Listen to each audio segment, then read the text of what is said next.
Genesis chapter 1. In the beginning God created the heavens and the earth was waste and void, and darkness was upon the face of the deep, and the Spirit of God moved upon the face of the waters. And God said, Let there be light, and there was light. And God saw the light, that it was good, and God divided the light from the darkness.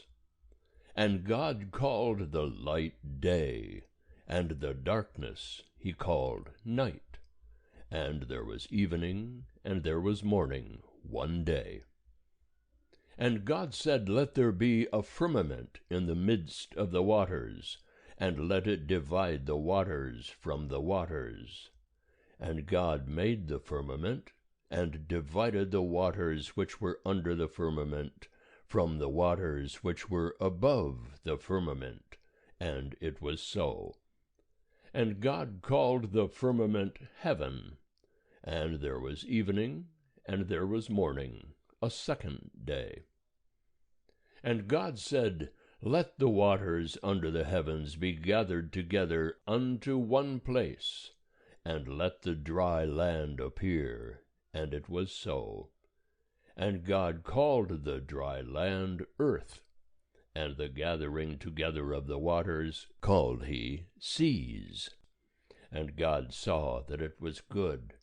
And God said, Let the earth put forth grass, herbs yielding seed, and fruit trees bearing fruit after their kind, wherein is the seed thereof upon the earth. And it was so. And the earth brought forth grass, herbs yielding seed after their kind, and trees bearing fruit, wherein is the seed thereof, after their kind. And God saw that it was good. And there was evening, and there was morning, a third day. And God said, Let there be lights in the firmament of heaven to divide the day from the night, and let them be for signs, and for seasons, and for days and years. And let them be for lights in the firmament of heaven, to give light upon the earth. And it was so.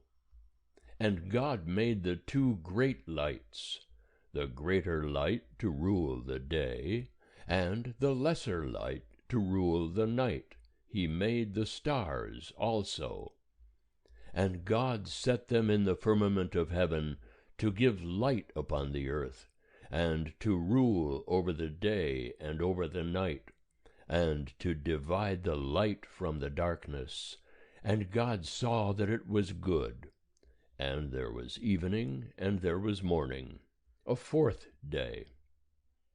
And God said, Let the waters swarm with swarms of living creatures, and let birds fly above the earth in the open firmament of heaven. And God created the great sea monsters, and every living creature that moveth, wherewith the waters swarmed after their kind, and every winged bird after its kind. And God saw that it was good. And God blessed them, saying, Be fruitful, and multiply, and fill the waters in the seas, and let birds multiply on the earth. And there was evening, and there was morning, a fifth day.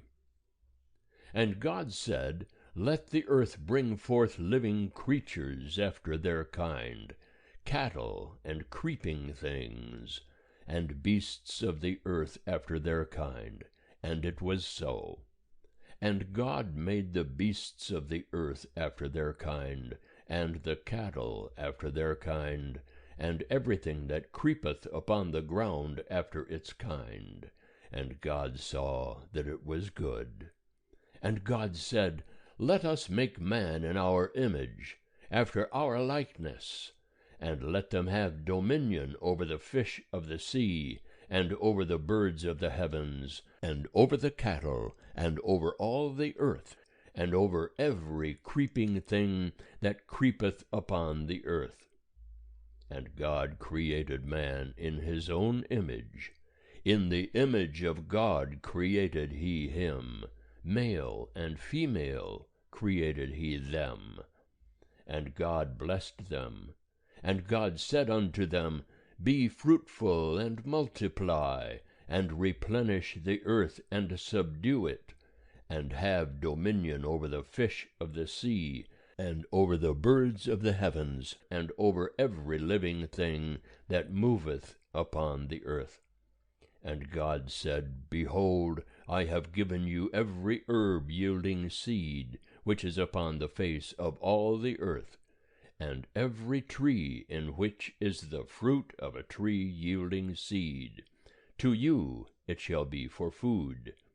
And to every beast of the earth, and to every bird of the heavens, and to everything that creepeth upon the earth, wherein there is life, I have given every green herb for food. And it was so.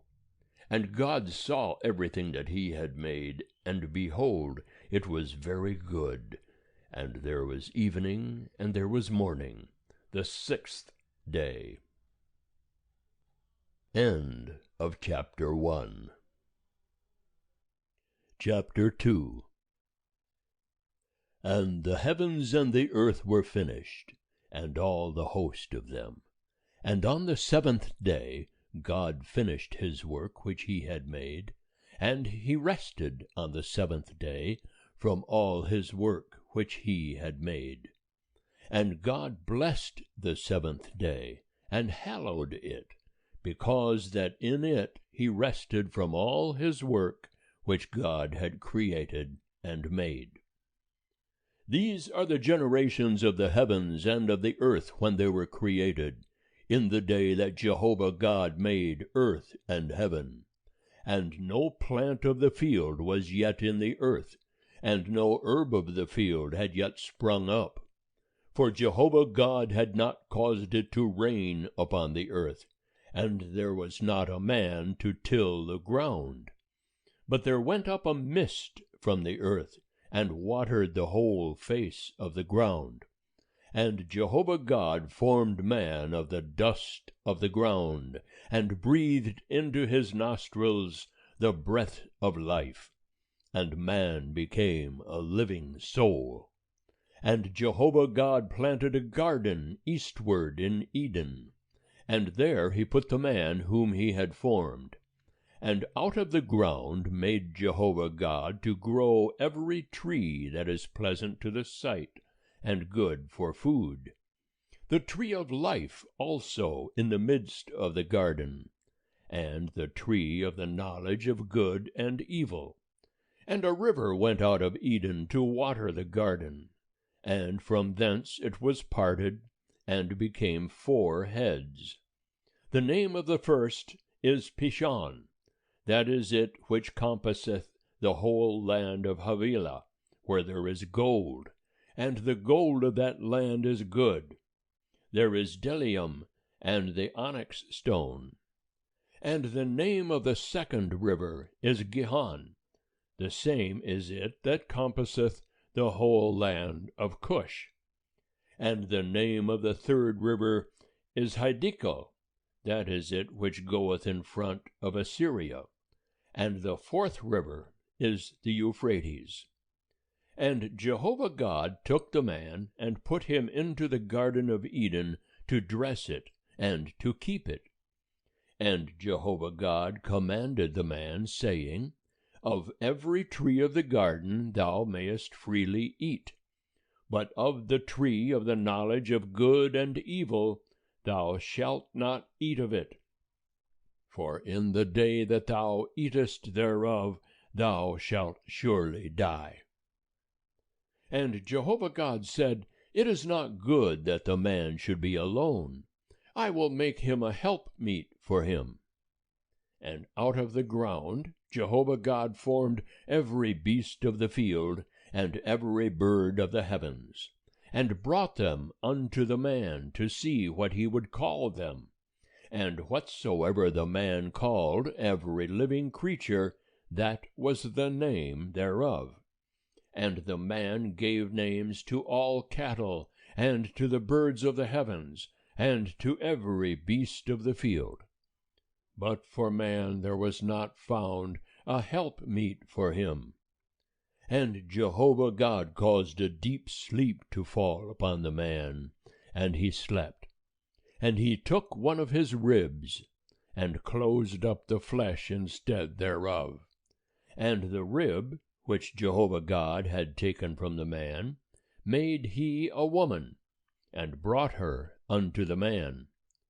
And the man said, This is now bone of my bones, and flesh of my flesh. She shall be called woman, because she was taken out of man. Therefore shall a man leave his father and his mother, and shall cleave unto his wife, and they shall be one flesh. And they were both naked, the man and his wife, and were not ashamed. End of chapter 2. Chapter 3. Now the serpent was more subtle than any beast of the field which Jehovah God had made. And he said unto the woman, Yea, hath God said, Ye shall not eat of any tree of the garden? And the woman said unto the serpent, Of the fruit of the trees of the garden we may eat, but of the fruit of the tree which is in the midst of the garden, God hath said, Ye shall not eat of it, neither shall ye touch it, lest ye die. And the serpent said unto the woman, Ye shall not surely die. For God doth know that in the day ye eat thereof, then your eyes shall be opened, and ye shall be as God, knowing good and evil. And when the woman saw that the tree was good for food, and that it was a delight to the eyes, and that the tree was to be desired to make one wise, she took of the fruit thereof, and did eat. And she gave also unto her husband with her, and he did eat. And the eyes of them both were opened, and they knew that they were naked. And they sewed fig leaves together, and made themselves aprons. And they heard the voice of Jehovah God walking in the garden in the cool of the day. And the man and his wife hid themselves from the presence of Jehovah God amongst the trees of the garden.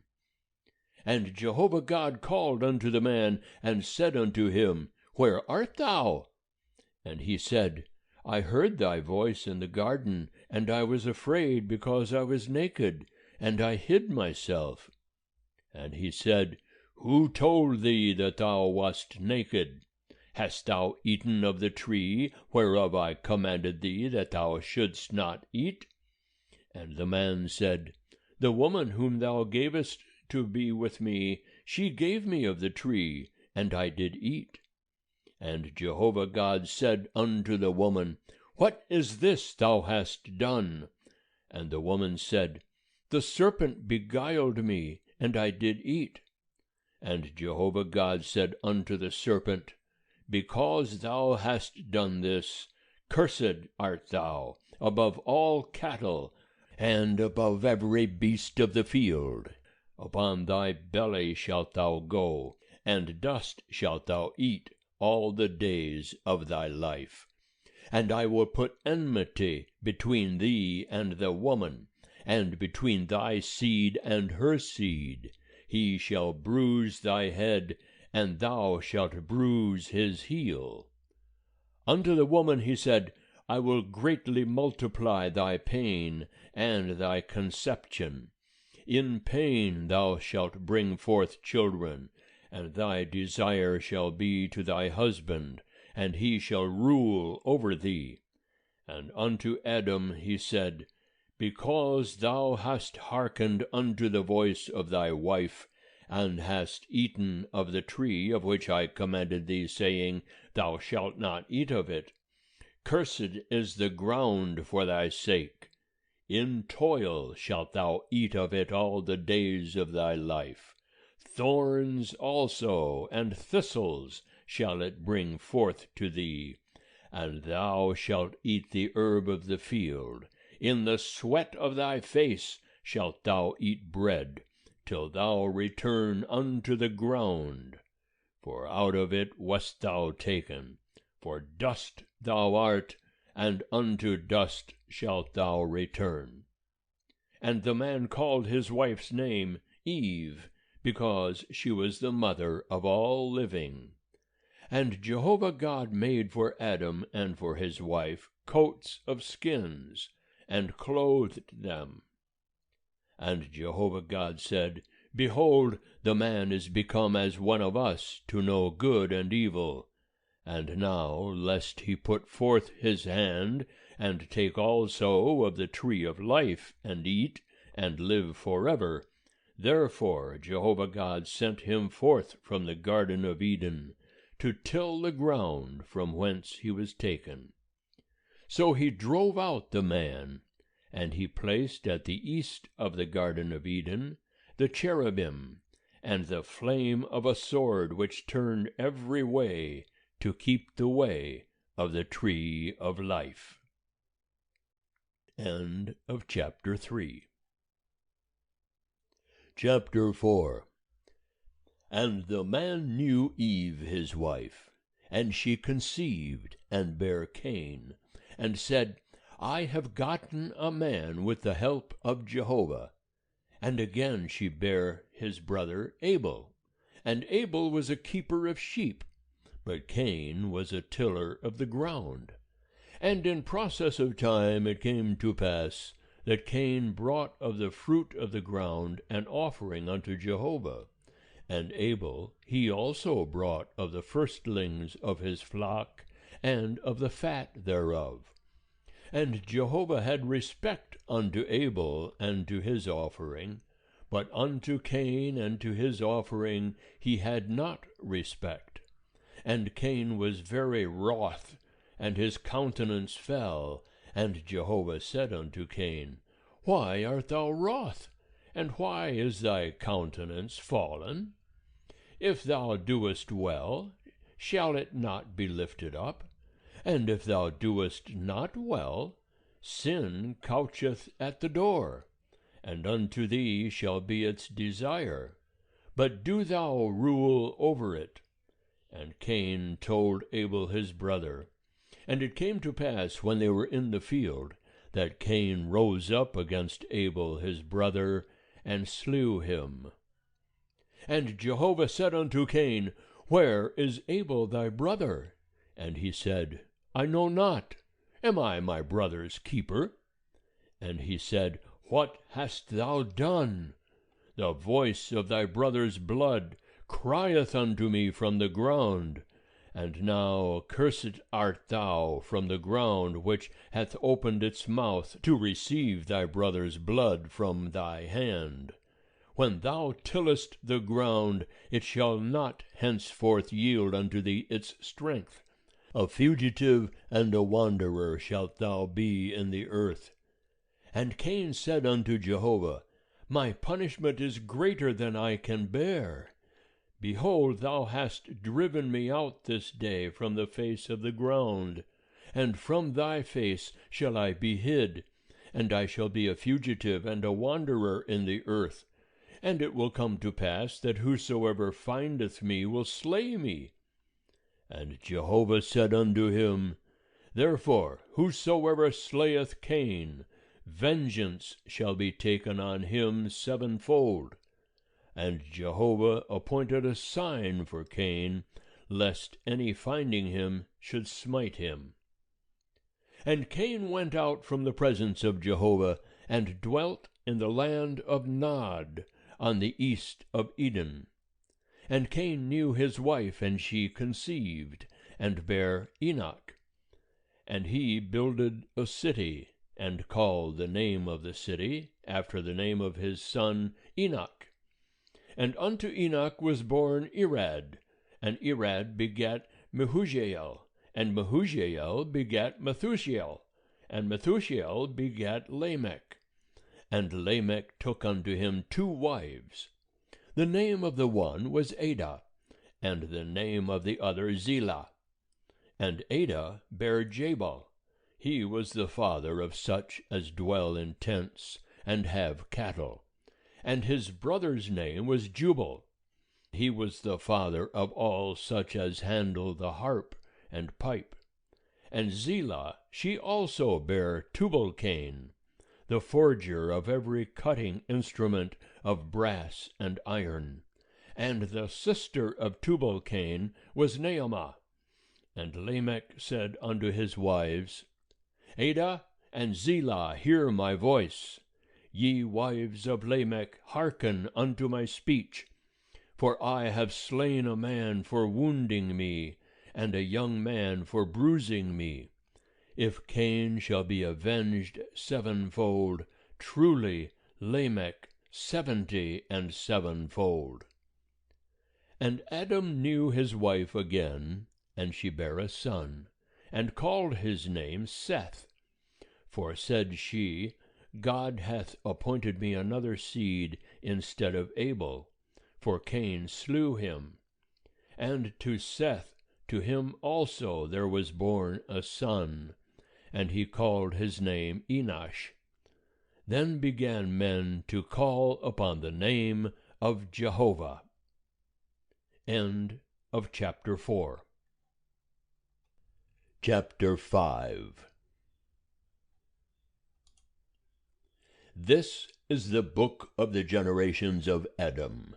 In the day that God created man, in the likeness of God made he him. Male and female created he them, and blessed them, and called their name Adam, in the day when they were created. And Adam lived 130 years, and begat a son in his own likeness, after his image, and called his name Seth. And the days of Adam after he begat Seth were 800 years, and he begat sons and daughters. And all the days that Adam lived were 930 years, and he died. And Seth lived 105 years, and begat Enosh. And Seth lived after he begat Enosh 807 years, and begat sons and daughters. And all the days of Seth were 912 years, and he died. And Enosh lived 90 years, and begat Kenan. And Enosh lived after he begat Kenan 815 years, and begat sons and daughters. And all the days of Enosh were 905 years, and he died. And Kenan lived 70 years, and begat Mahalalel. And Kenan lived after he begat Mahalalel 840 years, and begat sons and daughters. And all the days of Kenan were 910 years, and he died. And Mahalalel lived 65 years, and begat Jared. And Mahalalel lived after he begat Jared 830 years, and begat sons and daughters. And all the days of Mahalalel were 895 years, and he died. And Jared lived 162 years, and begat Enoch. And Jared lived after he begat Enoch 800 years, and begat sons and daughters. And all the days of Jared were 962 years, and he died. And Enoch lived 65 years, and begat Methuselah. And Enoch walked with God after he begat Methuselah 300 years, and begat sons and daughters. And all the days of Enoch were 365 years. And Enoch walked with God, and he was not, for God took him. And Methuselah lived 187 years, and begat Lamech. And Methuselah lived after he begat Lamech 782 years, and begat sons and daughters. And all the days of Methuselah were 969 years, and he died. And Lamech lived 182 years, and begat a son. And he called his name Noah, saying, This same shall comfort us in our work, and in the toil of our hands, which cometh because of the ground which Jehovah hath cursed. And Lamech lived after he begat Noah 595 years, and begat sons and daughters. And all the days of Lamech were 777 years, and he died. And Noah was 500 years old, and Noah begat Shem, Ham, and Japheth. End of chapter 5. Chapter 6. And it came to pass, when men began to multiply on the face of the ground, and daughters were born unto them, that the sons of God saw the daughters of men, that they were fair, and they took them wives of all that they chose. And Jehovah said, My spirit shall not strive with man for ever, for that he also is flesh, yet shall his days be 120 years. The Nephilim were in the earth in those days, and also after that, when the sons of God came in unto the daughters of men, and they bare children to them. The same were the mighty men that were of old, the men of renown. And Jehovah saw that the wickedness of man was great in the earth, and that every imagination of the thoughts of his heart was only evil continually. And it repented Jehovah that he had made man on the earth, and it grieved him at his heart. And Jehovah said, I will destroy man whom I have created from the face of the ground, both man and beast, and creeping things, and birds of the heavens. For it repenteth me that I have made them. But Noah found favor in the eyes of Jehovah. These are the generations of Noah.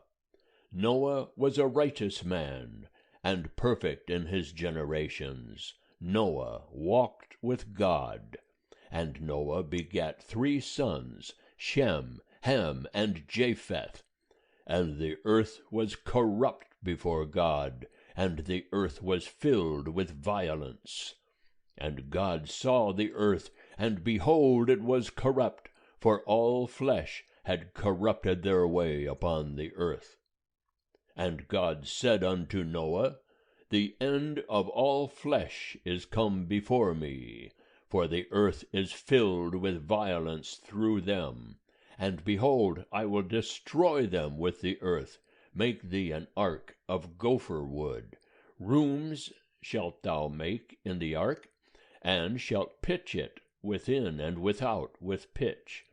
And this is how thou shalt make it: the length of the ark 300 cubits, the breadth of it 50 cubits, and the height of it 30 cubits.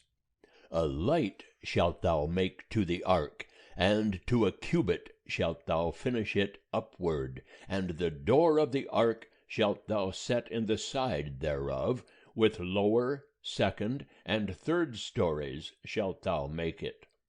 And I, behold, I do bring the flood of waters upon the earth, to destroy all flesh, wherein is the breath of life from under heaven. Everything that is in the earth shall die. But I will establish my covenant with thee, and thou shalt come into the ark, thou and thy sons, and thy wife, and thy sons' wives with thee. And of every living thing of all flesh, 2 of every sort shalt thou bring into the ark, to keep them alive with thee. They shall be male and female. of the birds after their kind, and of the cattle after their kind, of every creeping thing of the ground after its kind. 2 of every sort shall come unto thee to keep them alive. And take thou unto thee of all food that is eaten, and gather it to thee, and it shall be for food for thee and for them. Thus did Noah, according to all that God commanded him, so did he. End of chapter 6. Chapter 7. And Jehovah said unto Noah, Come thou and all thy house into the ark, for thee have I seen righteous before me in this generation. Of every clean beast thou shalt take to thee 7 and 7, the male and his female, and of the beasts that are not clean 2, the male and his female. Of the birds also of the heavens 7 and 7, male and female, to keep seed alive upon the face of all the earth. For yet 7 days, and I will cause it to rain upon the earth 40 days and 40 nights, and every living thing that I have made will I destroy from off the face of the ground. And Noah did according unto all that Jehovah commanded him. And Noah was 600 years old when the flood of waters was upon the earth. And Noah went in, and his sons and his wife, and his sons' wives with him into the ark, because of the waters of the flood.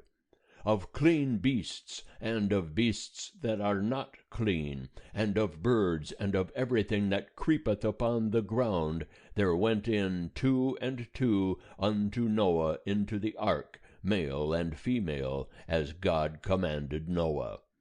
And it came to pass after the 7 days, that the waters of the flood were upon the earth.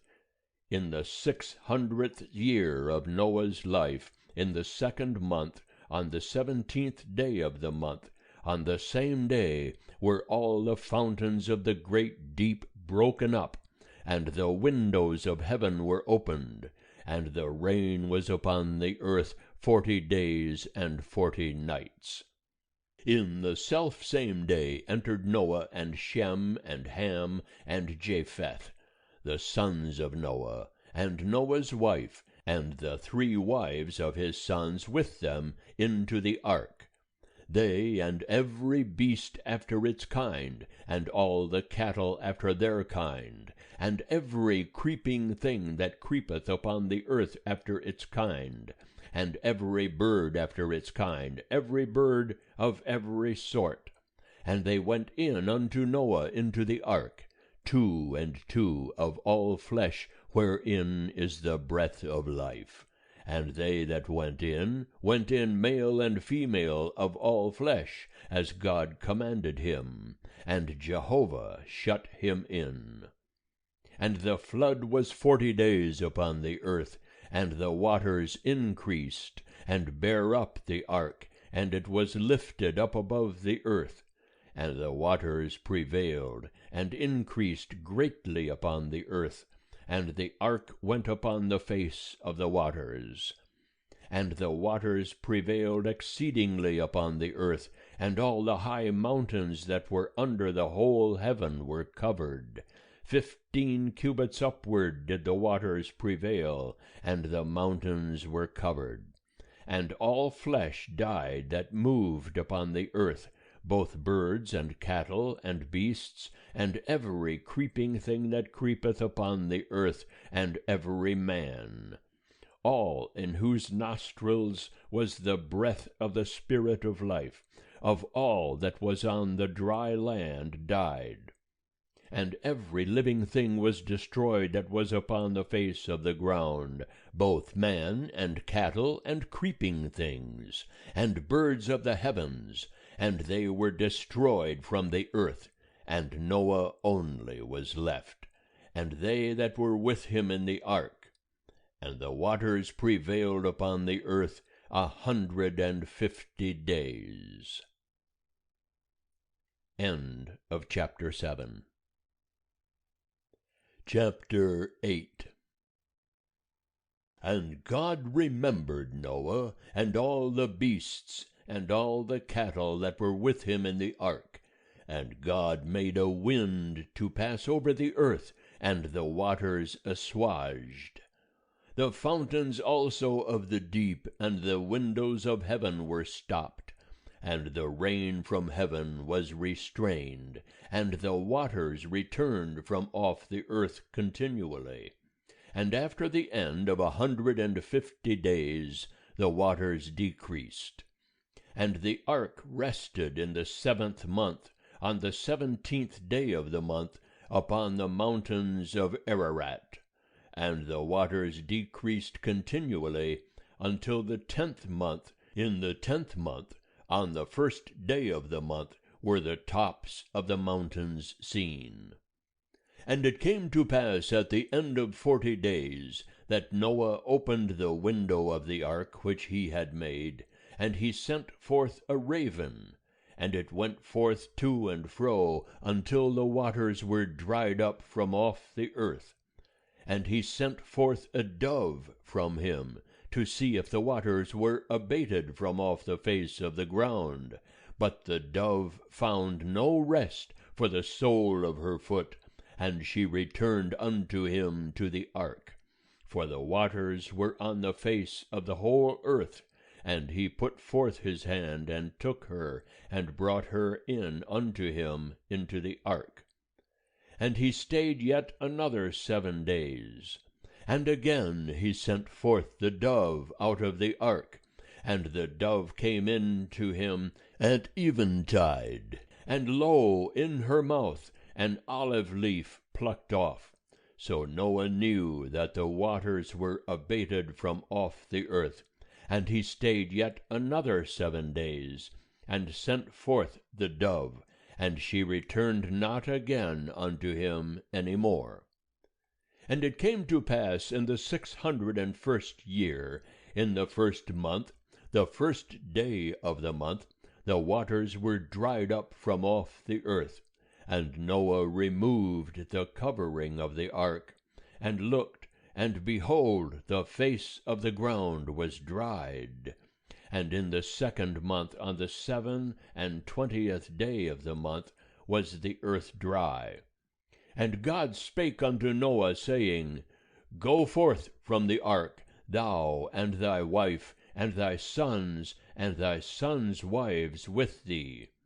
Bring forth with thee every living thing that is with thee of all flesh, both birds and cattle, and every creeping thing that creepeth upon the earth, that they may breed abundantly in the earth, and be fruitful, and multiply upon the earth.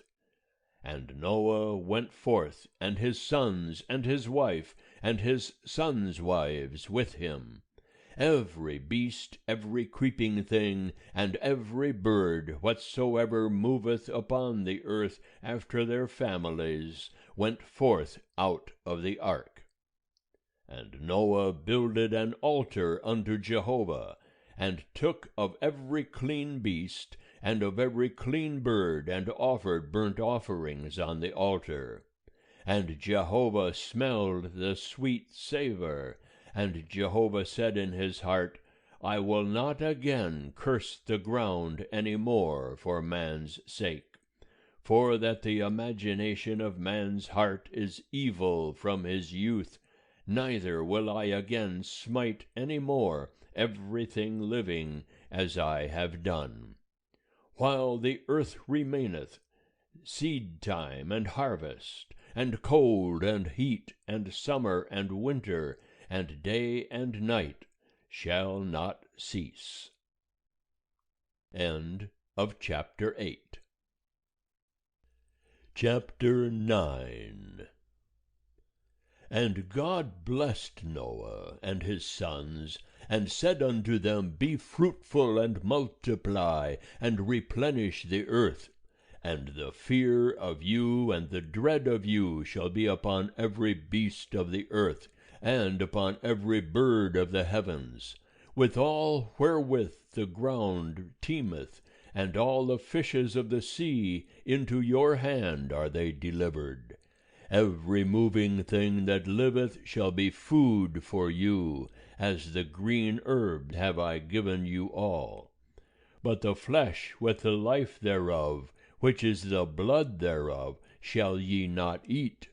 And surely your blood, the blood of your lives, will I require.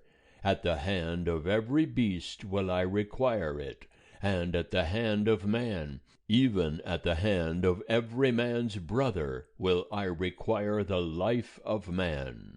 Whoso sheddeth man's blood, by man shall his blood be shed. For in the image of God made he man. And you, be ye fruitful and multiply, bring forth abundantly in the earth, and multiply therein. And God spake unto Noah, and to his sons with him, saying, And I, behold, I establish my covenant with you, and with your seed after you, and with every living creature that is with you, the birds, the cattle, and every beast of the earth with you, of all that go out of the ark, even every beast of the earth. And I will establish my covenant with you, neither shall all flesh be cut off any more by the waters of the flood. Neither shall there any more be a flood to destroy the earth. And God said, This is the token of the covenant which I make between me and you, and every living creature that is with you, for perpetual generations. I do set my bow in the cloud, and it shall be for a token of a covenant between me and the earth. And it shall come to pass, when I bring a cloud over the earth, that the bow shall be seen in the cloud. And I will remember my covenant, which is between me and you and every living creature of all flesh. And the waters shall no more become a flood to destroy all flesh. And the bow shall be in the cloud, and I will look upon it, that I may remember the everlasting covenant between God and every living creature of all flesh that is upon the earth. And God said unto Noah, This is the token of the covenant which I have established between me and all flesh that is upon the earth. And the sons of Noah that went forth from the ark were Shem, and Ham, and Japheth. And Ham is the father of Canaan. These three were the sons of Noah, and of these was the whole earth overspread. And Noah began to be a husbandman, and planted a vineyard. And he drank of the wine, and was drunken, and he was uncovered within his tent. And Ham, the father of Canaan, saw the nakedness of his father, and told his two brethren without. And Shem and Japheth took a garment, and laid it upon both their shoulders, and went backward, and covered the nakedness of their father. And their faces were backward, and they saw not their father's nakedness. And Noah awoke from his wine, and knew what his youngest son had done unto him. And he said, Cursed be Canaan, a servant of servants shall he be unto his brethren. And he said, Blessed be Jehovah the God of Shem, and let Canaan be his servant. God enlarge Japheth, and let him dwell in the tents of Shem, and let Canaan be his servant. And Noah lived after the flood 350 years, and all the days of Noah were 950 years, and he died. End of chapter 9. Chapter 10. Now these are the generations of the sons of Noah, namely of Shem, Ham and Japheth, and unto them were sons born after the flood. The sons of Japheth, Gomer, and Magog, and Madai, and Javan, and Tubal, and Meshach, and Tiras. And the sons of Gomer, Ashkenaz, and Rephath, and Togarmah. And the sons of Javan, Elisha, and Tarshish, Kittim, and Dodanim. Of these were the isles of the nations divided in their lands, every one after his tongue, after their families, in their nations. And the sons of Ham, Cush, and Mizraim, and Put, and Canaan. And the sons of Cush, Seba, and Havilah, and Sabta, and Raamah, and Sabtika. And the sons of Raamah, Sheba, and Dedan. And Cush begat Nimrod. He began to be a mighty one in the earth. He was a mighty hunter before Jehovah. Wherefore it is said, like Nimrod, a mighty hunter before Jehovah.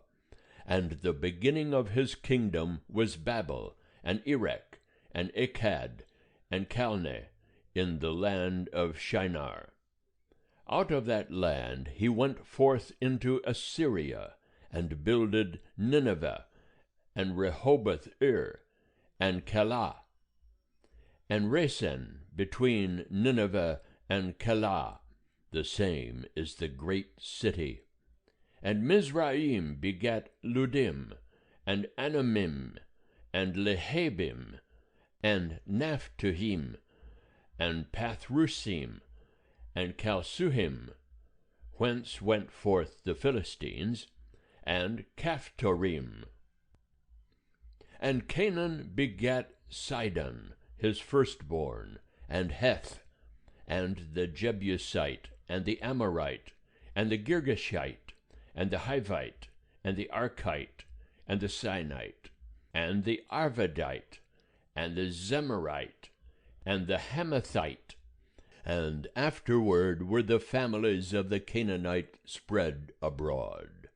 And the border of the Canaanite was from Sidon, as thou goest toward Gerar unto Gaza, as thou goest toward Sodom and Gomorrah, and Admah, and Zeboim, unto Lasha. These are the sons of Ham, after their families, after their tongues, in their lands, in their nations. And unto Shem, the father of all the children of Eber, the elder brother of Japheth, to him also were children born. The sons of Shem, Elam, and Ashur, and Arpachshad, and Lud, and Aram. And the sons of Aram, Uz, and Hul, and Gether, and Mash. And Arpachshad begat Shelah, and Shelah begat Eber. And unto Eber were born 2 sons. The name of the one was Peleg, for in his days was the earth divided. And his brother's name was Joktan. And Joktan begat Almodad, and Shephleth, and Hazarmaveth, and Jirah, and Hadoram, and Uzal, and Diklah, and Obal, and Abimael, and Sheba, and Ophir, and Havilah, and Jobab. All these were the sons of Joktan, and their dwelling was from Mesha, as thou goest towards Sephar, the mountain of the east. These are the sons of Shem, after their families, after their tongues, in their lands, after their nations. These are the families of the sons of Noah, after their generations, in their nations, and of these were the nations divided in the earth after the flood. End of chapter 10. Chapter 11. And the whole earth was of one language, and of one speech.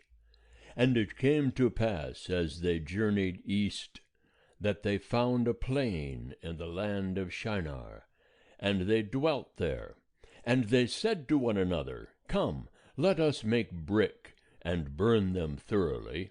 And they had brick for stone, and slime had they for mortar. And they said, Come, let us build us a city, and a tower, whose top may reach unto heaven, and let us make us a name, lest we be scattered abroad upon the face of the whole earth. And Jehovah came down to see the city and the tower, which the children of men builded. And Jehovah said, Behold, they are one people, and they have all one language, and this is what they begin to do. And now nothing will be withholden from them which they purpose to do. Come, let us go down, and there confound their language, that they may not understand one another's speech. So Jehovah scattered them abroad from thence upon the face of all the earth, and they left off building the city. Therefore was the name of it called Babel, because Jehovah did there confound the language of all the earth, and from thence did Jehovah scatter them abroad upon the face of all the earth. These are the generations of Shem. Shem was 100 years old, and begat Arpachshad, 2 years after the flood.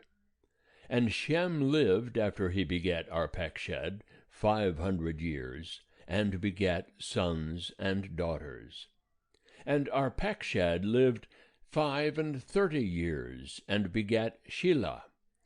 And Arpachshad lived after he begat Shelah 403 years, and begat sons and daughters. And Shelah lived 30 years, and begat Eber. And Shelah lived after he begat Eber 403 years, and begat sons and daughters. And Eber lived 34 years, and begat Peleg. And Eber lived after he begat Peleg 430 years, and begat sons and daughters. And Peleg lived 30 years, and begat Reu. And Peleg lived after he begat Reu 209 years, and begat sons and daughters. And Reu lived 32 years, and begat Serug. And Reu lived after he begat Serug 207 years, and begat sons and daughters. And Serug lived 30 years, and begat Nahor. And Serug lived after he begat Nahor 200 years, and begat sons and daughters. And Nahor lived 29 years, and begat Terah. And Nahor lived after he begat Terah 119 years, and begat sons and daughters. And Terah lived 70 years, and begat Abram, Nahor, and Haran. Now these are the generations of Terah. Terah begat Abram, Nahor, and Haran begat Lot. And Haran died before his father Terah in the land of his nativity, in Ur of the Chaldees. And Abram and Nahor took them wives. The name of Abram's wife was Sarai, and the name of Nahor's wife Milcah, the daughter of Haran, the father of Milcah, and the father of Iscah. And Sarai was barren, she had no child. And Terah took Abram his son, and Lot the son of Haran his son's son, and Sarai his daughter-in-law, his son Abram's wife, and they went forth with them from Ur of the Chaldees, to go into the land of Canaan. And they came unto Haran, and dwelt there. And the days of Terah were 205 years, and Terah died in Haran. End of chapter 11. Chapter 12. Now Jehovah said unto Abram, Get thee out of thy country, and from thy kindred, and from thy father's house, unto the land that I will show thee. And I will make of thee a great nation, and I will bless thee, and make thy name great, and be thou a blessing. And I will bless them that bless thee, and him that curseth thee will I curse. And in thee shall all the families of the earth be blessed. So Abram went as Jehovah had spoken unto him, and Lot went with him.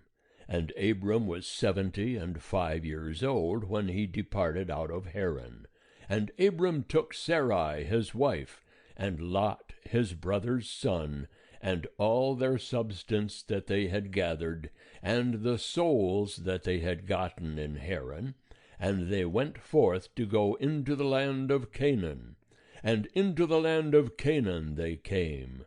And Abram passed through the land unto the place of Shechem, unto the oak of Moreh, and the Canaanite was then in the land. And Jehovah appeared unto Abram, and said, Unto thy seed will I give this land. And there builded he an altar unto Jehovah, who appeared unto him. And he removed from thence unto the mountain on the east of Bethel, and pitched his tent, having Bethel on the west, and Ai on the east. And there he builded an altar unto Jehovah, and called upon the name of Jehovah. And Abram journeyed, going on still toward the south. And there was a famine in the land, and Abram went down into Egypt to sojourn there, for the famine was sore in the land. And it came to pass, when he was come near to enter into Egypt, that he said unto Sarai his wife, Behold now, I know that thou art a fair woman to look upon, and it will come to pass, when the Egyptians shall see thee, that they will say, This is his wife, and they will kill me, but they will save thee alive. Say, I pray thee, Thou art my sister, that it may be well with me for thy sake, and that my soul may live because of thee. And it came to pass, that when Abram was come into Egypt, the Egyptians beheld the woman that she was very fair, and the princes of Pharaoh saw her, and praised her to Pharaoh. And the woman was taken into Pharaoh's house, and he dealt well with Abram for her sake. And he had sheep and oxen, and he-asses, and men-servants, and maid-servants, and she-asses, and camels. And Jehovah plagued Pharaoh and his house with great plagues because of Sarai, Abram's wife.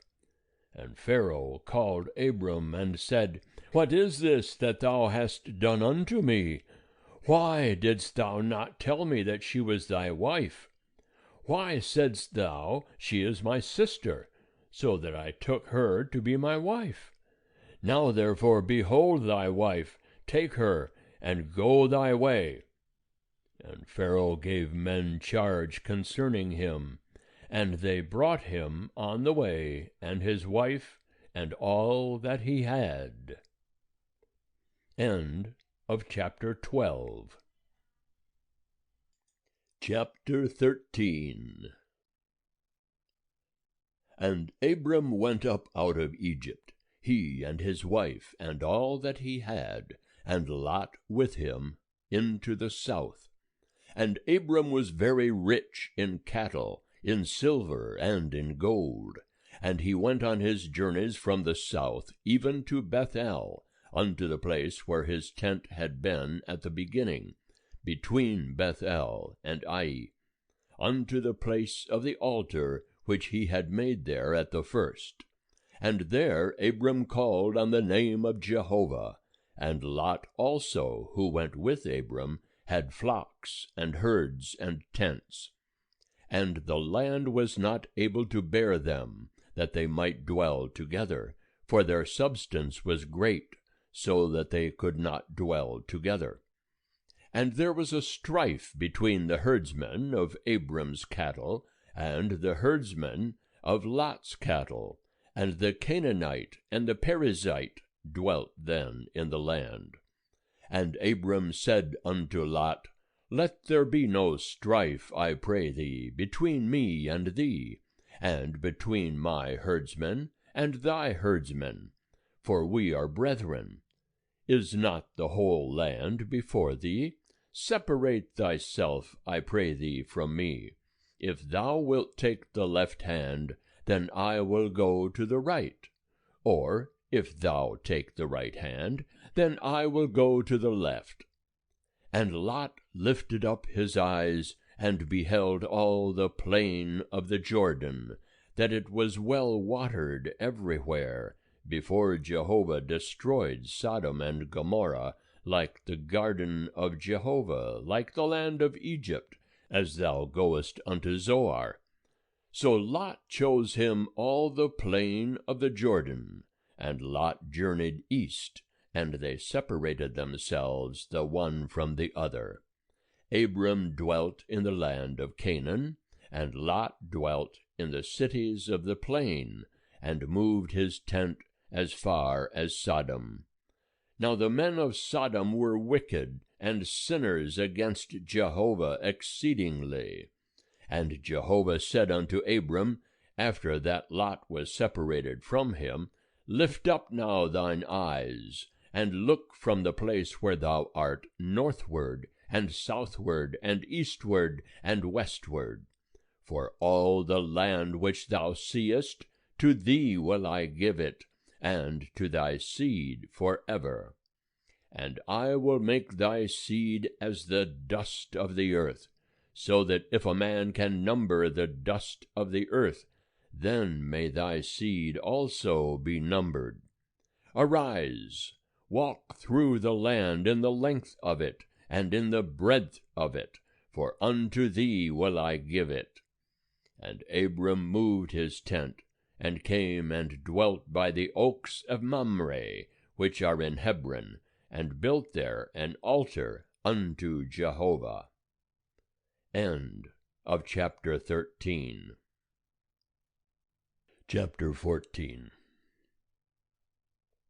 And it came to pass in the days of Amraphel, king of Shinar, Ariach, king of Elasar, Chedorlaomer, king of Elam, and Tidal, king of Goim, that they made war with Bera, king of Sodom, and with Birsha, king of Gomorrah, Shinab, king of Admah, and Shemeber, king of Zeboim, and the king of Bela, the same is Zoar.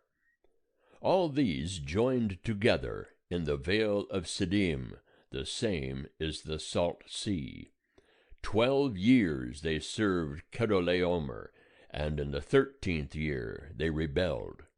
And in the 14th year came Chedorlaomer, and the kings that were with him, and smote the Rephaim in Ashtaroth Karnaim, and the Zuzim in Ham, and the Emim in Shaveh Kiriathaim, and the Horites in their Mount Seir, unto El Paran, which is by the wilderness. And they returned, and came to En-Mishpat, the same as Kadesh, and smote all the country of the Amalekites, and also the Amorites that dwelt in Hazazon Tamar. And there went out the king of Sodom, and the king of Gomorrah, and the king of Admah, and the king of Zeboim, and the king of Bela, the same is Zoar, and they set the battle in array against them in the vale of Siddim, against Chedorlaomer, king of Elam, and Tidal, king of Goim, and Amraphel, king of Shinar, and Arioch king of Elasar, 4 kings against the 5. Now the vale of Siddim was full of slime pits, and the kings of Sodom and Gomorrah fled, and they fell there, and they that remained fled to the mountain.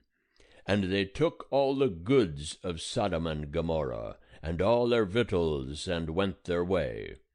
And they took Lot, Abram's brother's son, who dwelt in Sodom, and his goods, and departed.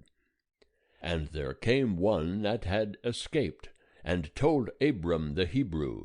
Now he dwelt by the oaks of Mamre, the Amorite, brother of Eshcol, and brother of Aner, and these were confederate with Abram.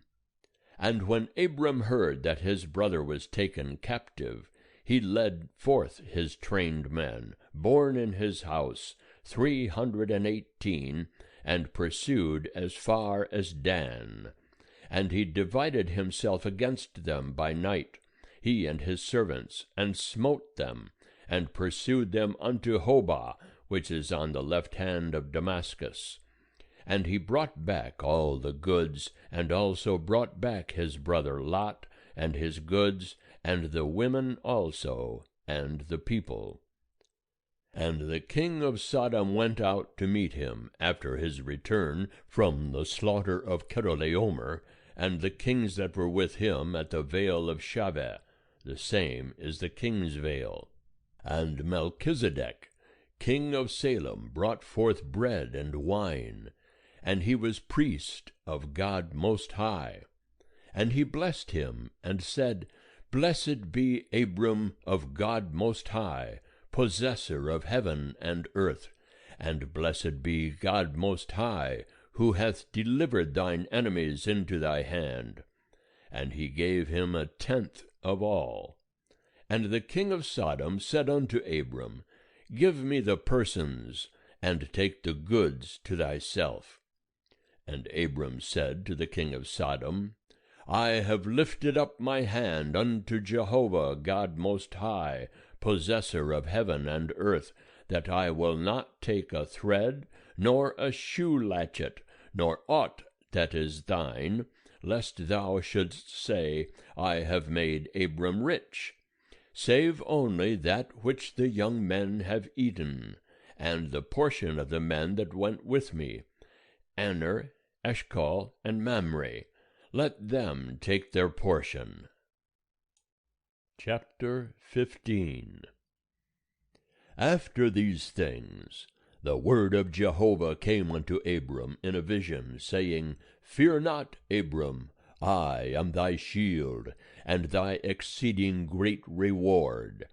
And Abram said, O Lord Jehovah, what wilt thou give me, seeing I go childless? And he that shall be possessor of my house is Eliezer of Damascus. And Abram said, Behold, to me thou hast given no seed, and lo, one born in my house is mine heir. And behold, the word of Jehovah came unto him, saying, This man shall not be thine heir, but he that shall come forth out of thine own bowels shall be thine heir. And he brought him forth abroad, and said, Look now toward heaven, and number the stars, if thou be able to number them. And he said unto him, So shall thy seed be. And he believed in Jehovah, and he reckoned it to him for righteousness. And he said unto him, I am Jehovah that brought thee out of Ur of the Chaldees, to give thee this land to inherit it. And he said, O Lord Jehovah, whereby shall I know that I shall inherit it? And he said unto him, Take me a heifer 3 years old, and a she-goat 3 years old, and a ram 3 years old, and a turtle-dove, and a young pigeon. And he took him all these, and divided them in the midst, and laid each half over against the other. But the birds divided he not. And the birds of prey came down upon the carcasses, and Abram drove them away. And when the sun was going down, a deep sleep fell upon Abram, and lo, a horror of great darkness fell upon him. And he said unto Abram, Know of a surety that thy seed shall be sojourners in a land that is not theirs, and shall serve them, and they shall afflict them 400 years. And also that nation whom they shall serve will I judge, and afterward shall they come out with great substance. But thou shalt go to thy fathers in peace. Thou shalt be buried in a good old age. And in the 4th generation they shall come hither again, for the iniquity of the Amorite is not yet full. And it came to pass, that when the sun went down, and it was dark, behold, a smoking furnace, and a flaming torch that passed between these pieces. In that day Jehovah made a covenant with Abram, saying, Unto thy seed have I given this land, from the river of Egypt unto the great river, the river Euphrates, the Kenite, and the Kenizzite, and the Cadmonite, and the Hittite, and the Perizzite, and the Rephaim, and the Amorite, and the Canaanite, and the Girgashite, and the Jebusite. End of chapter 15. Chapter 16. Now Sarai, Abram's wife, bare him no children, and she had a handmaid, an Egyptian, whose name was Hagar. And Sarai said unto Abram, Behold now, Jehovah hath restrained me from bearing. Go in, I pray thee, unto my handmaid. It may be that I shall obtain children by her. And Abram hearkened to the voice of Sarai. And Sarai, Abram's wife, took Hagar the Egyptian, her handmaid, after Abram had dwelt 10 years in the land of Canaan, and gave her to Abram her husband, to be his wife. And he went in unto Hagar, and she conceived, and when she saw that she had conceived, her mistress was despised in her eyes. And Sarai said unto Abram, My wrong be upon thee. I gave my handmaid into thy bosom, and when she saw that she had conceived, I was despised in her eyes. Jehovah judge between me and thee. But Abram said unto Sarai, Behold, thy maid is in thy hand. Do to her that which is good in thine eyes. And Sarai dealt hardly with her, and she fled from her face. And the angel of Jehovah found her by a fountain of water in the wilderness, by the fountain in the way to Shur. And he said, Hagar, Sarai's handmaid, whence camest thou? And whither goest thou? And she said, I am fleeing from the face of my mistress Sarai. And the angel of Jehovah said unto her, Return to thy mistress, and submit thyself under her hands. And the angel of Jehovah said unto her, I will greatly multiply thy seed, that it shall not be numbered for multitude.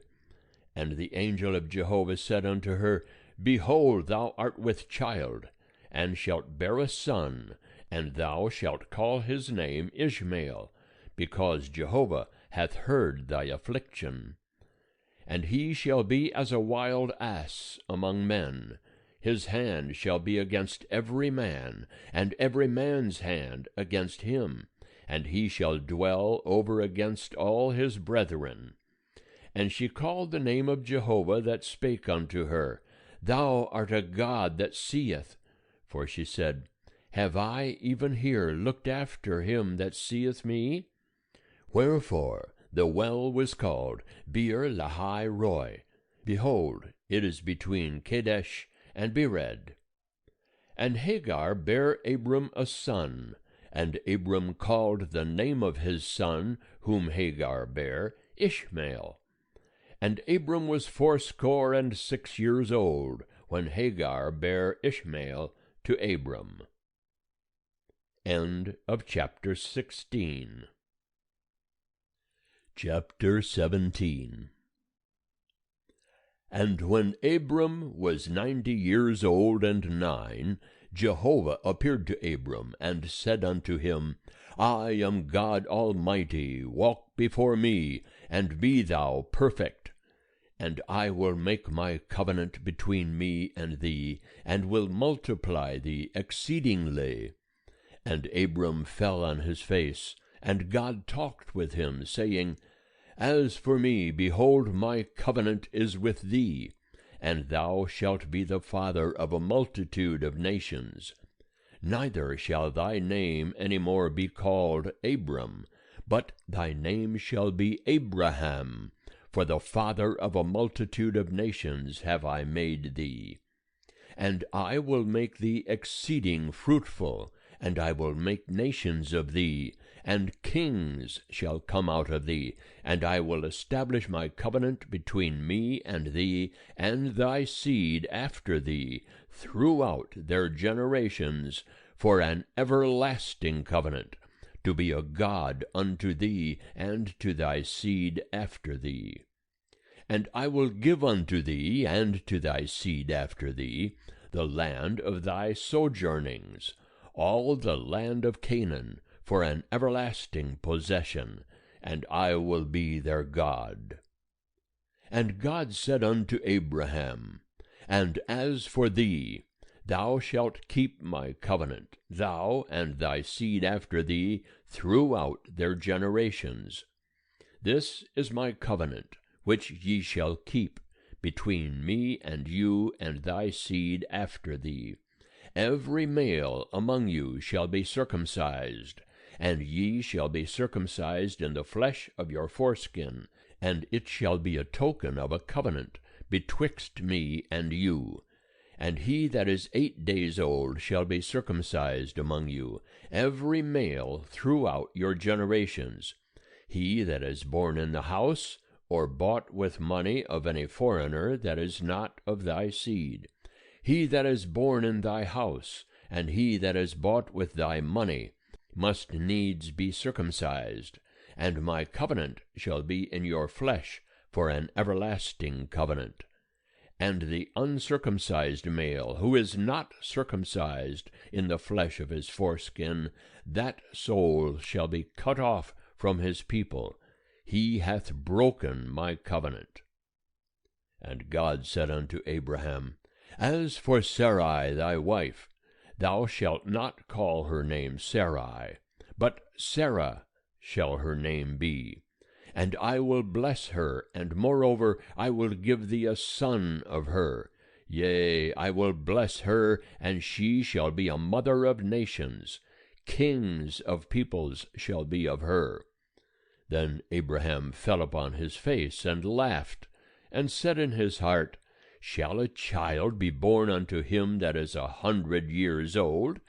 And shall Sarah that is 90 years old bear? And Abraham said unto God, O that Ishmael might live before thee! And God said, Nay, but Sarah thy wife shall bear thee a son, and thou shalt call his name Isaac. And I will establish my covenant with him for an everlasting covenant for his seed after him. And as for Ishmael, I have heard thee. Behold, I have blessed him, and will make him fruitful, and will multiply him exceedingly. 12 princes shall he beget, and I will make him a great nation. But my covenant will I establish with Isaac, whom Sarah shall bear unto thee at this set time in the next year. And he left off talking with him, and God went up from Abraham.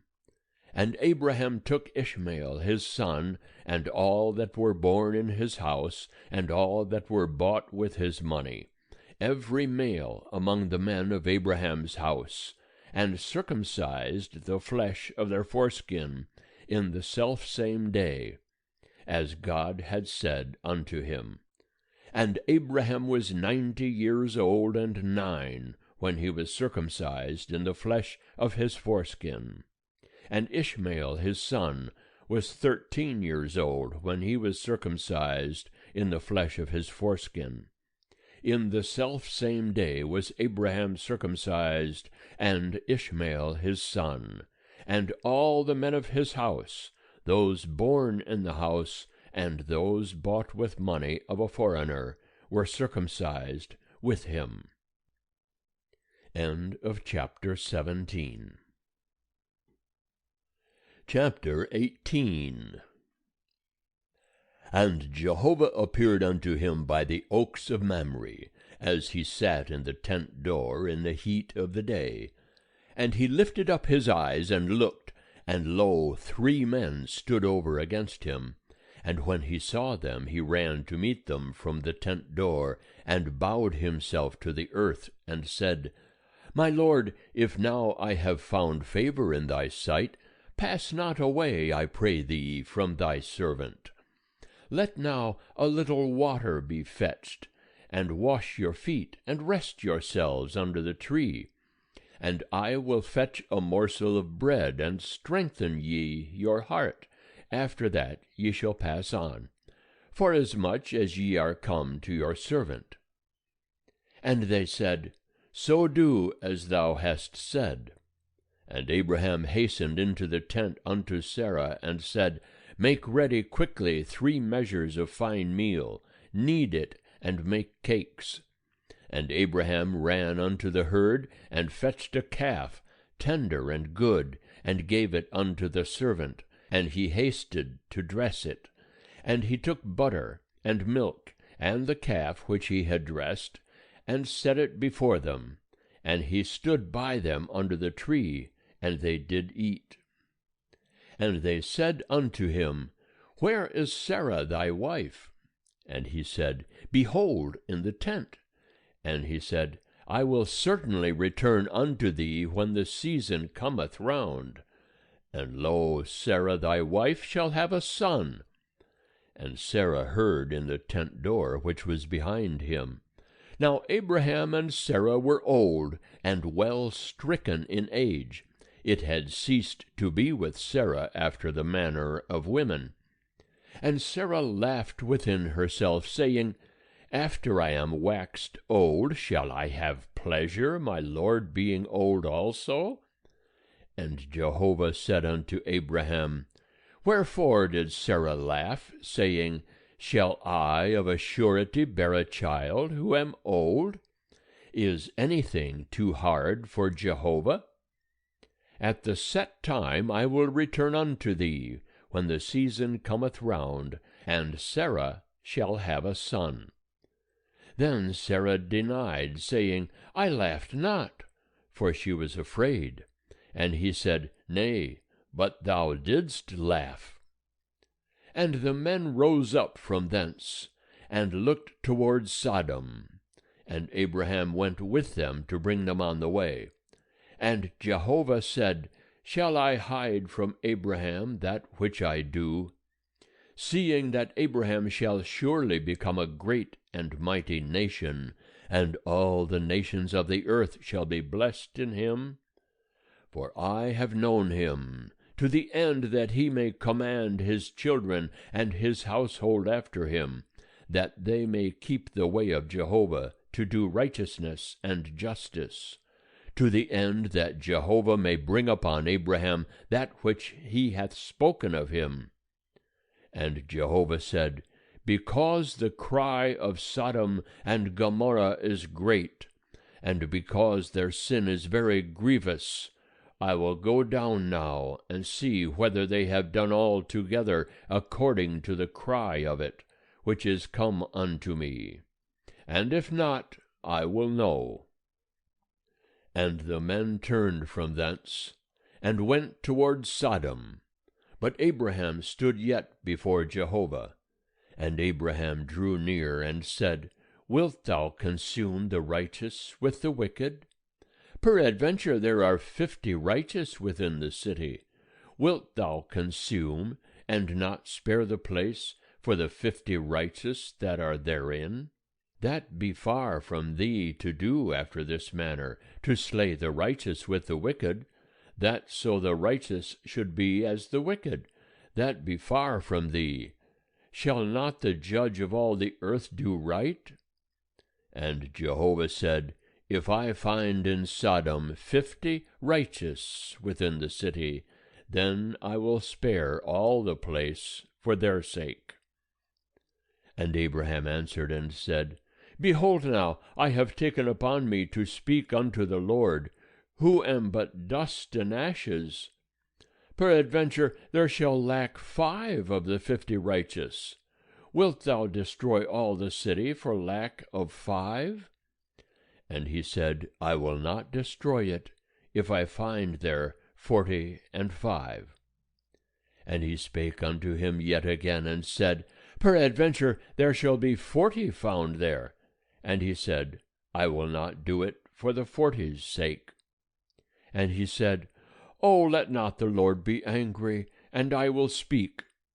Peradventure there shall 30 be found there. And he said, I will not do it if I find 30 there. And he said, Behold now, I have taken upon me to speak unto the Lord.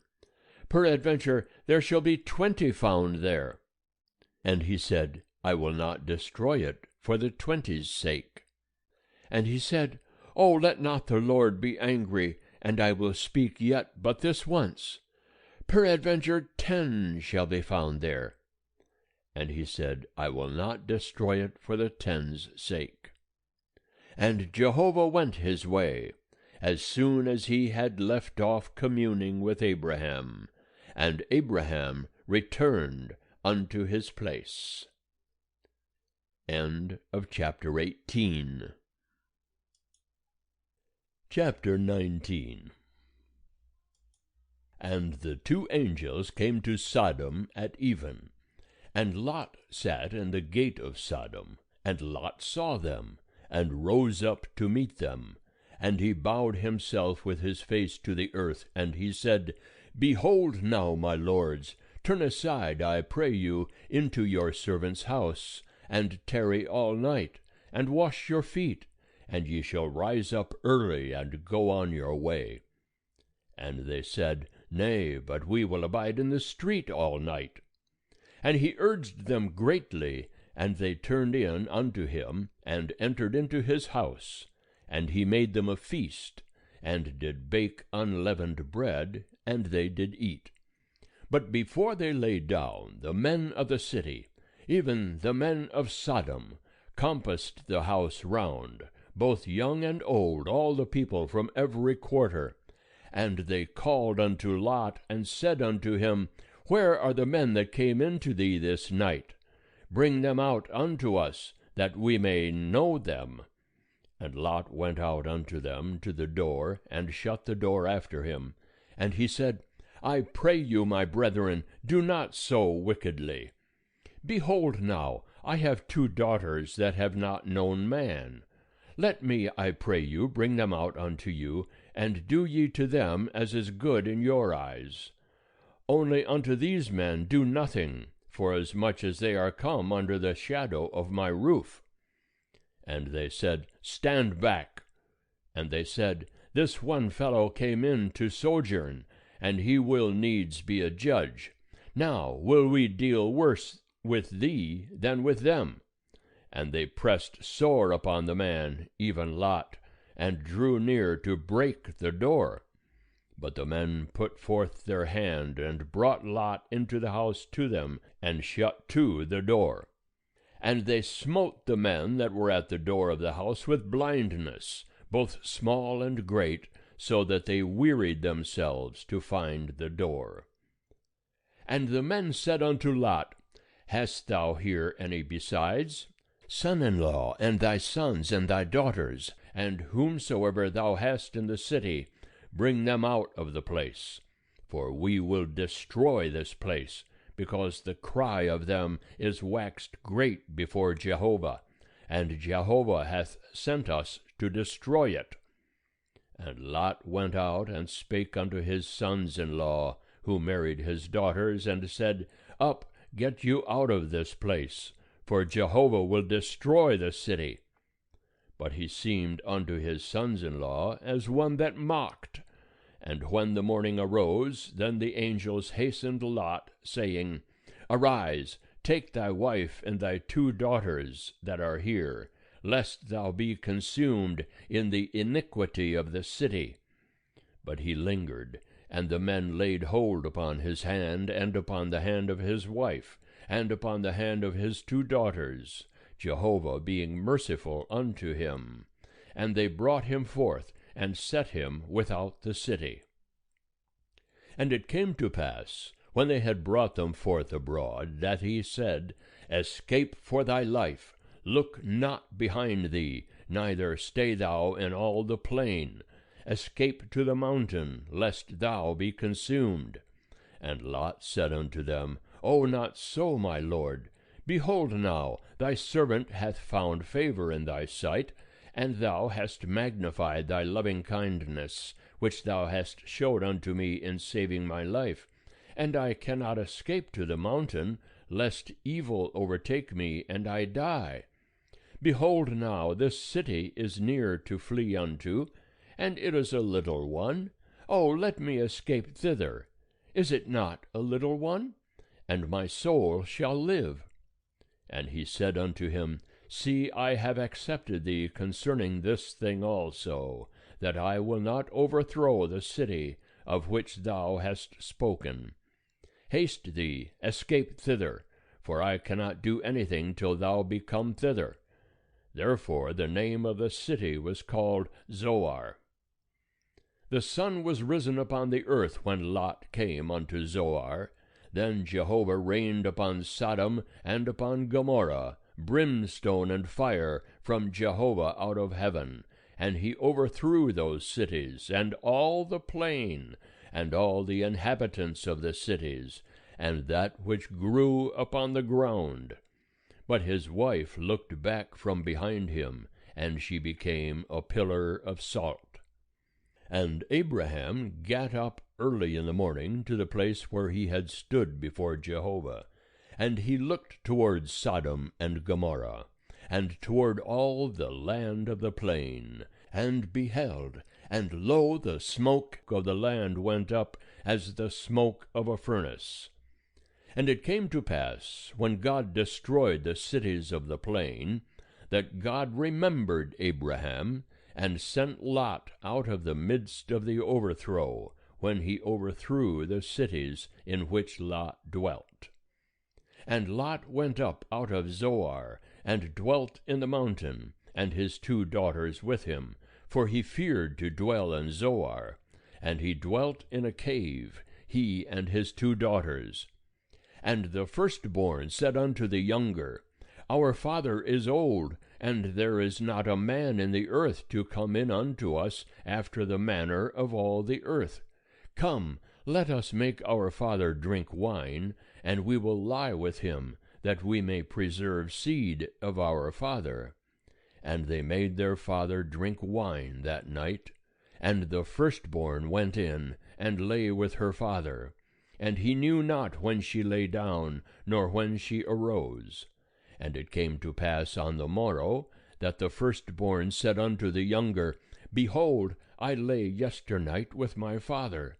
Let us make him drink wine this night also, and go thou in, and lie with him, that we may preserve seed of our father. And they made their father drink wine that night also. And the younger arose and lay with him, and he knew not when she lay down, nor when she arose. Thus were both the daughters of Lot with child by their father. And the firstborn bare a son, and called his name Moab. The same is the father of the Moabites unto this day. And the younger she also bare a son, and called his name Ben-Ami. The same is the father of the children of Ammon unto this day. End of chapter 19. Chapter 20. And Abraham journeyed from thence toward the land of the south, and dwelt between Kadesh and Shur, and he sojourned in Gerar. And Abraham said of Sarah his wife, She is my sister. And Abimelech king of Gerar sent and took Sarah. But God came to Abimelech in a dream of the night, and said to him, Behold, thou art but a dead man, because of the woman whom thou hast taken, for she is a man's wife. Now Abimelech had not come near her, and he said, Lord, wilt thou slay even a righteous nation? Said he not himself unto me, She is my sister? And she, even she herself, said, He is my brother. In the integrity of my heart and the innocency of my hands have I done this. And God said unto him in the dream, Yea, I know that in the integrity of thy heart thou hast done this, and I also withheld thee from sinning against me. Therefore suffered I thee not to touch her. Now therefore restore the man's wife, for he is a prophet, and he shall pray for thee, and thou shalt live. And if thou restore her not, know thou that thou shalt surely die, thou and all that are thine. And Abimelech rose early in the morning, and called all his servants, and told all these things in their ears. And the men were sore afraid. Then Abimelech called Abraham, and said unto him, What hast thou done unto us? And wherein have I sinned against thee, that thou hast brought on me and on my kingdom a great sin? Thou hast done deeds unto me that ought not to be done. And Abimelech said unto Abraham, What sawest thou that thou hast done this thing? And Abraham said, Because I thought, Surely the fear of God is not in this place, and they will slay me for my wife's sake. And moreover, she is indeed my sister, the daughter of my father, but not the daughter of my mother, and she became my wife. And it came to pass, when God caused me to wander from my father's house, that I said unto her, This is thy kindness which thou shalt show unto me. At every place whither we shall come, say of me, He is my brother. And Abimelech took sheep and oxen and men servants and women servants, and gave them unto Abraham, and restored him Sarah his wife. And Abimelech said, Behold, my land is before thee, dwell where it pleaseth thee. And unto Sarah he said, Behold, I have given thy brother 1,000 pieces of silver. Behold, it is for thee a covering of the eyes to all that are with thee. And in respect of all thou art righted. And Abraham prayed unto God, and God healed Abimelech, and his wife, and his maidservants, and they bare children. For Jehovah had fast closed up all the wombs of the house of Abimelech, because of Sarah, Abraham's wife. End of chapter 20. Chapter 21. And Jehovah visited Sarah as he had said, and Jehovah did unto Sarah as he had spoken. And Sarah conceived, and bare Abraham a son in his old age, at the set time of which God had spoken to him. And Abraham called the name of his son that was born unto him, whom Sarah bare to him, Isaac. And Abraham circumcised his son Isaac when he was 8 days old, as God had commanded him. And Abraham was 100 years old when his son Isaac was born unto him. And Sarah said, God hath made me to laugh, every one that heareth will laugh with me. And she said, Who would have said unto Abraham, that Sarah should give children suck? For I have borne him a son in his old age. And the child grew, and was weaned, and Abraham made a great feast on the day that Isaac was weaned. And Sarah saw the son of Hagar the Egyptian, whom she had borne unto Abraham, mocking. Wherefore she said unto Abraham, Cast out this handmaid and her son, for the son of this handmaid shall not be heir with my son, even with Isaac. And the thing was very grievous in Abraham's sight on account of his son. And God said unto Abraham, Let it not be grievous in thy sight because of the lad, and because of thy handmaid. In all that Sarah saith unto thee, hearken unto her voice. For in Isaac shall thy seed be called. And also of the son of the handmaid will I make a nation, because he is thy seed. And Abraham rose up early in the morning, and took bread and a bottle of water, and gave it unto Hagar, putting it on her shoulder, and gave her the child, and sent her away. And she departed, and wandered in the wilderness of Beersheba. And the water in the bottle was spent, and she cast the child under one of the shrubs. And she went and sat her down over against him a good way off, as it were a bowshot. For she said, Let me not look upon the death of the child. And she sat over against him, and lifted up her voice, and wept.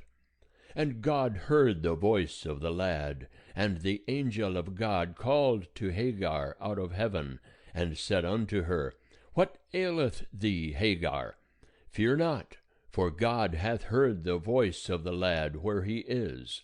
Arise, lift up the lad, and hold him in thy hand, for I will make him a great nation. And God opened her eyes, and she saw a well of water, and she went and filled the bottle with water, and gave the lad drink. And God was with the lad, and he grew, and he dwelt in the wilderness, and became, as he grew up, an archer. And he dwelt in the wilderness of Paran, and his mother took him a wife out of the land of Egypt. And it came to pass at that time that Abimelech and Phicol, the captain of his host, spake unto Abraham, saying, God is with thee in all that thou doest. Now therefore swear unto me here by God, that thou wilt not deal falsely with me, nor with my son, nor with my son's son, but according to the kindness that I have done unto thee, thou shalt do unto me, and to the land wherein thou hast sojourned. And Abraham said, I will swear. And Abraham reproved Abimelech because of the well of water, which Abimelech's servants had violently taken away. And Abimelech said, I know not who hath done this thing, neither didst thou tell me, neither yet heard I of it, but today.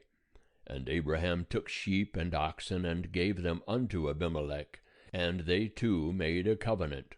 And Abraham set 7 ewe lambs of the flock by themselves. And Abimelech said unto Abraham, What mean these 7 ewe lambs, which thou hast set by themselves? And he said, These 7 ewe lambs shalt thou take of my hand, that it may be a witness unto me, that I have digged this well. Wherefore he called that place Beersheba, because there they swear both of them. So they made a covenant at Beersheba, and Abimelech rose up, and Phicol the captain of his host, and they returned into the land of the Philistines. And Abraham planted a tamarisk tree in Beersheba, and called thereon the name of Jehovah, the everlasting God. And Abraham sojourned in the land of the Philistines many days. End of chapter 21. Chapter 22. And it came to pass after these things, that God did prove Abraham, and said unto him, Abraham. And he said, Here am I. And he said, Take now thy son, thine only son, whom thou lovest, even Isaac, and get thee into the land of Moriah, and offer him there for a burnt offering upon one of the mountains which I will tell thee of. And Abraham rose early in the morning, and saddled his ass, and took 2 of his young men with him, and Isaac his son, and he clave the wood for the burnt offering, and rose up, and went unto the place of which God had told him. On the third day Abraham lifted up his eyes, and saw the place afar off. And Abraham said unto his young men, Abide ye here with the ass, and I and the lad will go yonder, and we will worship, and come again to you.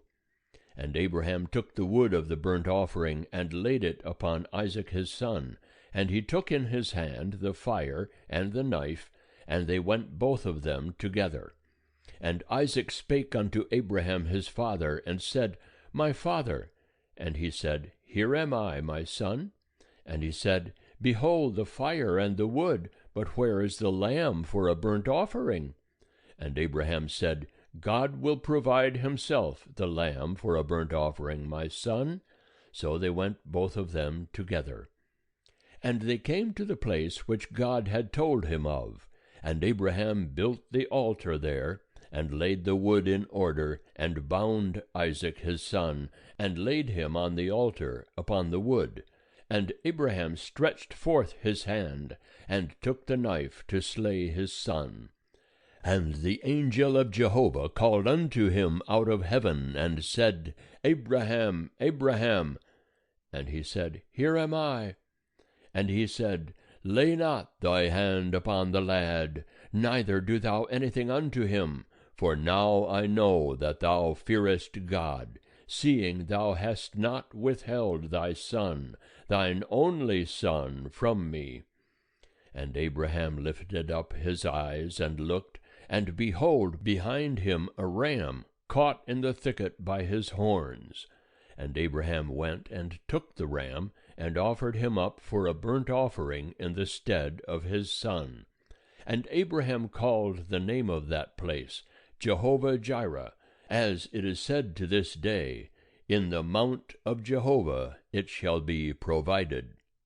And the angel of Jehovah called unto Abraham a second time out of heaven, and said, By myself have I sworn, saith Jehovah, because thou hast done this thing, and hast not withheld thy son, thine only son, that in blessing I will bless thee, and in multiplying I will multiply thy seed as the stars of the heavens, and as the sand which is upon the seashore.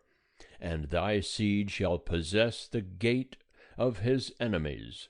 And in thy seed shall all the nations of the earth be blessed, because thou hast obeyed my voice.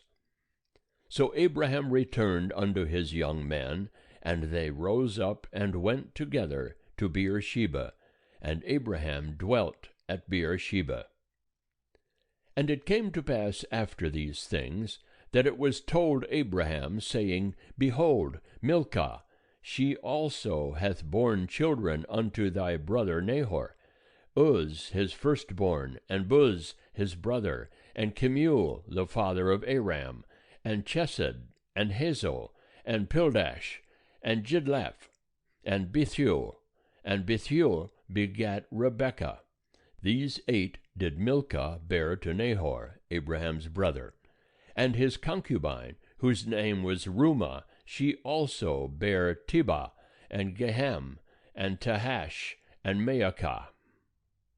End of chapter 22. Chapter 23. And the life of Sarah was 127 years. These were the years of the life of Sarah. And Sarah died in Kiriath Arba, the same is Hebron, in the land of Canaan. And Abraham came to mourn for Sarah, and to weep for her. And Abraham rose up from before his dead, and spake unto the children of Heth, saying, I am a stranger, and a sojourner with you. Give me a possession of a burying place with you, that I may bury my dead out of my sight. And the children of Heth answered Abraham, saying unto him, Hear us, my lord, thou art a prince of God among us. In the choice of our sepulchres bury thy dead. None of us shall withhold from thee his sepulchre, but that thou mayest bury thy dead. And Abraham rose up, and bowed himself to the people of the land, even to the children of Heth. And he communed with them, saying, If it be your mind that I should bury my dead out of my sight, hear me, and entreat for me to Ephron the son of Zohar, that he may give me the cave of Machpelah, which he hath, which is in the end of his field. For the full price let him give it to me in the midst of you for a possession of a burying place. Now Ephron was sitting in the midst of the children of Heth, and Ephron the Hittite answered Abraham in the audience of the children of Heth, even of all that went in at the gate of his city, saying, Nay, my lord, hear me. The field give I thee, and the cave that is therein I give it thee. In the presence of the children of my people give I it thee. Bury thy dead. And Abraham bowed himself down before the people of the land. And he spake unto Ephron in the audience of the people of the land, saying, But if thou wilt, I pray thee, hear me. I will give the price of the field. Take it of me, and I will bury my dead there.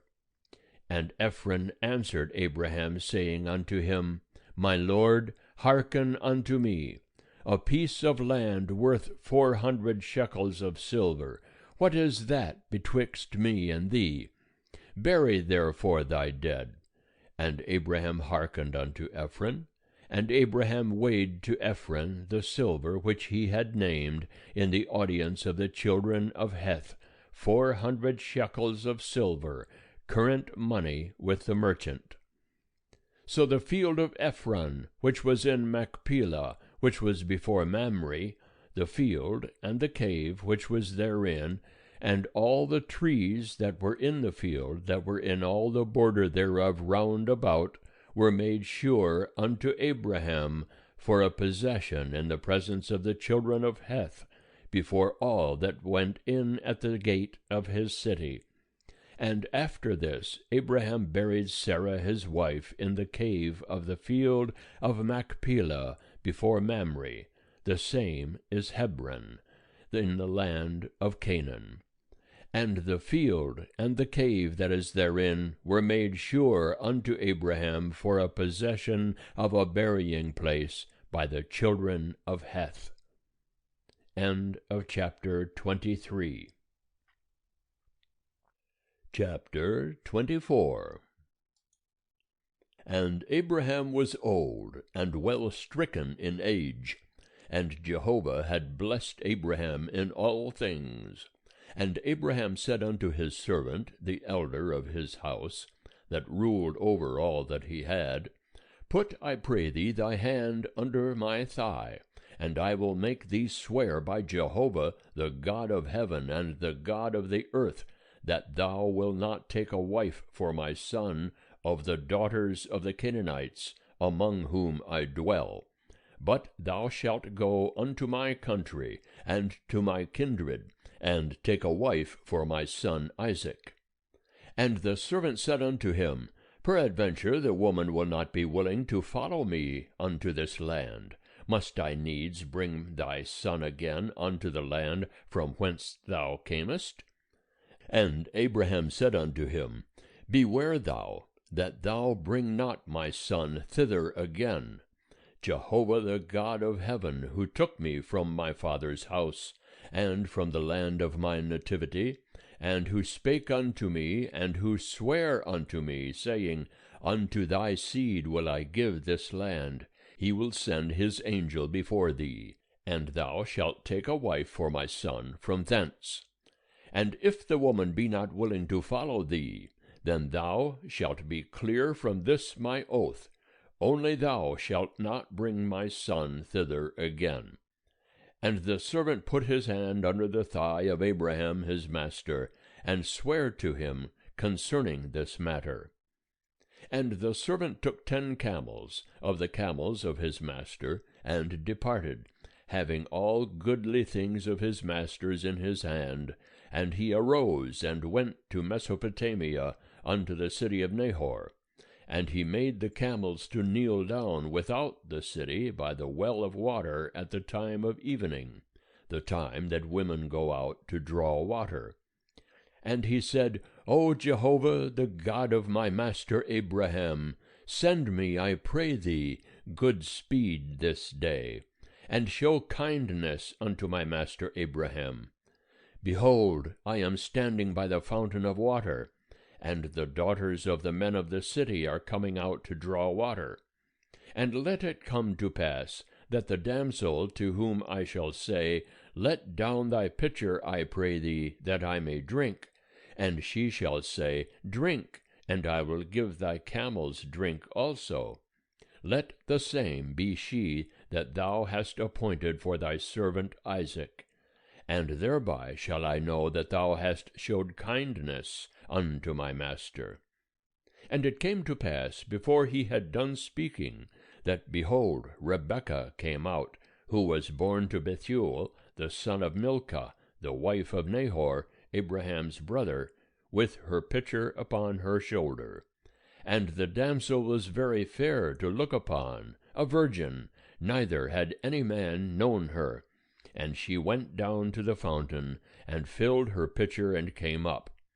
And the servant ran to meet her, and said, Give me to drink, I pray thee, a little water from thy pitcher.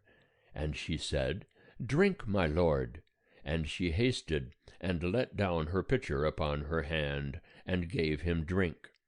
And when she had done giving him drink, she said, I will draw for thy camels also, until they have done drinking.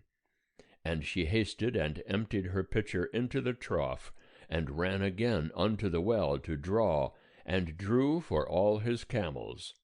And the man looked steadfastly on her, holding his peace, to know whether Jehovah had made his journey prosperous or not. And it came to pass, as the camels had done drinking, that the man took a golden ring of 1/2 shekel weight, and 2 bracelets for her hands, of 10 shekels weight of gold, and said, Whose daughter art thou?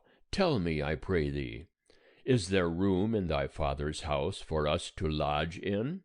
And she said unto him, I am the daughter of Bethuel, the son of Milcah, whom she bare unto Nahor. She said moreover unto him, We have both straw and provender enough, and room to lodge in. And the man bowed his head, and worshipped Jehovah. And he said, Blessed be Jehovah, the God of my master Abraham, who hath not forsaken his loving kindness, and his truth toward my master. As for me, Jehovah hath led me in the way to the house of my master's brethren. And the damsel ran, and told her mother's house according to these words. And Rebekah had a brother, and his name was Laban. And Laban ran out unto the man, unto the fountain. And it came to pass, when he saw the ring and the bracelets upon his sister's hands, and when he heard the words of Rebekah his sister, saying, Thus spake the man unto me, that he came unto the man, and behold, he was standing by the camels at the fountain. And he said, Come in, thou blessed of Jehovah. Wherefore standest thou without? For I have prepared the house, and room for the camels.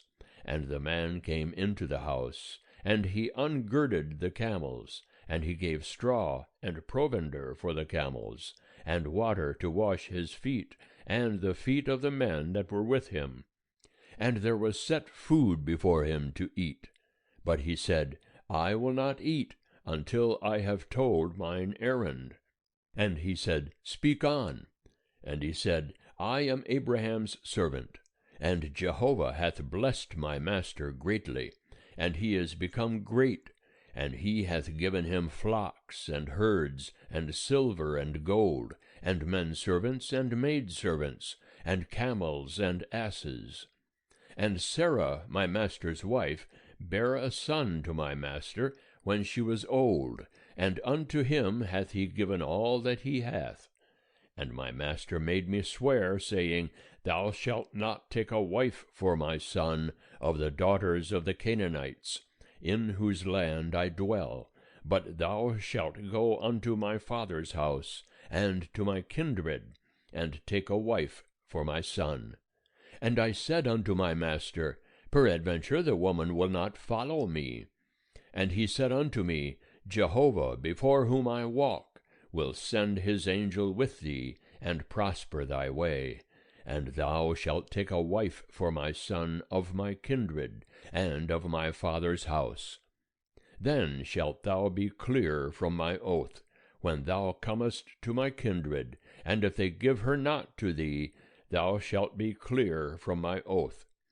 And I came this day unto the fountain, and said, O Jehovah, the God of my master Abraham, if now thou do prosper my way which I go, behold, I am standing by the fountain of water, and let it come to pass, that the maiden that cometh forth to draw, to whom I shall say, Give me, I pray thee, a little water from thy pitcher to drink, and she shall say to me, Both drink thou, and I will also draw for thy camels. Let the same be the woman whom Jehovah hath appointed for my master's son. And before I had done speaking in my heart, behold, Rebekah came forth with her pitcher on her shoulder. And she went down unto the fountain, and drew. And I said unto her, Let me drink, I pray thee. And she made haste, and let down her pitcher from her shoulder, and said, Drink, and I will give thy camels drink also. So I drank, and she made the camels drink also. And I asked her, and said, Whose daughter art thou? And she said, The daughter of Bethuel, Nahor's son, whom Milcah bare unto him.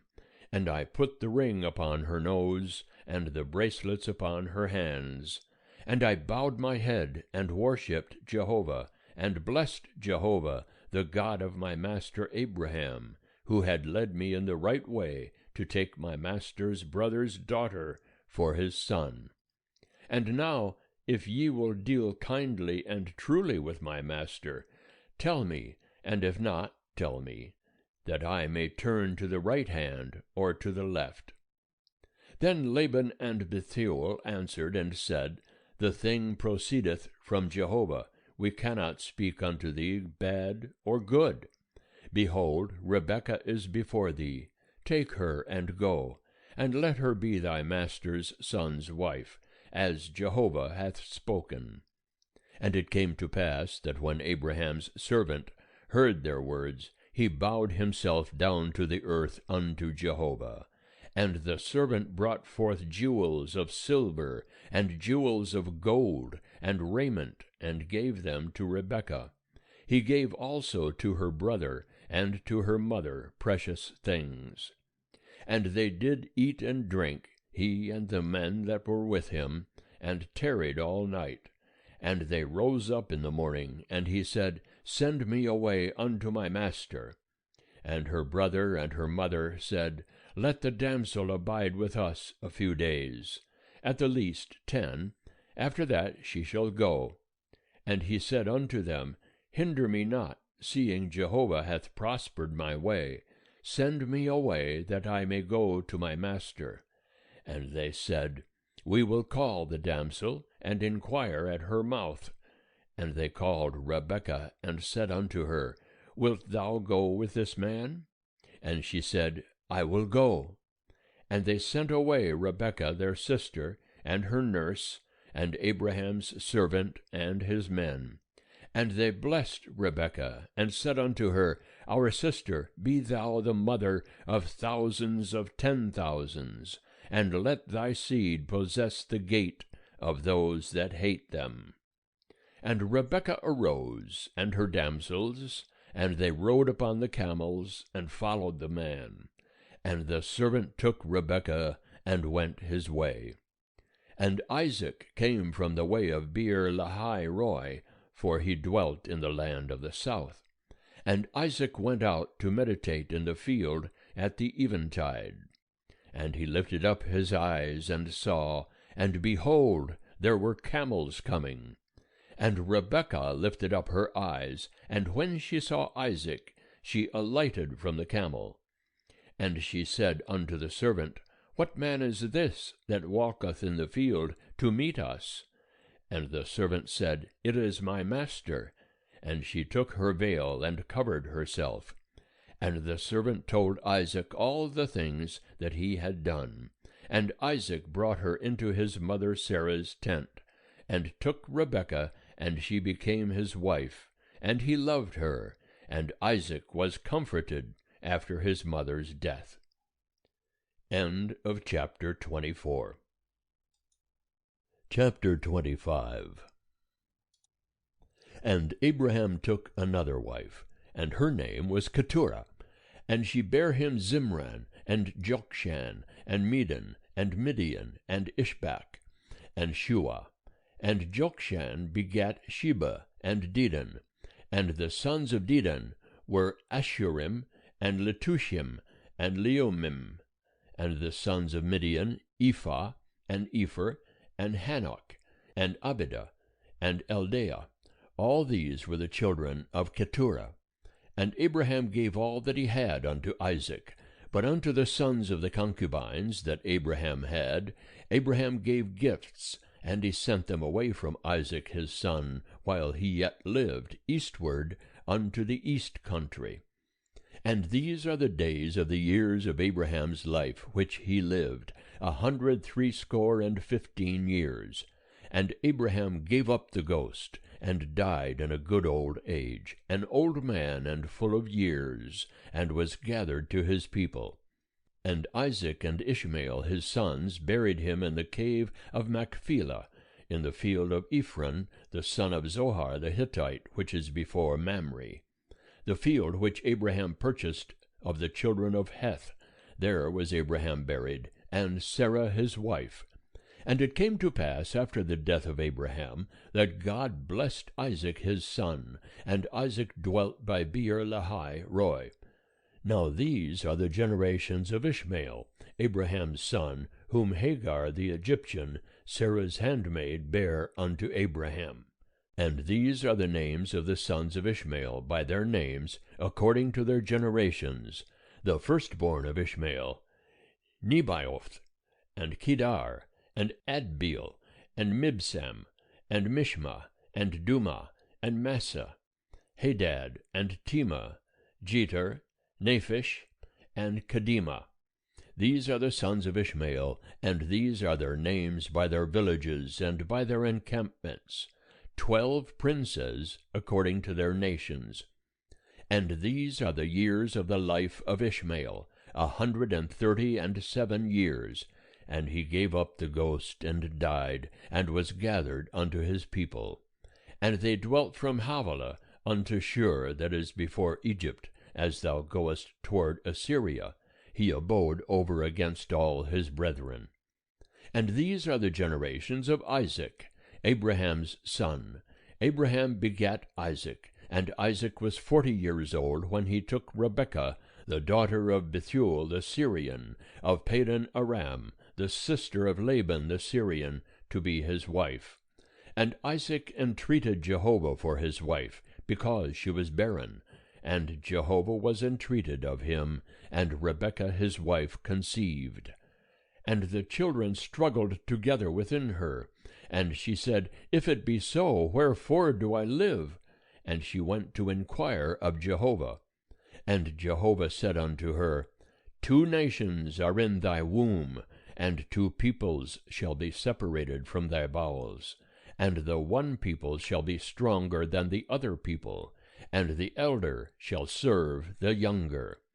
And when her days to be delivered were fulfilled, behold, there were twins in her womb. And the first came forth red all over, like a hairy garment, and they called his name Esau. And after that came forth his brother, and his hand had hold on Esau's heel, and his name was called Jacob. And Isaac was 80 years old when she bare them. And the boys grew, and Esau was a skillful hunter, a man of the field, and Jacob was a quiet man, dwelling in tents. Now Isaac loved Esau, because he did eat of his venison, and Rebekah loved Jacob. And Jacob boiled pottage, and Esau came in from the field, and he was faint. And Esau said to Jacob, Feed me, I pray thee, with that same red pottage, for I am faint. Therefore was his name called Edom. And Jacob said, Sell me first thy birthright. And Esau said, Behold, I am about to die, and what profit shall the birthright do to me? And Jacob said, Swear to me first. And he sware unto him, and he sold his birthright unto Jacob. And Jacob gave Esau bread and pottage of lentils, and he did eat and drink, and rose up and went his way. So Esau despised his birthright. Chapter 26. And there was a famine in the land, besides the first famine that was in the days of Abraham. And Isaac went unto Abimelech, king of the Philistines, unto Gerar. And Jehovah appeared unto him, and said, Go not down into Egypt. Dwell in the land which I shall tell thee of. Sojourn in this land, and I will be with thee, and will bless thee. For unto thee and unto thy seed I will give all these lands. And I will establish the oath which I swear unto Abraham thy father. And I will multiply thy seed as the stars of heaven, and will give unto thy seed all these lands. And in thy seed shall all the nations of the earth be blessed. Because that Abraham obeyed my voice, and kept my charge, my commandments, my statutes, and my laws. And Isaac dwelt in Gerar, and the men of the place asked him of his wife, and he said, She is my sister. For he feared to say, My wife, lest, said he, the men of the place should kill me for Rebekah, because she was fair to look upon.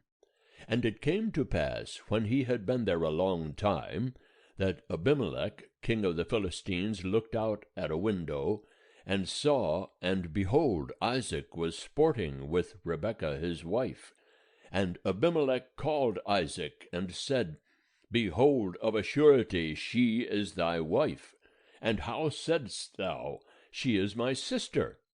And Isaac said unto him, Because I said, Lest I die because of her. And Abimelech said, What is this thou hast done unto us? One of the people might easily have lain with thy wife, and thou wouldest have brought guiltiness upon us. And Abimelech charged all the people, saying, He that toucheth this man or his wife shall surely be put to death. And Isaac sowed in that land, and found in the same year 100-fold. And Jehovah blessed him, and the man waxed great, and grew more and more, until he became very great. And he had possessions of flocks, and possessions of herds, and a great household, and the Philistines envied him. Now all the wells which his father's servants had digged in the days of Abraham his father, the Philistines had stopped, and filled with earth. And Abimelech said unto Isaac, Go from us, for thou art much mightier than we. And Isaac departed thence, and encamped in the valley of Gerar, and dwelt there. And Isaac digged again the wells of water which they had digged in the days of Abraham his father, for the Philistines had stopped them after the death of Abraham. And he called their names after the names by which his father had called them. And Isaac's servants digged in the valley, and found there a well of springing water. And the herdsmen of Gerar strove with Isaac's herdsmen, saying, The water is ours. And he called the name of the well Esek, because they contended with him. And they digged another well, and they strove for that also. And he called the name of it Sitnah. And he removed from thence, and digged another well, and for that they strove not, and he called the name of it Rehoboth. And he said, For now Jehovah hath made room for us, and we shall be fruitful in the land. And he went up from thence to Beersheba, and Jehovah appeared unto him the same night, and said, I am the God of Abraham thy father. Fear not, for I am with thee, and will bless thee, and multiply thy seed for my servant Abraham's sake. And he builded an altar there, and called upon the name of Jehovah, and pitched his tent there. And there Isaac's servants digged a well. Then Abimelech went to him from Gerar, and Ahuzeth his friend, and Phicol the captain of his host. And Isaac said unto them, Wherefore are ye come unto me, seeing ye hate me, and have sent me away from you? And they said, We saw plainly that Jehovah was with thee, and we said, Let there now be an oath betwixt us, even betwixt us and thee, and let us make a covenant with thee, that thou wilt do us no hurt, as we have not touched thee, and as we have done unto thee nothing but good, and have sent thee away in peace. Thou art now the blessed of Jehovah. And he made them a feast, and they did eat and drink.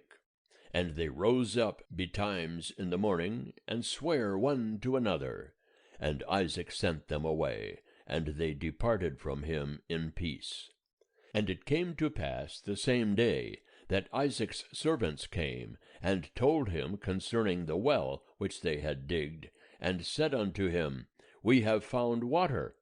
And he called it Sheba.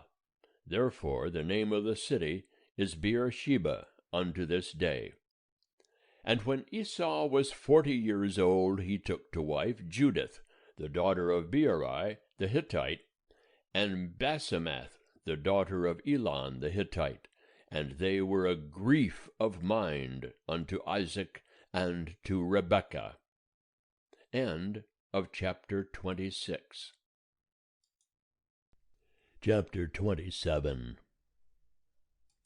And it came to pass that when Isaac was old, and his eyes were dim, so that he could not see, he called Esau his elder son, and said unto him, My son. And he said unto him, Here am I. And he said, Behold now, I am old, I know not the day of my death. Now therefore take, I pray thee, thy weapons, thy quiver and thy bow, and go out to the field, and take me venison, and make me savory food, such as I love, and bring it to me, that I may eat, that my soul may bless thee before I die. And Rebekah heard when Isaac spake to Esau his son.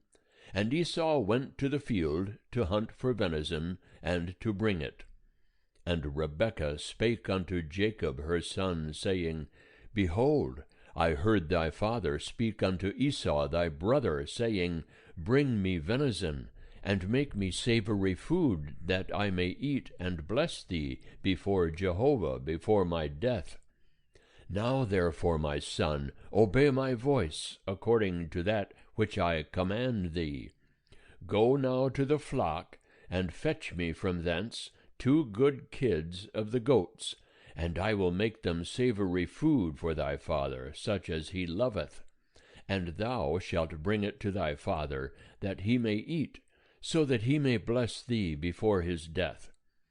And Jacob said to Rebekah his mother, Behold, Esau my brother is a hairy man, and I am a smooth man. My father peradventure will feel me, and I shall seem to him as a deceiver, and I shall bring a curse upon me, and not a blessing. And his mother said unto him, Upon me be thy curse, my son, only obey my voice, and go fetch me them. And he went and fetched, and brought them to his mother, and his mother made savory food, such as his father loved. And Rebekah took the goodly garments of Esau her elder son, which were with her in the house, and put them upon Jacob, her younger son, and she put the skins of the kids of the goats upon his hands, and upon the smooth of his neck. And she gave the savory food and the bread which she had prepared into the hand of her son Jacob. And he came unto his father, and said, My father. And he said, Here am I. Who art thou, my son? And Jacob said unto his father, I am Esau, thy firstborn. I have done according as thou badest me. Arise, I pray thee, sit, and eat of my venison, that thy soul may bless me. And Isaac said unto his son, How is it that thou hast found it so quickly, my son?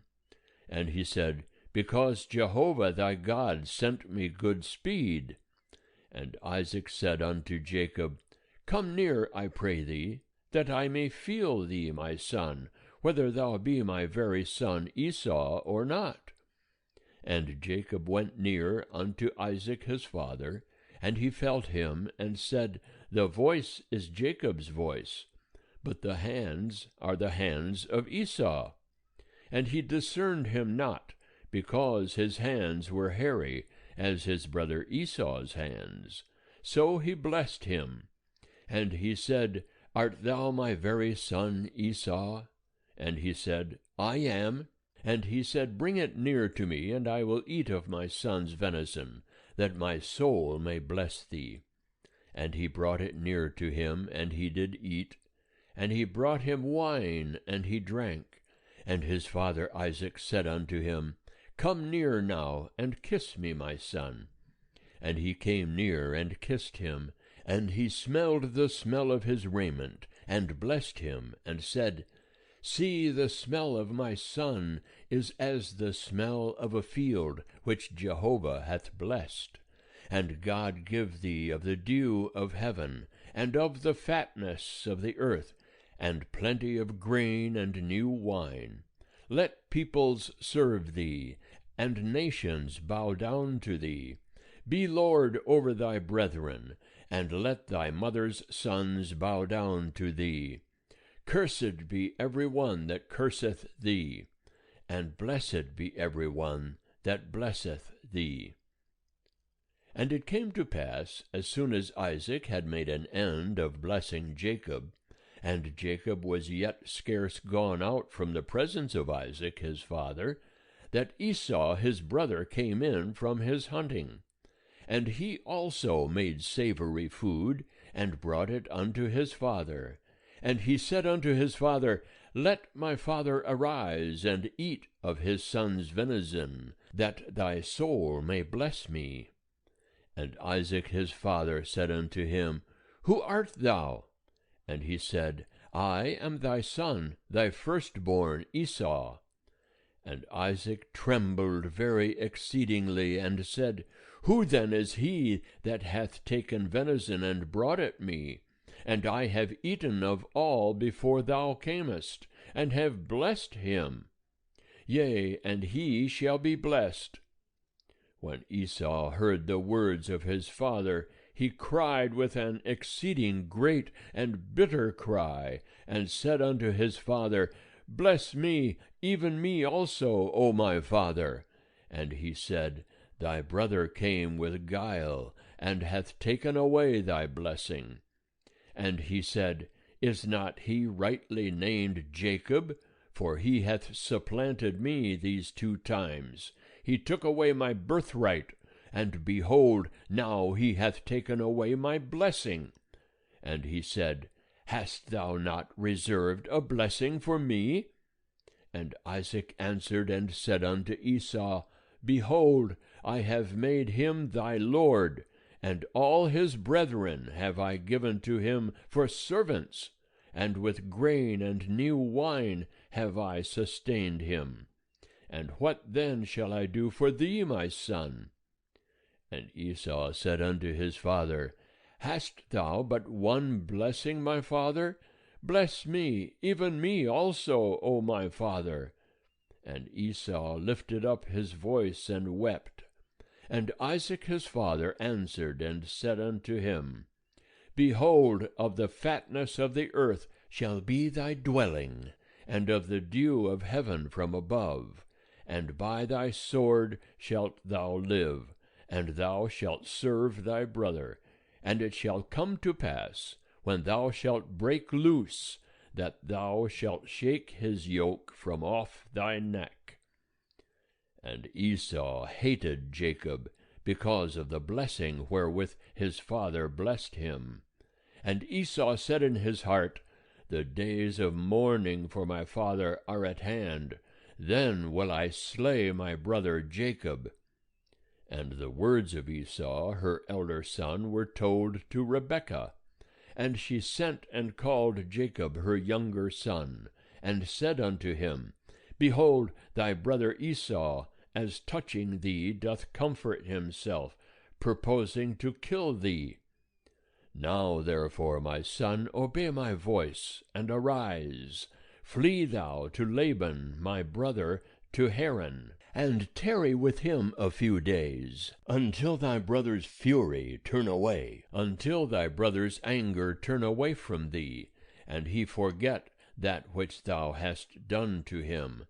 Then I will send and fetch thee from thence. Why should I be bereaved of you both in one day? And Rebekah said to Isaac, I am weary of my life because of the daughters of Heth. If Jacob take a wife of the daughters of Heth, such as these, of the daughters of the land, what good shall my life do me? End of chapter 27. Chapter 28. And Isaac called Jacob, and blessed him, and charged him, and said unto him, Thou shalt not take a wife of the daughters of Canaan. Arise, go to Padan Aram, to the house of Bethuel thy mother's father, and take thee a wife from thence of the daughters of Laban thy mother's brother. And God Almighty bless thee, and make thee fruitful, and multiply thee, that thou mayest be a company of peoples, and give thee the blessing of Abraham to thee, and to thy seed with thee, that thou mayest inherit the land of thy sojournings, which God gave unto Abraham. And Isaac sent away Jacob, and he went to Padan Aram unto Laban, son of Bethuel the Syrian, the brother of Rebekah, Jacob's and Esau's mother. Now Esau saw that Isaac had blessed Jacob, and sent him away to Padan Aram, to take him a wife from thence, and that as he blessed him he gave him a charge, saying, Thou shalt not take a wife of the daughters of Canaan. And that Jacob obeyed his father and his mother, and was gone to Padan Aram. And Esau saw that the daughters of Canaan pleased not Isaac his father, and Esau went unto Ishmael, and took besides the wives that he had, Mahalath, the daughter of Ishmael, Abraham's son, the sister of Nebaioth, to be his wife. And Jacob went out from Beersheba, and went toward Haran, and he lighted upon a certain place, and tarried there all night, because the sun was set. And he took one of the stones of the place, and put it under his head, and lay down in that place to sleep. And he dreamed, and behold, a ladder set upon the earth, and the top of it reached to heaven. And behold, the angels of God ascending and descending on it. And behold, Jehovah stood above it, and said, I am Jehovah, the God of Abraham thy father, and the God of Isaac. The land whereon thou liest, to thee will I give it, and to thy seed. And thy seed shall be as the dust of the earth, and thou shalt spread abroad to the west, and to the east, and to the north, and to the south. And in thee and in thy seed shall all the families of the earth be blessed. And behold, I am with thee, and will keep thee whithersoever thou goest, and will bring thee again into this land. For I will not leave thee, until I have done that which I have spoken to thee of. And Jacob awaked out of his sleep, and he said, Surely Jehovah is in this place, and I knew it not. And he was afraid, and said, How dreadful is this place! This is none other than the house of God, and this is the gate of heaven. And Jacob rose up early in the morning, and took the stone that he had put under his head, and set it up for a pillar, and poured oil upon the top of it, and he called the name of that place Bethel.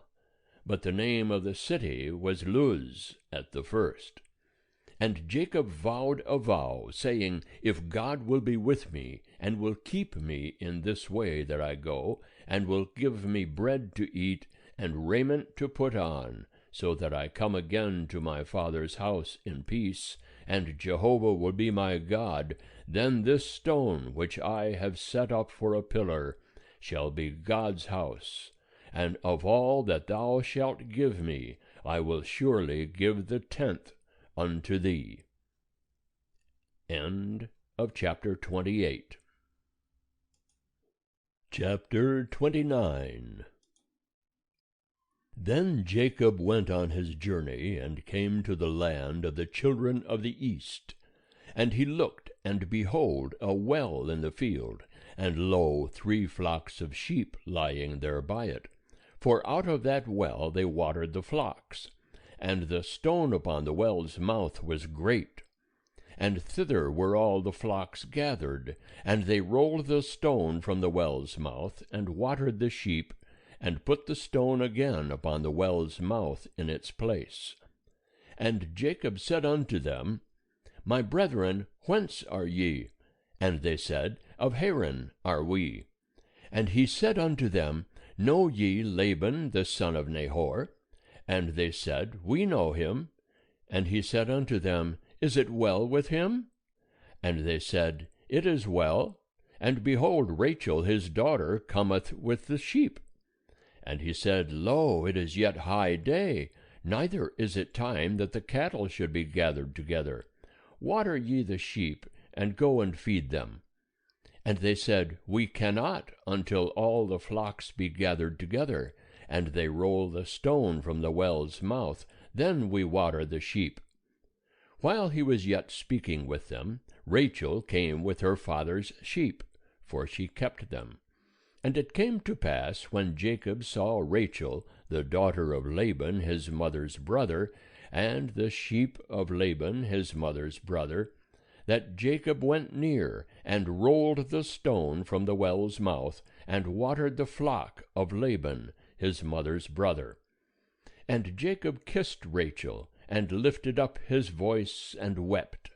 And Jacob told Rachel that he was her father's brother, and that he was Rebekah's son. And she ran and told her father. And it came to pass, when Laban heard the tidings of Jacob his sister's son, that he ran to meet him, and embraced him, and kissed him, and brought him to his house. And he told Laban all these things. And Laban said to him, Surely thou art my bone and my flesh. And he abode with him the space of a month. And Laban said unto Jacob, Because thou art my brother, shouldest thou therefore serve me for naught? Tell me, what shall thy wages be? And Laban had 2 daughters. The name of the elder was Leah, and the name of the younger was Rachel. And Leah's eyes were tender, but Rachel was beautiful and well-favored. And Jacob loved Rachel. And he said, I will serve thee 7 years for Rachel, thy younger daughter. And Laban said, It is better that I give her to thee, than that I should give her to another man. Abide with me. And Jacob served 7 years for Rachel, and they seemed unto him but a few days, for the love he had to her. And Jacob said unto Laban, Give me my wife, for my days are fulfilled, that I may go in unto her. And Laban gathered together all the men of the place, and made a feast. And it came to pass in the evening that he took Leah his daughter, and brought her to him, and he went in unto her. And Laban gave Zilpah his handmaid unto his daughter Leah for a handmaid. And it came to pass in the morning, that, behold, it was Leah. And he said to Laban, What is this thou hast done unto me? Did not I serve with thee for Rachel? Wherefore then hast thou beguiled me? And Laban said, It is not so done in our place, to give the younger before the firstborn. Fulfill the week of this one, and we will give thee the other also, for the service which thou shalt serve with me yet 7 other years. And Jacob did so, and fulfilled her week, and he gave him Rachel his daughter to wife. And Laban gave to Rachel his daughter Bilhah his handmaid to be her handmaid.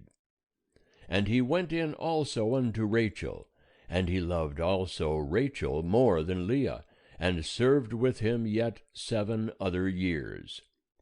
And Jehovah saw that Leah was hated, and he opened her womb, but Rachel was barren. And Leah conceived and bare a son, and she called his name Reuben.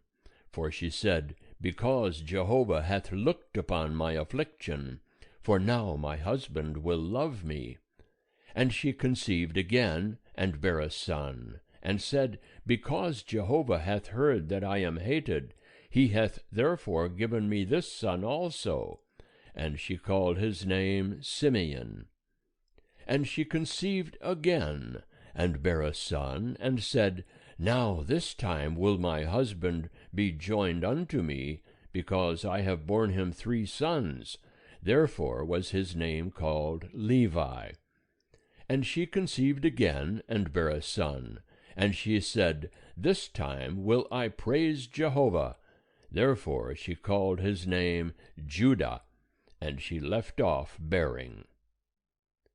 End of chapter 29. Chapter 30. And when Rachel saw that she bare Jacob no children, Rachel envied her sister. And she said unto Jacob, Give me children, or else I die. And Jacob's anger was kindled against Rachel, and he said, Am I in God's stead, who hath withheld from thee the fruit of the womb?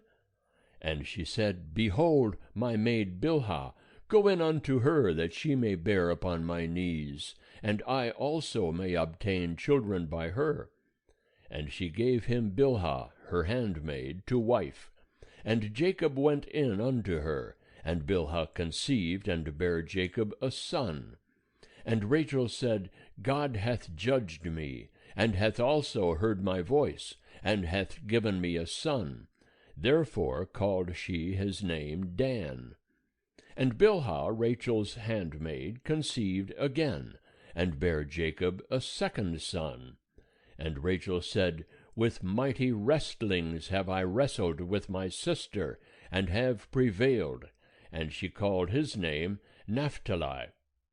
When Leah saw that she had left off bearing, she took Zilpah her handmaid, and gave her to Jacob to wife.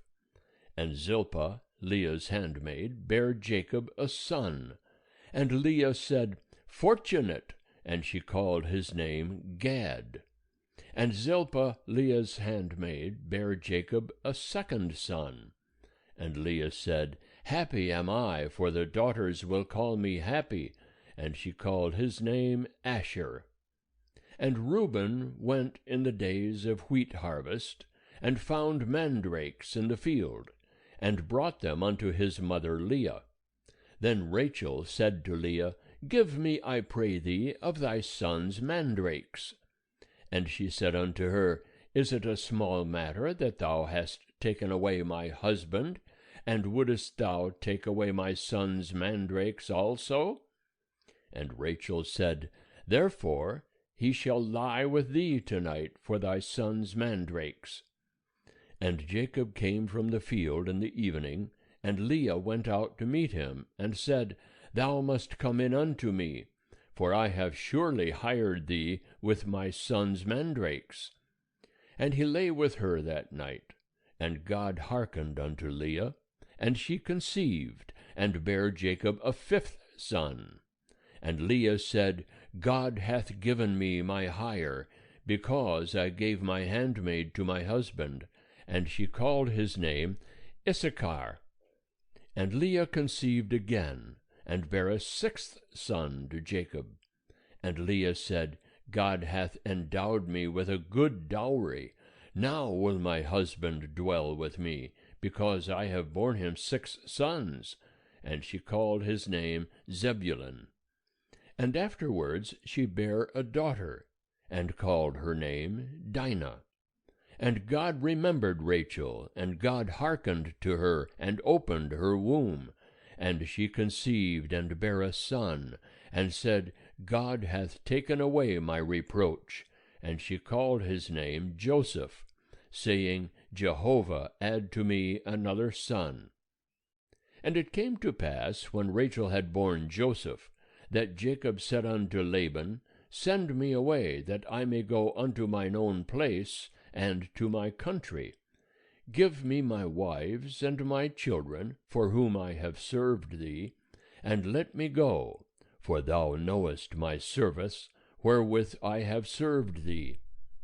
And Laban said unto him, If now I have found favor in thine eyes, tarry, for I have divined that Jehovah hath blessed me for thy sake.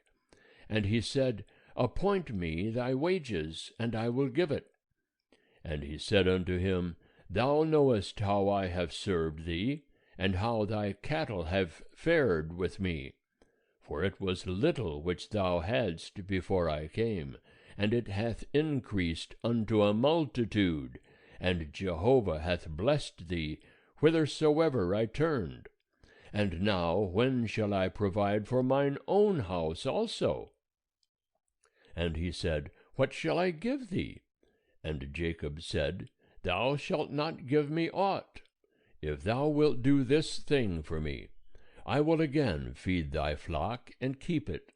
I will pass through all thy flock today, removing from thence every speckled and spotted one, and every black one among the sheep, and the spotted and speckled among the goats, and of such shall be my hire.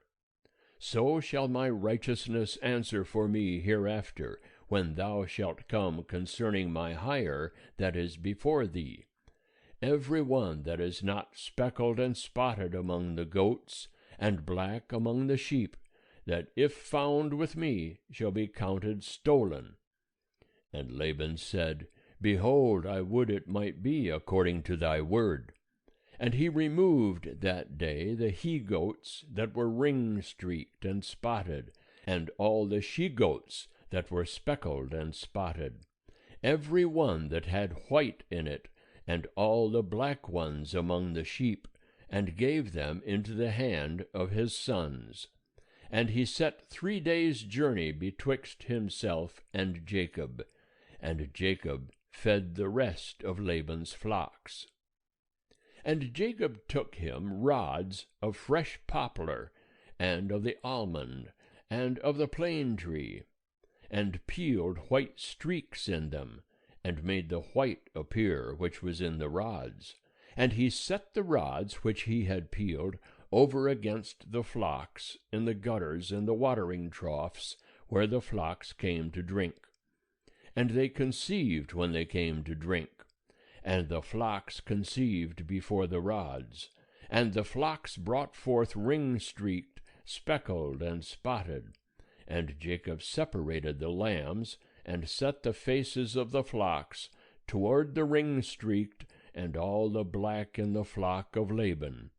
And he put his own droves apart, and put them not unto Laban's flock.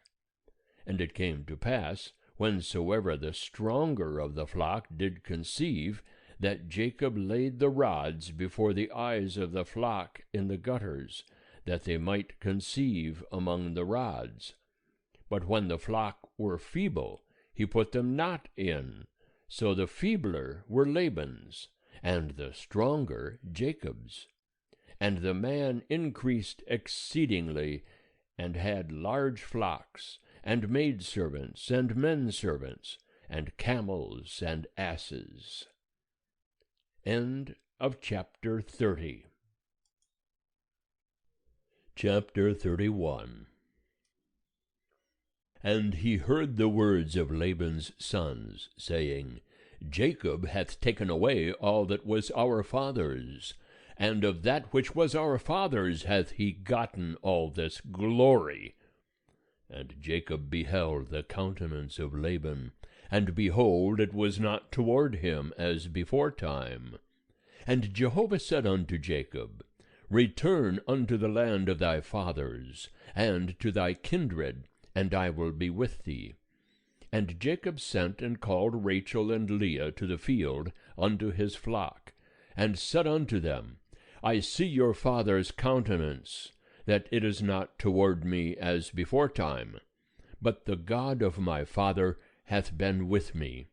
And ye know that with all my power I have served your father, and your father hath deceived me, and changed my wages 10 times, but God suffered him not to hurt me. If he said thus, The speckled shall be thy wages, then all the flock bare speckled. And if he said thus, The ring-streaked shall be thy wages, then bare all the flock ring-streaked. Thus God hath taken away the cattle of your father, and given them to me. And it came to pass at the time that the flock conceive, that I lifted up mine eyes, and saw in a dream, and behold, the he-goats which leaped upon the flock were ring-streaked, speckled, and grizzled. And the angel of God said unto me in the dream, Jacob. And I said, Here am I. And he said, Lift up now thine eyes, and see. All the he-goats which leap upon the flock are ring-streaked, speckled, and grizzled. For I have seen all that Laban doeth unto thee. I am the God of Bethel, where thou anointest a pillar, where thou vowedst a vow unto me. Now arise, get thee out from this land, and return unto the land of thy nativity. And Rachel and Leah answered and said unto him, Is there yet any portion or inheritance for us in our father's house? Are we not accounted by him as foreigners? For he hath sold us, and hath also quite devoured our money. For all the riches which God hath taken away from our father, that is ours and our children's. Now then, whatsoever God hath said unto thee, do. Then Jacob rose up, and set his sons and his wives upon the camels, and he carried away all his cattle, and all his substance which he hath gathered, the cattle of his getting, which he had gathered in Padan Aram, to go to Isaac his father, unto the land of Canaan.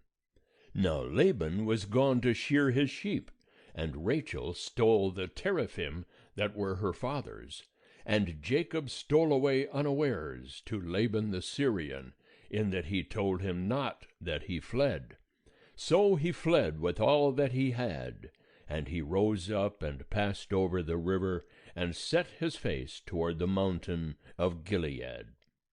And it was told Laban on the 3rd day that Jacob was fled, and he took his brethren with him, and pursued after him 7 days' journey, and he overtook him in the mountain of Gilead. And God came to Laban the Syrian in a dream of the night, and said unto him, Take heed to thyself that thou speak not to Jacob either good or bad. And Laban came up with Jacob. Now Jacob had pitched his tent in the mountain, and Laban with his brethren encamped in the mountain of Gilead. And Laban said to Jacob, What hast thou done, that thou hast stolen away unawares to me, and carried away my daughters as captives of the sword? Wherefore didst thou flee secretly, and steal away from me, and didst not tell me, that I might have sent thee away with mirth and with songs, with tabret and with harp, and didst not suffer me to kiss my sons and my daughters? Now hast thou done foolishly. It is in the power of my hand to do you hurt. But the God of your father spake unto me yesternight, saying, Take heed to thyself, that thou speak not to Jacob either good or bad. And now, though thou wouldest needs be gone, because thou sore longedst after thy father's house, yet wherefore hast thou stolen my gods? And Jacob answered and said to Laban, Because I was afraid. For I said, Lest thou shouldest take thy daughters from me by force. With whomsoever thou findest thy gods, he shall not live. Before our brethren discern thou what is thine with me, and take it to thee. For Jacob knew not that Rachel had stolen them. And Laban went into Jacob's tent, and into Leah's tent, and into the tent of the two maidservants, but he found them not. And he went out of Leah's tent, and entered into Rachel's tent. Now Rachel had taken the teraphim, and put them in the camel's saddle, and sat upon them. And Laban felt about all the tent, but found them not. And she said to her father, Let not my lord be angry that I cannot rise up before thee, for the manner of women is upon me. And he searched, but found not the teraphim. And Jacob was wroth, and chode with Laban. And Jacob answered and said to Laban, What is my trespass? What is my sin, that thou hast hotly pursued after me? Whereas thou hast felt about all my stuff, what hast thou found of all thy household stuff? Set it here before my brethren and thy brethren, that they may judge betwixt us two. These 20 years have I been with thee. Thy ewes and thy she-goats have not cast their young, and the rams of thy flocks have I not eaten. That which was torn of beasts I brought not unto thee. I bear the loss of it. Of my hand didst thou require it, whether stolen by day or stolen by night. Thus I was. In the day the drought consumed me, and the frost by night, and my sleep fled from mine eyes. These 20 years have I been in thy house. I served thee 14 years for thy 2 daughters, and 6 years for thy flock. And thou hast changed my wages 10 times. Except the God of my father, the God of Abraham, and the fear of Isaac hath been with me, surely now hadst thou sent me away empty. God hath seen mine affliction, and the labor of my hands, and rebuked thee yesternight. And Laban answered and said unto Jacob, The daughters are my daughters, and the children are my children, and the flocks are my flocks, and all that thou seest is mine. And what can I do this day unto these my daughters, or unto their children whom they have borne? And now come, let us make a covenant, I and thou, and let it be for a witness between me and thee. And Jacob took a stone, and set it up for a pillar. And Jacob said unto his brethren, Gather stones. And they took stones, and made a heap. And they did eat there by the heap. And Laban called it Jagar-sahadutha, but Jacob called it Gilead. And Laban said, This heap is witness between me and thee this day. Therefore was the name of it called Gilead. And Mizpah, for he said, Jehovah watch between me and thee, when we are absent one from another. If thou shalt afflict my daughters, and if thou shalt take wives besides my daughters, no man is with us. See, God is witness betwixt me and thee. And Laban said to Jacob, Behold this heap, and behold the pillar which I have set betwixt me and thee. This heap be witness, and the pillar be witness, that I will not pass over this heap to thee, and that thou shalt not pass over this heap and this pillar unto me for harm. The God of Abraham and the God of Nahor, the God of their father, judge betwixt us. And Jacob sware by the fear of his father Isaac. And Jacob offered a sacrifice in the mountain, and called his brethren to eat bread. And they did eat bread, and tarried all night in the mountain. And early in the morning Laban rose up, and kissed his sons and his daughters, and blessed them. And Laban departed, and returned unto his place. End of chapter 31. Chapter 32. And Jacob went on his way, and the angels of God met him. And Jacob said when he saw them, This is God's host. And he called the name of that place Mahanaim. And Jacob sent messengers before him to Esau his brother unto the land of Seir, the field of Edom. And he commanded them, saying, Thus shall ye say unto my lord Esau, Thus saith thy servant Jacob, I have sojourned with Laban, and stayed until now, and I have oxen and asses and flocks, and men servants and maid servants, and I have sent to tell my lord, that I may find favor in thy sight. And the messengers returned to Jacob, saying, We came to thy brother Esau, and moreover he cometh to meet thee, and 400 men with him. Then Jacob was greatly afraid, and was distressed, and he divided the people that were with him, and the flocks, and the herds, and the camels, into 2 companies. And he said, If Esau come to the one company, and smite it, then the company which is left shall escape. And Jacob said, O God of my father Abraham, and God of my father Isaac, O Jehovah, who saidst unto me, Return unto thy country, and to thy kindred, and I will do thee good. I am not worthy of the least of all the loving kindnesses, and of all the truth which thou hast showed unto thy servant. For with my staff I passed over this Jordan, and now I am become 2 companies. Deliver me, I pray thee, from the hand of my brother, from the hand of Esau, for I fear him, lest he come and smite me, the mother with the children. And thou saidst, I will surely do thee good, and make thy seed as the sand of the sea, which cannot be numbered for multitude. And he lodged there that night, and took of that which he had with him a present for Esau his brother, 200 she-goats, and 20 he-goats, 200 ewes, and 20 rams, 30 milk camels and their colts, 40 cows and 10 bulls, 20 she-asses, and 10 foals.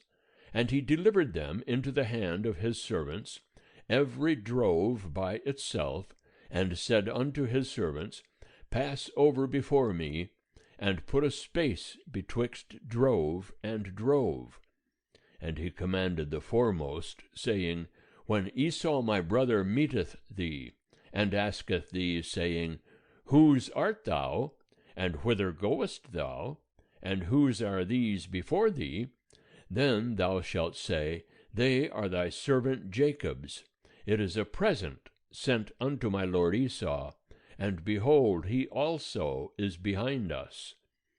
And he commanded also the second and the third, and all that followed the droves, saying, On this manner shall ye speak unto Esau when ye find him, and ye shall say, Moreover, behold, thy servant Jacob is behind us. For he said, I will appease him with the present that goeth before me, and afterward I will see his face. Peradventure he will accept me. So the present passed over before him, and he himself lodged that night in the company. And he rose up that night, and took his 2 wives, and his 2 handmaids, and his 11 children, and passed over the ford of the Jabbok. And he took them, and sent them over the stream, and sent over that which he had. And Jacob was left alone. And there wrestled a man with him until the breaking of the day. And when he saw that he prevailed not against him, he touched the hollow of his thigh. And the hollow of Jacob's thigh was strained, as he wrestled with him. And he said, Let me go, for the day breaketh. And he said, I will not let thee go, except thou bless me. And he said unto him, What is thy name? And he said, Jacob. And he said, Thy name shall be called no more Jacob, but Israel, for thou hast striven with God and with men, and hast prevailed. And Jacob asked him, and said, Tell me, I pray thee, thy name. And he said, Wherefore is it that thou dost ask after my name? And he blessed him there. And Jacob called the name of the place Peniel. For, said he, I have seen God face to face, and my life is preserved. And the sun rose upon him as he passed over Peniel, and he limped upon his thigh. Therefore the children of Israel eat not the sinew of the hip, which is upon the hollow of the thigh, unto this day, because he touched the hollow of Jacob's thigh in the sinew of the hip. End of chapter 32. Chapter 33.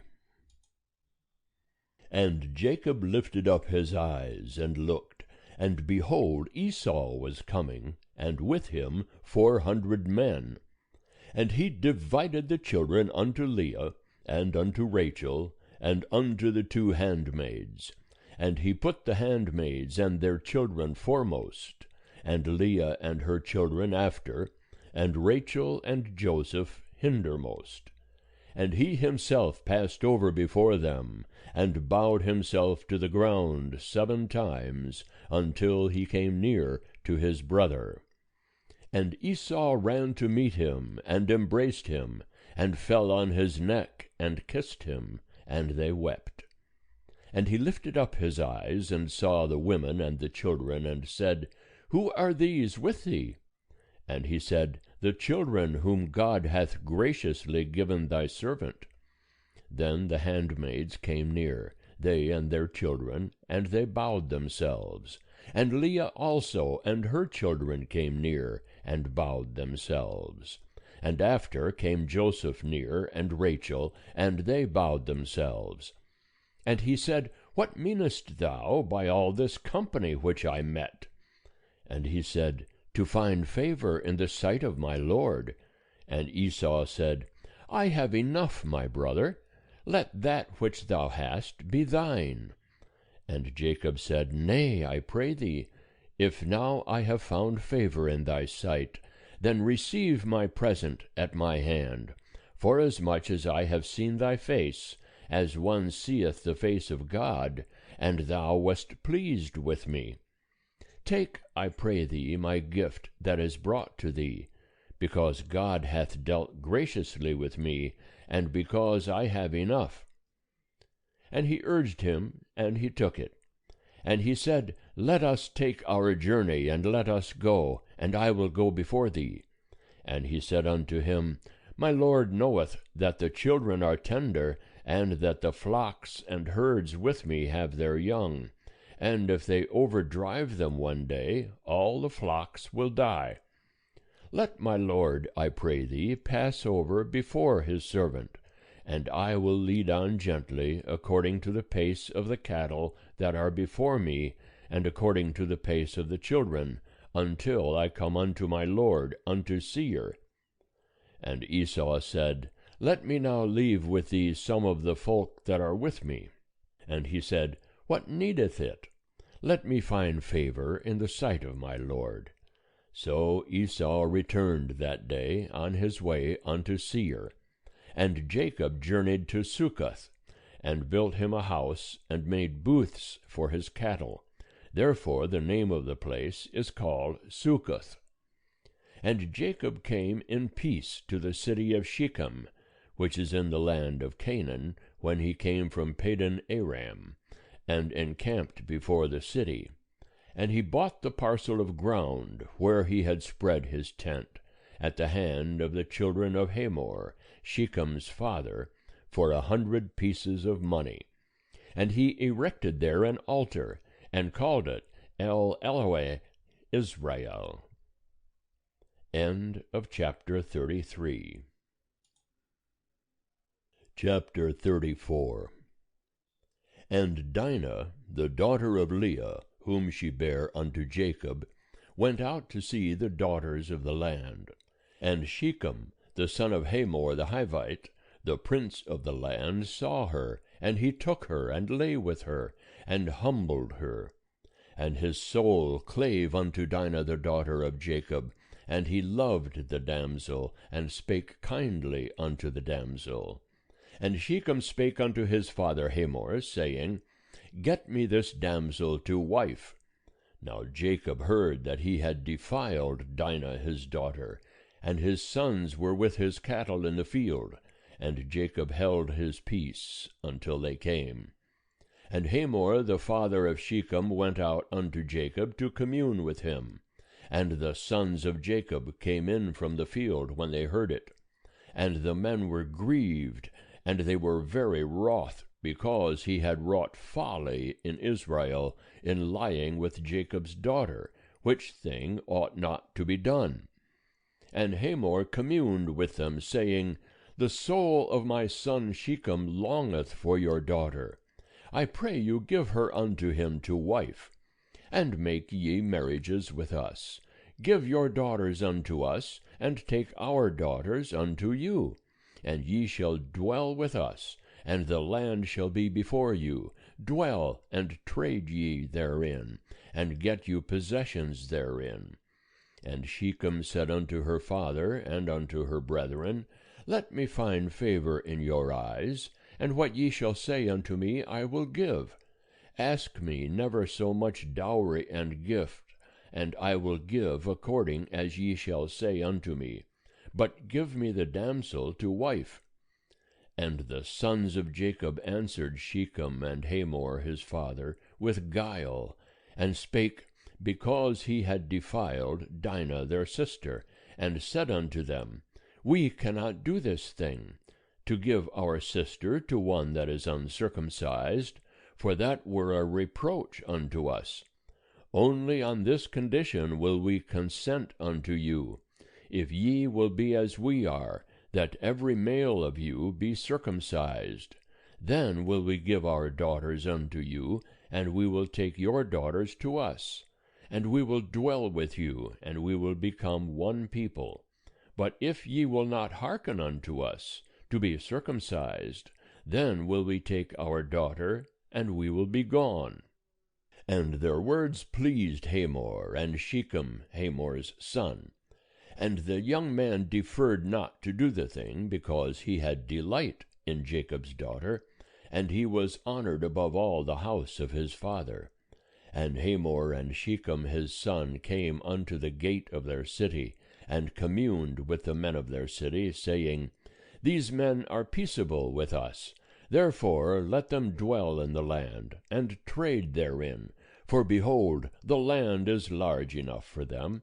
Let us take their daughters to us for wives, and let us give them our daughters. Only on this condition will the men consent unto us to dwell with us, to become one people, if every male among us be circumcised, as they are circumcised. Shall not their cattle and their substance and all their beasts be ours? Only let us consent unto them, and they will dwell with us. And unto Hamor and unto Shechem his son hearkened all that went out of the gate of his city. And every male was circumcised, all that went out of the gate of his city. And it came to pass on the 3rd day, when they were sore, that 2 of the sons of Jacob, Simeon and Levi, Dinah's brethren, took each man his sword, and came upon the city unawares, and slew all the males. And they slew Hamor and Shechem his son with the edge of the sword, and took Dinah out of Shechem's house, and went forth. The sons of Jacob came upon the slain, and plundered the city, because they had defiled their sister.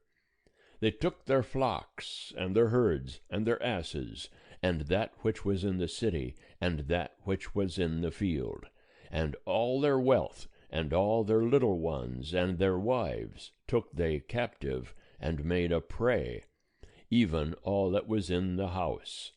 And Jacob said to Simeon and Levi, Ye have troubled me to make me odious to the inhabitants of the land among the Canaanites and the Perizzites, and I, being few in number, they will gather themselves together against me, and smite me, and I shall be destroyed, I and my house. And they said, Should he deal with our sister as with a harlot? End of chapter 34. Chapter 35.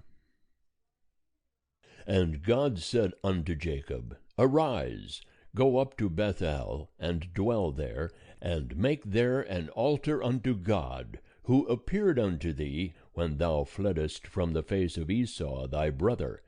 Then Jacob said unto his household, and to all that were with him, Put away the foreign gods that are among you, and purify yourselves, and change your garments, and let us arise, and go up to Bethel, and I will make there an altar unto God, who answered me in the day of my distress, and was with me in the way which I went. And they gave unto Jacob all the foreign gods which were in their hand, and the rings which were in their ears, and Jacob hid them under the oak which was by Shechem. And they journeyed, and a terror of God was upon the cities that were round about them, and they did not pursue after the sons of Jacob. So Jacob came to Luz, which is in the land of Canaan, the same is Bethel, he and all the people that were with him. And he built there an altar, and called the place El Bethel, because there God was revealed unto him, when he fled from the face of his brother. And Deborah, Rebekah's nurse, died, and she was buried below Bethel, under the oak, and the name of it was called Elon-Bechoth. And God appeared unto Jacob again, when he came from Padan Aram, and blessed him. And God said unto him, Thy name is Jacob, thy name shall not be called any more Jacob, but Israel shall be thy name. And he called his name Israel. And God said unto him, I am God Almighty, be fruitful and multiply. A nation and a company of nations shall be of thee, and kings shall come out of thy loins. And the land which I gave unto Abraham and Isaac, to thee I will give it, and to thy seed after thee will I give the land. And God went up from him in the place where he spake with him. And Jacob set up a pillar in the place where he spake with him, a pillar of stone, and he poured out a drink offering thereon, and poured oil thereon. And Jacob called the name of the place where God spake with him, Bethel. And they journeyed from Bethel, and there was still some distance to come to Ephrath. And Rachel travailed, and she had hard labor. And it came to pass, when she was in hard labor, that the midwife said unto her, Fear not, for now thou shalt have another son. And it came to pass, as her soul was departing, for she died, that she called his name Ben-Oni, but his father called him Benjamin. And Rachel died, and was buried in the way to Ephrath, the same is Bethlehem. And Jacob set up a pillar upon her grave, the same is the pillar of Rachel's grave unto this day. And Israel journeyed and spread his tent beyond the tower of Eder. And it came to pass, while Israel dwelt in that land, that Reuben went and lay with Bilhah, his father's concubine, and Israel heard of it. Now the sons of Jacob were 12. The sons of Leah, Reuben, Jacob's firstborn, and Simeon, and Levi, and Judah, and Issachar, and Zebulun. The sons of Rachel, Joseph, and Benjamin. And the sons of Bilhah, Rachel's handmaid, Dan, and Naphtali. And the sons of Zilpah, Leah's handmaid, Gad, and Asher. These are the sons of Jacob, that were born to him in Padan Aram. And Jacob came unto Isaac his father to Mamre, to Kiriath Arba, the same is Hebron, where Abraham and Isaac sojourned. And the days of Isaac were 180 years. And Isaac gave up the ghost, and died, and was gathered unto his people, old and full of days. And Esau and Jacob his sons buried him. Chapter 36. Now these are the generations of Esau, the same is Edom. Esau took his wives of the daughters of Canaan, Adah the daughter of Elon the Hittite, and Oholibamah the daughter of Anah, the daughter of Zibeon the Hivite, and Basemath Ishmael's daughter, sister of Nebaioth. And Adah bare to Esau Eliphaz, and Basemath bare Reuel, and Oholibamah bare Jeush, and Jalam, and Korah. These are the sons of Esau, that were born unto him in the land of Canaan. And Esau took his wives, and his sons, and his daughters, and all the souls of his house, and his cattle, and all his beasts, and all his possessions, which he had gathered in the land of Canaan, and went into a land away from his brother Jacob. For their substance was too great for them to dwell together, and the land of their sojournings could not bear them because of their cattle. And Esau dwelt in Mount Seir. Esau is Edom. And these are the generations of Esau, the father of the Edomites, in Mount Seir. These are the names of Esau's sons: Eliphaz, the son of Adah, the wife of Esau; Reuel, the son of Basemath, the wife of Esau. And the sons of Eliphaz were Teman, Omar, Zepho, and Gatam, and Kenaz. And Timnah was concubine to Eliphaz, Esau's son, and she bare to Eliphaz Amalek. These are the sons of Adah, Esau's wife. And these are the sons of Reuel, Nahath, and Zerah, Shema, and Mizah. These were the sons of Basemath, Esau's wife. And these were the sons of Oholibamah, the daughter of Anah, the daughter of Zibeon, Esau's wife. And she bare to Esau Jeush, and Jalam, and Korah.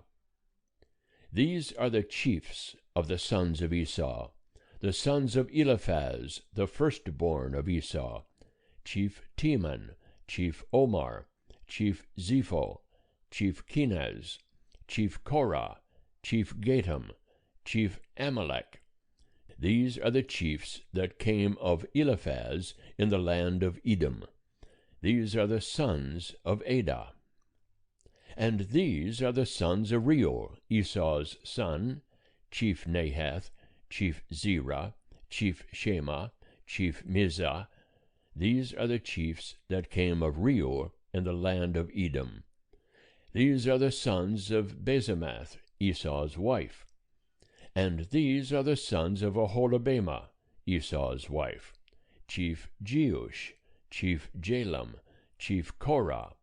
These are the chiefs that came of Oholibamah, the daughter of Anah, Esau's wife. These are the sons of Esau, and these are their chiefs: the same is Edom.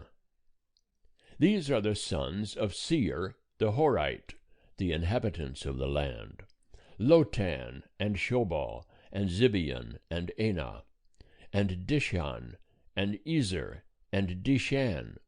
These are the chiefs that came of the Horites, the children of Seir in the land of Edom. And the children of Lotan were Hori and Heman, and Lotan's sister was Timnah. And these are the children of Shobal, Alvan, and Manahath, and Ebal, Shepho, and Onam. And these are the children of Zibeon, Aiah, and Anah. This is Anah, who found the hot springs in the wilderness, as he fed the asses of Zibeon his father.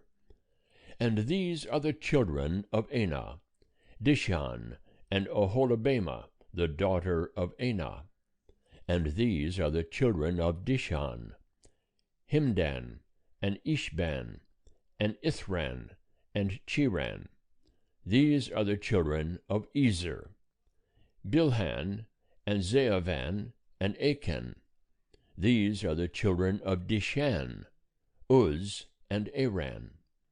These are the chiefs that came of the Horites, chief Lotan, chief Shobal, chief Zibeon, chief Anah, chief Dishan, chief Ezer, chief Dishan. These are the chiefs that came of the Horites, according to their chiefs in the land of Seir. And these are the kings that reigned in the land of Edom before there reigned any king over the children of Israel. And Bela the son of Beor reigned in Edom, and the name of his city was Dinhabah. And Bela died, and Jobab the son of Zerah of Bozrah reigned in his stead. And Jobab died, and Husham of the land of the Temanites reigned in his stead. And Husham died, and Hadad the son of Bedad, who smote Midian in the field of Moab, reigned in his stead. And the name of his city was Avith. And Hadad died, and Samlah of Masrekah reigned in his stead. And Samlah died, and Shaul of Rehoboth by the river reigned in his stead. And Shaul died, and Baal-Hanan the son of Achbor reigned in his stead. And Baal-Hanan the son of Achbor died, and Hadar reigned in his stead, and the name of his city was Peu, and his wife's name was Mehetabel, the daughter of Matred, the daughter of Mezahab. And these are the names of the chiefs that came of Esau, according to their families, after their places, by their names: Chief Timnah, Chief Alva, Chief Jetheth, Chief Oholibamah, Chief Elah, Chief Pinon, Chief Kenaz, Chief Teman, Chief Mibzar, Chief Magdiel, Chief Iram. These are the chiefs of Edom, according to their habitations in the land of their possession. This is Esau, the father of the Edomites. End of chapter 36. Chapter 37. And Jacob dwelt in the land of his father's sojournings, in the land of Canaan. These are the generations of Jacob. Joseph, being 17 years old, was feeding the flock with his brethren, and he was a lad with the sons of Bilhah, and with the sons of Zilpah, his father's wives. And Joseph brought the evil report of them unto their father. Now Israel loved Joseph more than all his children, because he was the son of his old age, and he made him a coat of many colors. And his brethren saw that their father loved him more than all his brethren, and they hated him, and could not speak peaceably unto him. And Joseph dreamed a dream, and he told it to his brethren, and they hated him yet the more. And he said unto them, Hear, I pray you, this dream which I have dreamed.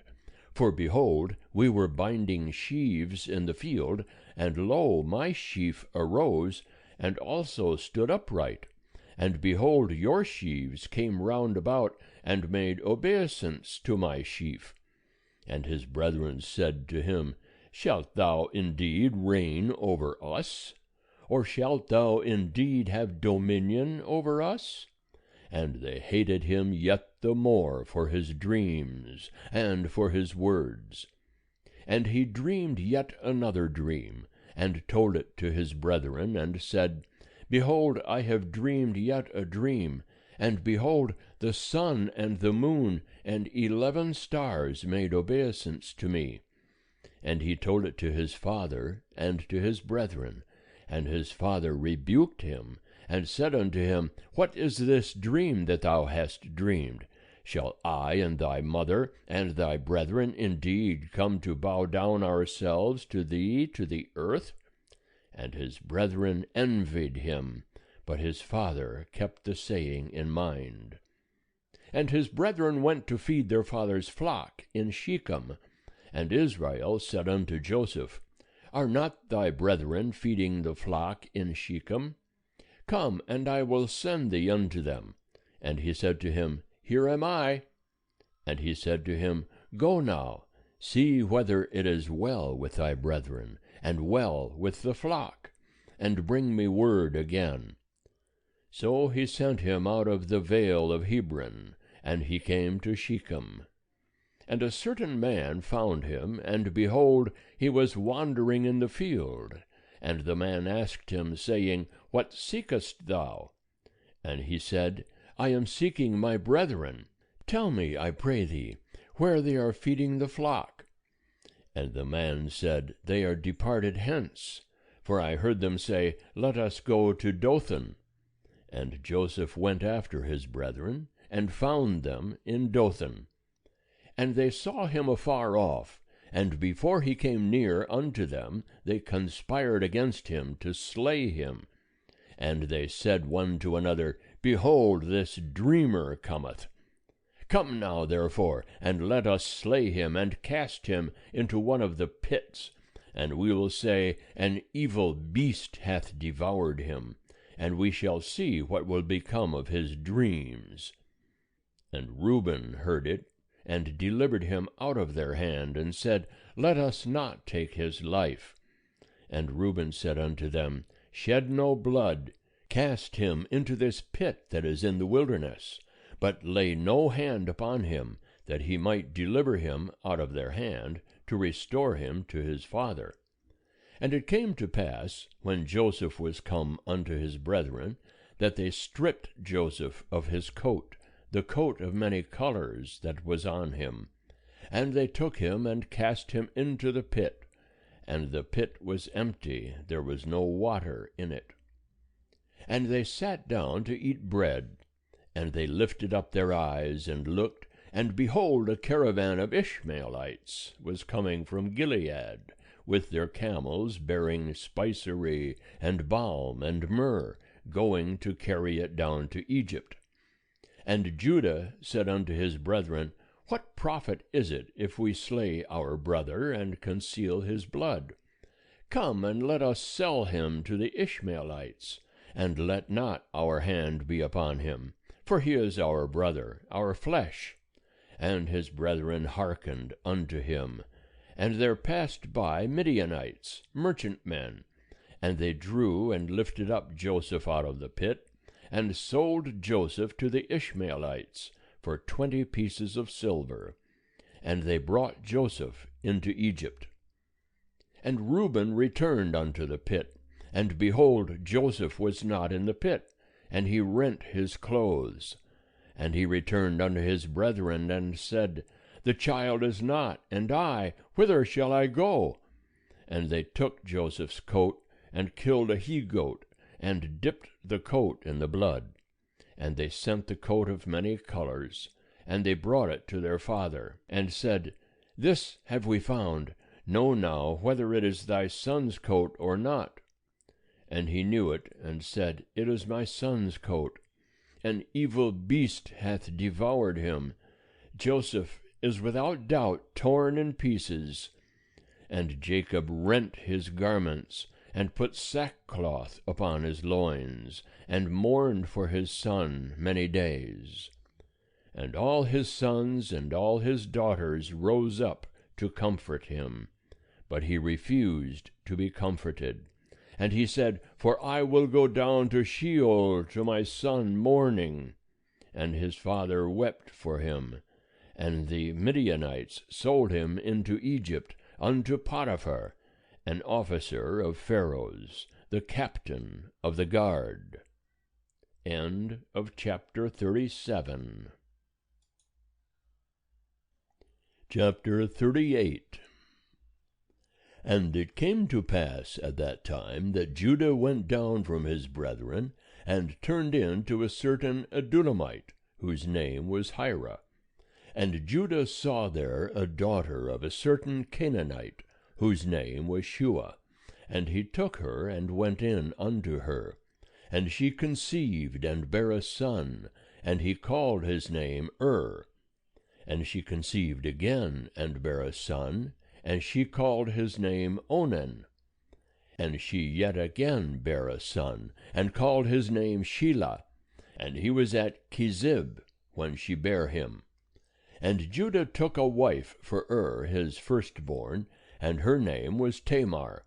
And Judah's firstborn, was wicked in the sight of Jehovah, and Jehovah slew him.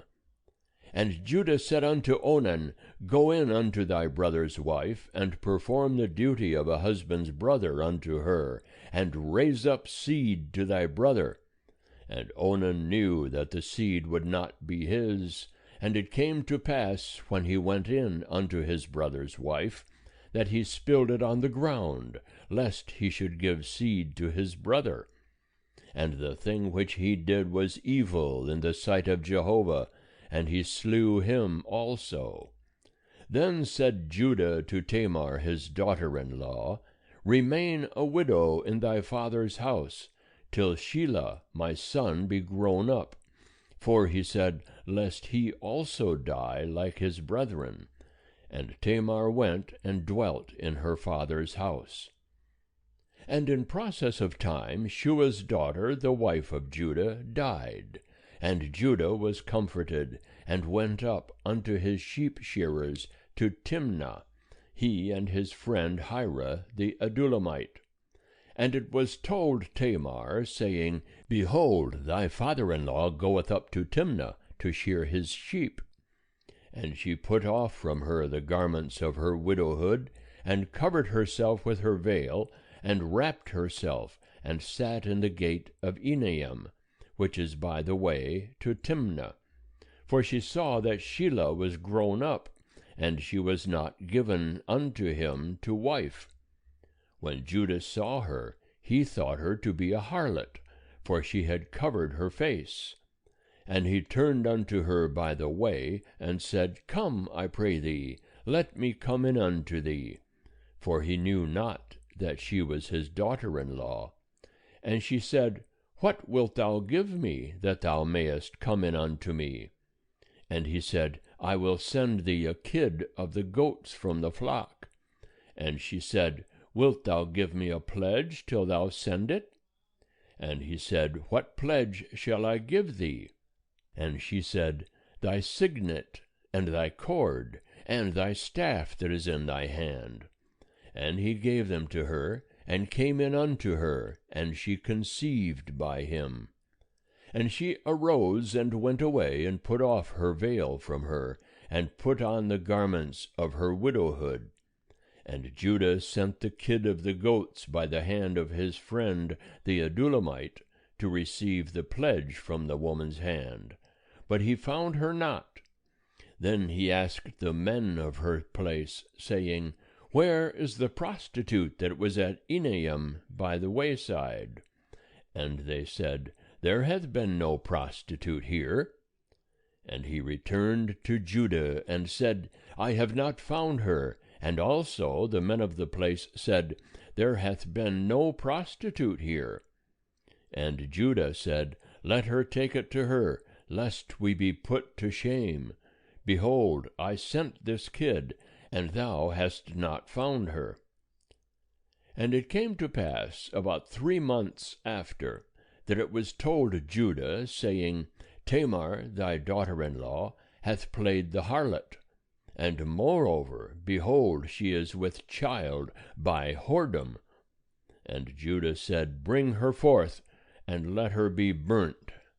When she was brought forth, she sent to her father-in-law, saying, By the man whose these are am I with child.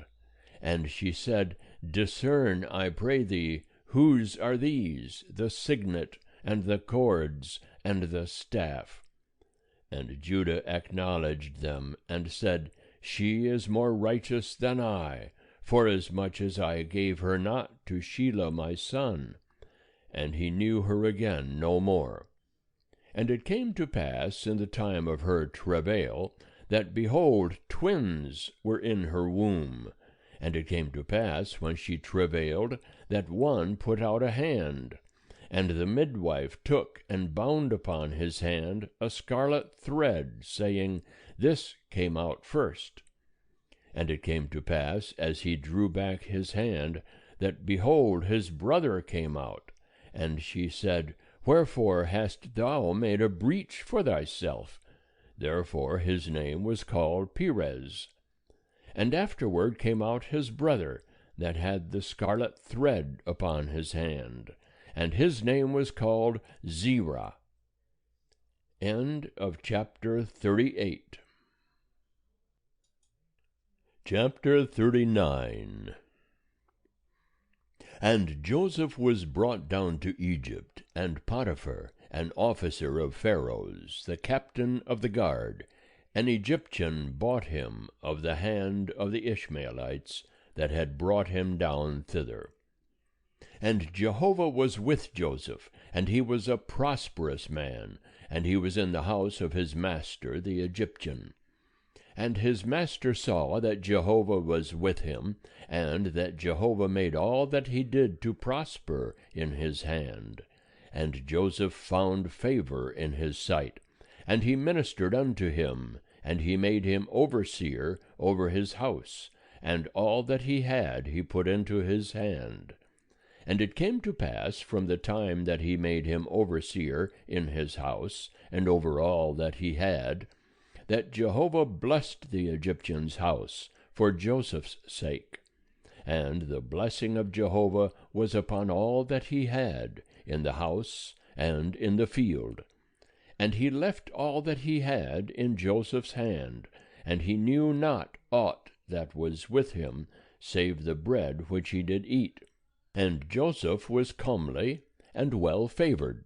And it came to pass after these things, that his master's wife cast her eyes upon Joseph, and she said, Lie with me. But he refused, and said unto his master's wife, Behold, my master knoweth not what is with me in the house, and he hath put all that he hath into my hand. He is not greater in this house than I, neither hath he kept back anything from me but thee, because thou art his wife. How then can I do this great wickedness, and sin against God? And it came to pass, as she spake to Joseph day by day, that he hearkened not unto her to lie by her, or to be with her. And it came to pass about this time, that he went into the house to do his work, and there was none of the men of the house there within. And she caught him by his garment, saying, Lie with me. And he left his garment in her hand, and fled, and got him out. And it came to pass, when she saw that he had left his garment in her hand, and was fled forth, that she called unto the men of her house, and spake unto them, saying, See, he hath brought in a Hebrew unto us to mock us. He came in unto me to lie with me, and I cried with a loud voice. And it came to pass, when he heard that I lifted up my voice and cried, that he left his garment by me, and fled, and got him out. And she laid up his garment by her until his master came home. And she spake unto him according to these words, saying, The Hebrew servant, whom thou hast brought unto us, came in unto me to mock me. And it came to pass, as I lifted up my voice and cried, that he left his garment by me, and fled out. And it came to pass, when his master heard the words of his wife, which she spake unto him, saying, After this manner did thy servant to me, that his wrath was kindled. And Joseph's master took him, and put him into the prison, the place where the king's prisoners were bound, and he was there in the prison. But Jehovah was with Joseph, and showed kindness unto him, and gave him favor in the sight of the keeper of the prison. And the keeper of the prison committed to Joseph's hand all the prisoners that were in the prison, and whatsoever they did there, he was the doer of it. The keeper of the prison looked not to anything that was under his hand, because Jehovah was with him, and that which he did, Jehovah made it to prosper. End of chapter 39. Chapter 40. And it came to pass after these things, that the butler of the king of Egypt and his baker offended their lord the king of Egypt. And Pharaoh was wroth against his two officers, against the chief of the butlers, and against the chief of the bakers. And he put them in ward in the house of the captain of the guard, into the prison, the place where Joseph was bound. And the captain of the guard charged Joseph with them, and he ministered unto them, and they continued a season in ward. And they dreamed a dream, both of them, each man his dream in one night, each man according to the interpretation of his dream, the butler and the baker of the king of Egypt, who were bound in the prison. And Joseph came in unto them in the morning, and saw them, and behold, they were sad. And he asked Pharaoh's officers that were with him in ward in his master's house, saying, Wherefore look ye so sad today? And they said unto him, We have dreamed a dream, and there is none that can interpret it. And Joseph said unto them, Do not interpretations belong to God? Tell it me, I pray you. And the chief butler told his dream to Joseph, and said to him, In my dream, behold, a vine was before me, and in the vine were 3 branches, and it was as though it budded, and its blossoms shot forth, and the clusters thereof brought forth ripe grapes. And Pharaoh's cup was in my hand, and I took the grapes, and pressed them into Pharaoh's cup, and I gave the cup into Pharaoh's hand. And Joseph said unto him, This is the interpretation of it. The 3 branches are 3 days. Within yet 3 days shall Pharaoh lift up thy head, and restore thee unto thine office. And thou shalt give Pharaoh's cup into his hand, after the former manner when thou wast his butler. But have me in thy remembrance when it shall be well with thee, and show kindness, I pray thee, unto me, and make mention of me unto Pharaoh, and bring me out of this house.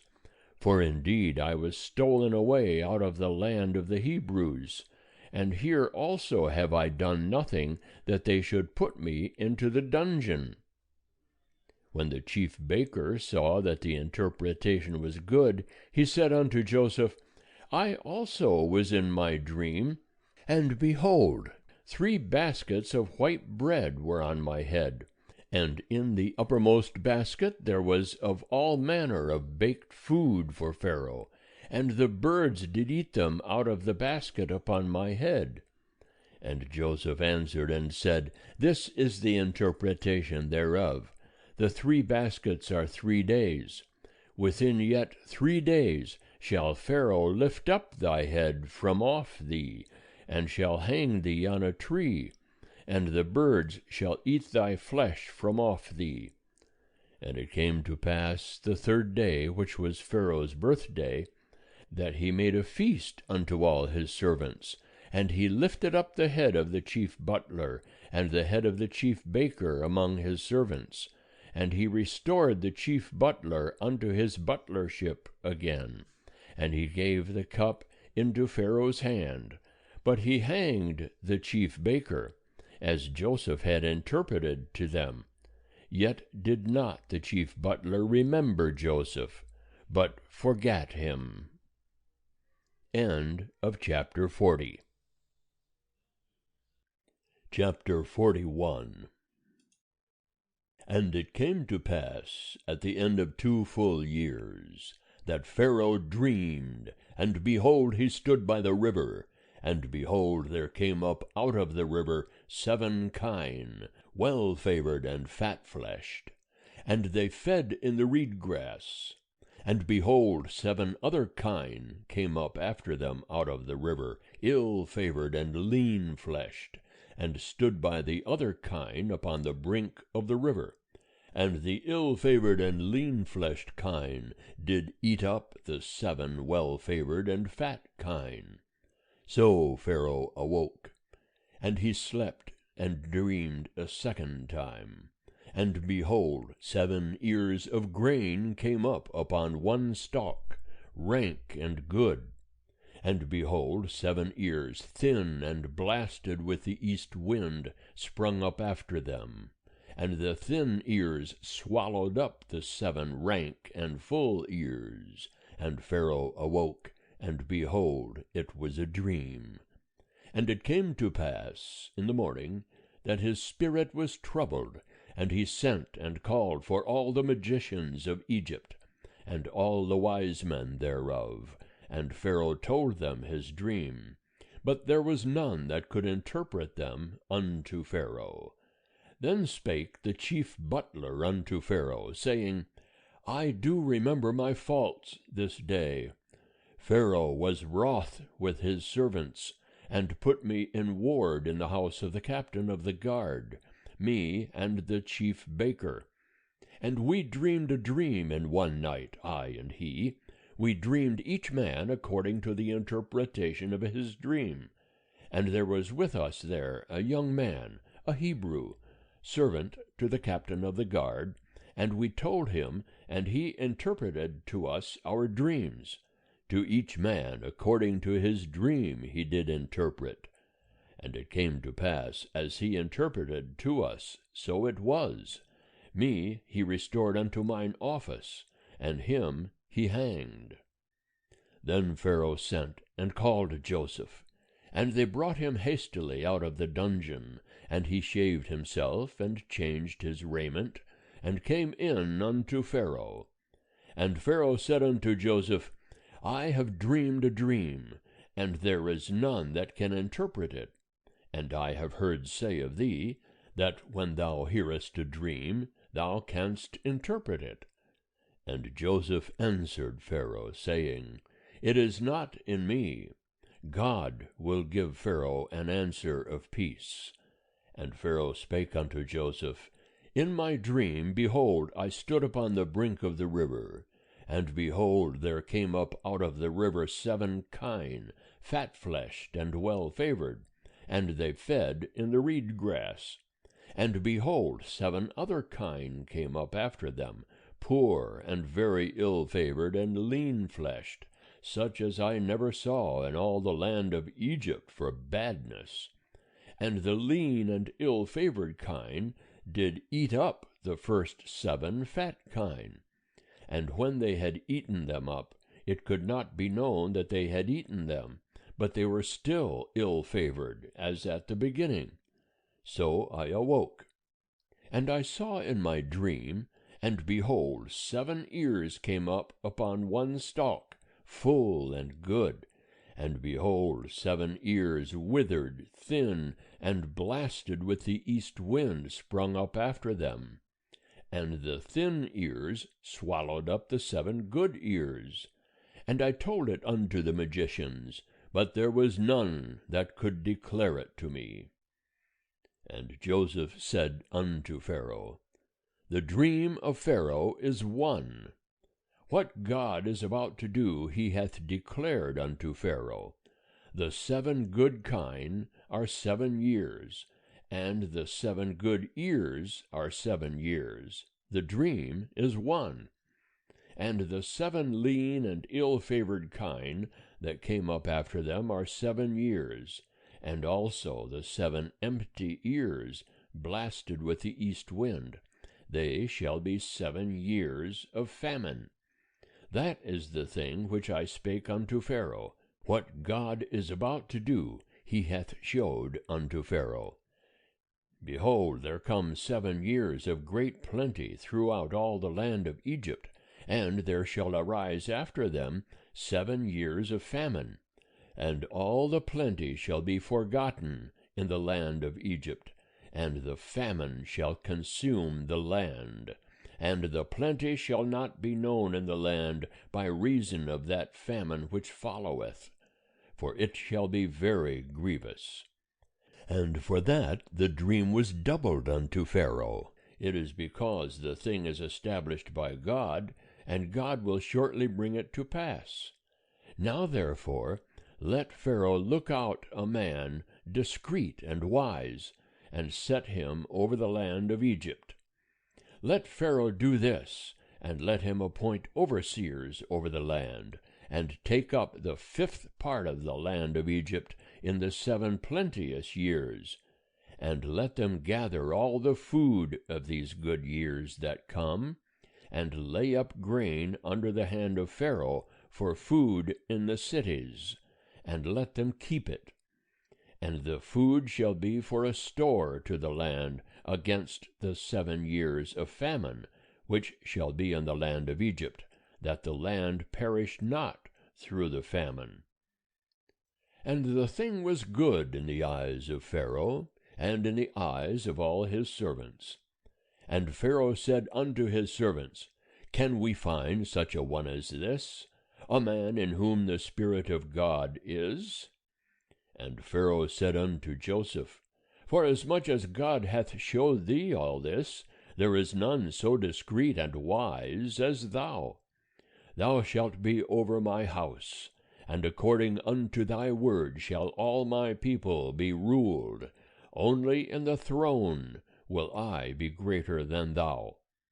And Pharaoh said unto Joseph, See, I have set thee over all the land of Egypt. And Pharaoh took off his signet ring from his hand, and put it upon Joseph's hand, and arrayed him in vestures of fine linen, and put a gold chain about his neck. And he made him to ride in the 2nd chariot which he had. And they cried before him, Bow the knee. And he set him over all the land of Egypt.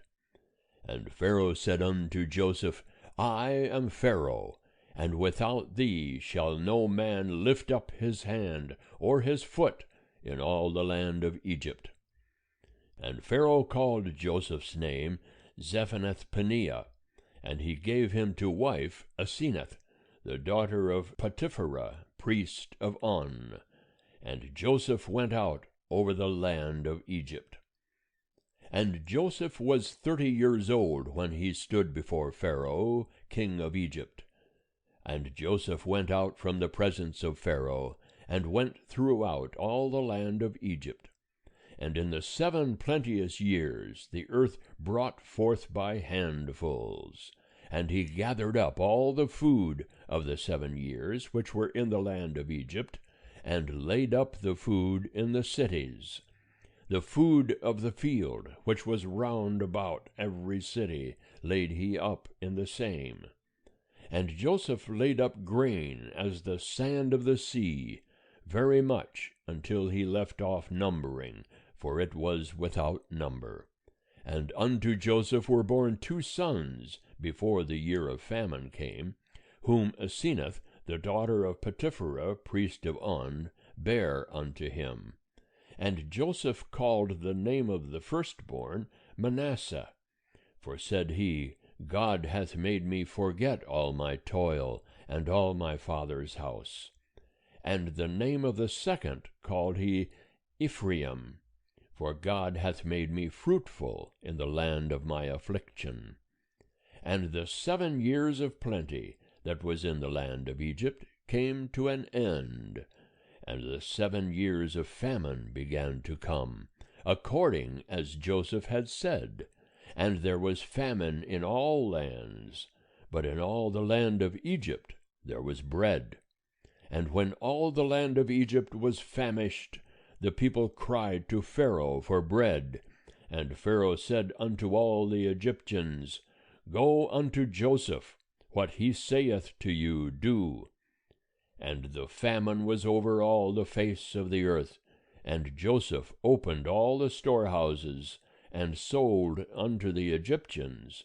And the famine was sore in the land of Egypt, and all countries came into Egypt to Joseph to buy grain, because the famine was sore in all the earth.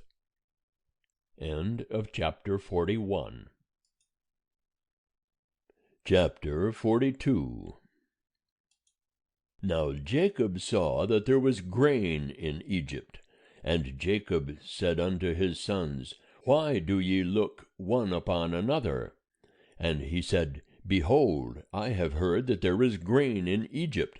Get you down thither, and buy for us from thence, that we may live and not die.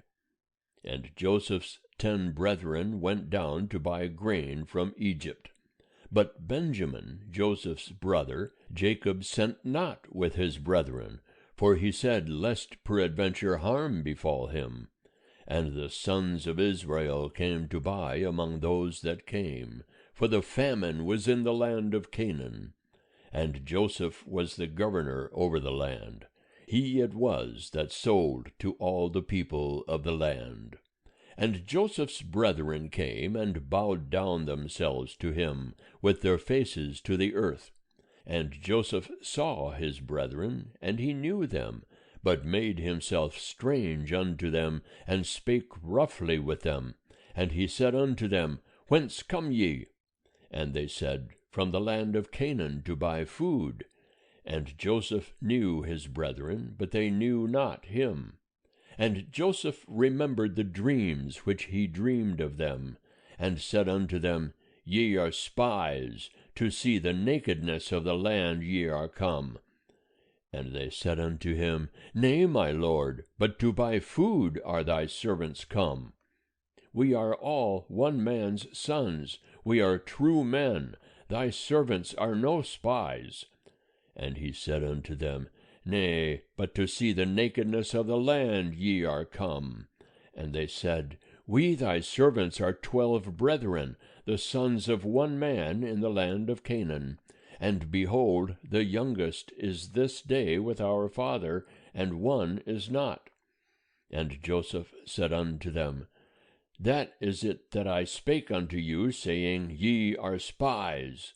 Hereby ye shall be proved by the life of Pharaoh, ye shall not go forth hence, except your youngest brother come hither. Send one of you, and let him fetch your brother, and ye shall be bound, that your words may be proved, whether there be truth in you. Or else by the life of Pharaoh surely ye are spies. And he put them all together into ward 3 days. And Joseph said unto them the 3rd day, This do and live, for I fear God.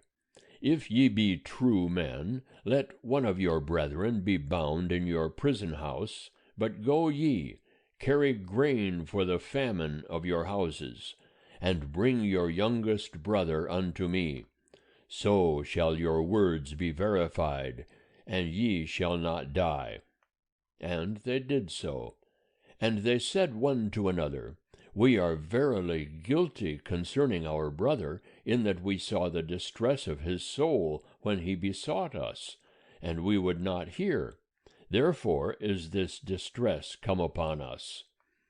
And Reuben answered them, saying, Spake I not unto you, saying, Do not sin against the child, and ye would not hear? Therefore also, behold, his blood is required. And they knew not that Joseph understood them, for there was an interpreter between them. And he turned himself about from them, and wept. And he returned to them, and spake to them, and took Simeon from among them, and bound him before their eyes. Then Joseph commanded to fill their vessels with grain, and to restore every man's money into his sack, and to give them provision for the way. And thus was it done unto them. And they laded their asses with their grain, and departed thence. And as one of them opened his sack, to give his ass provender in the lodging place, he espied his money, and behold, it was in the mouth of his sack. And he said unto his brethren, My money is restored, and lo, it is even in my sack. And their heart failed them, and they turned trembling one to another, saying, What is this that God hath done unto us? And they came unto Jacob their father, unto the land of Canaan, and told him all that had befallen them, saying, The man, the lord of the land, spake roughly with us, and took us for spies of the country. And we said unto him, We are true men, we are no spies. We are 12 brethren, sons of our father. One is not, and the youngest is this day with our father in the land of Canaan. And the man, the lord of the land, said unto us, Hereby shall I know that ye are true men. Leave one of your brethren with me, and take grain for the famine of your houses, and go your way, and bring your youngest brother unto me. Then shall I know that ye are no spies, but that ye are true men. So will I deliver you your brother, and ye shall traffic in the land. And it came to pass, as they emptied their sacks, that, behold, every man's bundle of money was in his sack. And when they and their father saw their bundles of money, they were afraid. And Jacob their father said unto them, Me have ye bereaved of my children. Joseph is not, and Simeon is not, and ye will take Benjamin away. All these things are against me. And Reuben spake unto his father, saying, Slay my 2 sons, if I bring him not to thee. Deliver him into my hand, and I will bring him to thee again. And he said, My son shall not go down with you, for his brother is dead, and he only is left. If harm befall him by the way in which ye go, then will ye bring down my gray hairs with sorrow to Sheol. End of chapter 42. Chapter 43.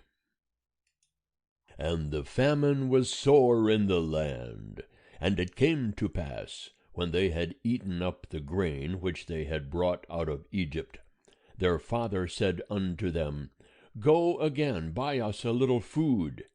And Judah spake unto him, saying, The man did solemnly protest unto us, saying, Ye shall not see my face, except your brother be with you. If thou wilt send our brother with us, we will go down and buy thee food. But if thou wilt not send him, we will not go down. For the man said unto us, Ye shall not see my face, except your brother be with you. And Israel said, Wherefore dealt ye so ill with me, as to tell the man whether ye had yet a brother? And they said, The man asked straitly concerning ourselves, and concerning our kindred, saying, Is your father yet alive? Have ye another brother? And we told him according to the tenor of these words. Could we in any wise know that he would say, Bring your brother down? And Judah said unto Israel his father, Send the lad with me, and we will arise and go, that we may live and not die, both we and thou, and also our little ones. I will be surety for him. of my hand shalt thou require him. If I bring him not unto thee, and set him before thee, then let me bear the blame forever. For except we had lingered, surely we had now returned a second time. And their father Israel said unto them, If it be so now, do this. Take of the choice fruits of the land in your vessels, and carry down the man a present, a little balm and a little honey, spicery and myrrh, nuts and almonds, and take double money in your hand, and the money that was returned in the mouth of your sacks carry again in your hand. Peradventure it was an oversight. Take also your brother, and arise, go again unto the man. And God Almighty give you mercy before the man, that he may release unto you your other brother and Benjamin. And if I be bereaved of my children, I am bereaved. And the men took that present, and they took double money in their hand, and Benjamin, and rose up and went down to Egypt, and stood before Joseph.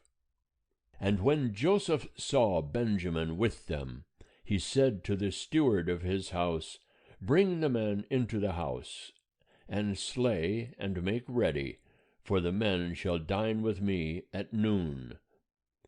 And the man did as Joseph bade, and the man brought the men to Joseph's house. And the men were afraid, because they were brought to Joseph's house. And they said, Because of the money that was returned in our sacks, at the first time are we brought in, that he may seek occasion against us, and fall upon us, and take us for bondmen, and our asses. And they came near to the steward of Joseph's house, and they spake unto him at the door of the house, and said, O my lord, we came indeed down at the first time to buy food. And it came to pass, when we came to the lodging place, that we opened our sacks, and behold, every man's money was in the mouth of his sack, our money in full weight, and we have brought it again in our hand. And other money have we brought down in our hand to buy food. We know not who put our money in our sacks. And he said, Peace be to you, fear not. Your God and the God of your father hath given you treasure in your sacks. I had your money. And he brought Simeon out unto them. And the man brought the men into Joseph's house, and gave them water, and they washed their feet, and he gave their asses provender. And they made ready the present against Joseph's coming at noon, for they heard that they should eat bread there. And when Joseph came home, they brought him the present which was in their hand into the house, and bowed down themselves to him to the earth. And he asked them of their welfare, and said, Is your father well, the old man of whom ye spake? Is he yet alive? And they said, Thy servant our father is well, he is yet alive. And they bowed the head and made obeisance.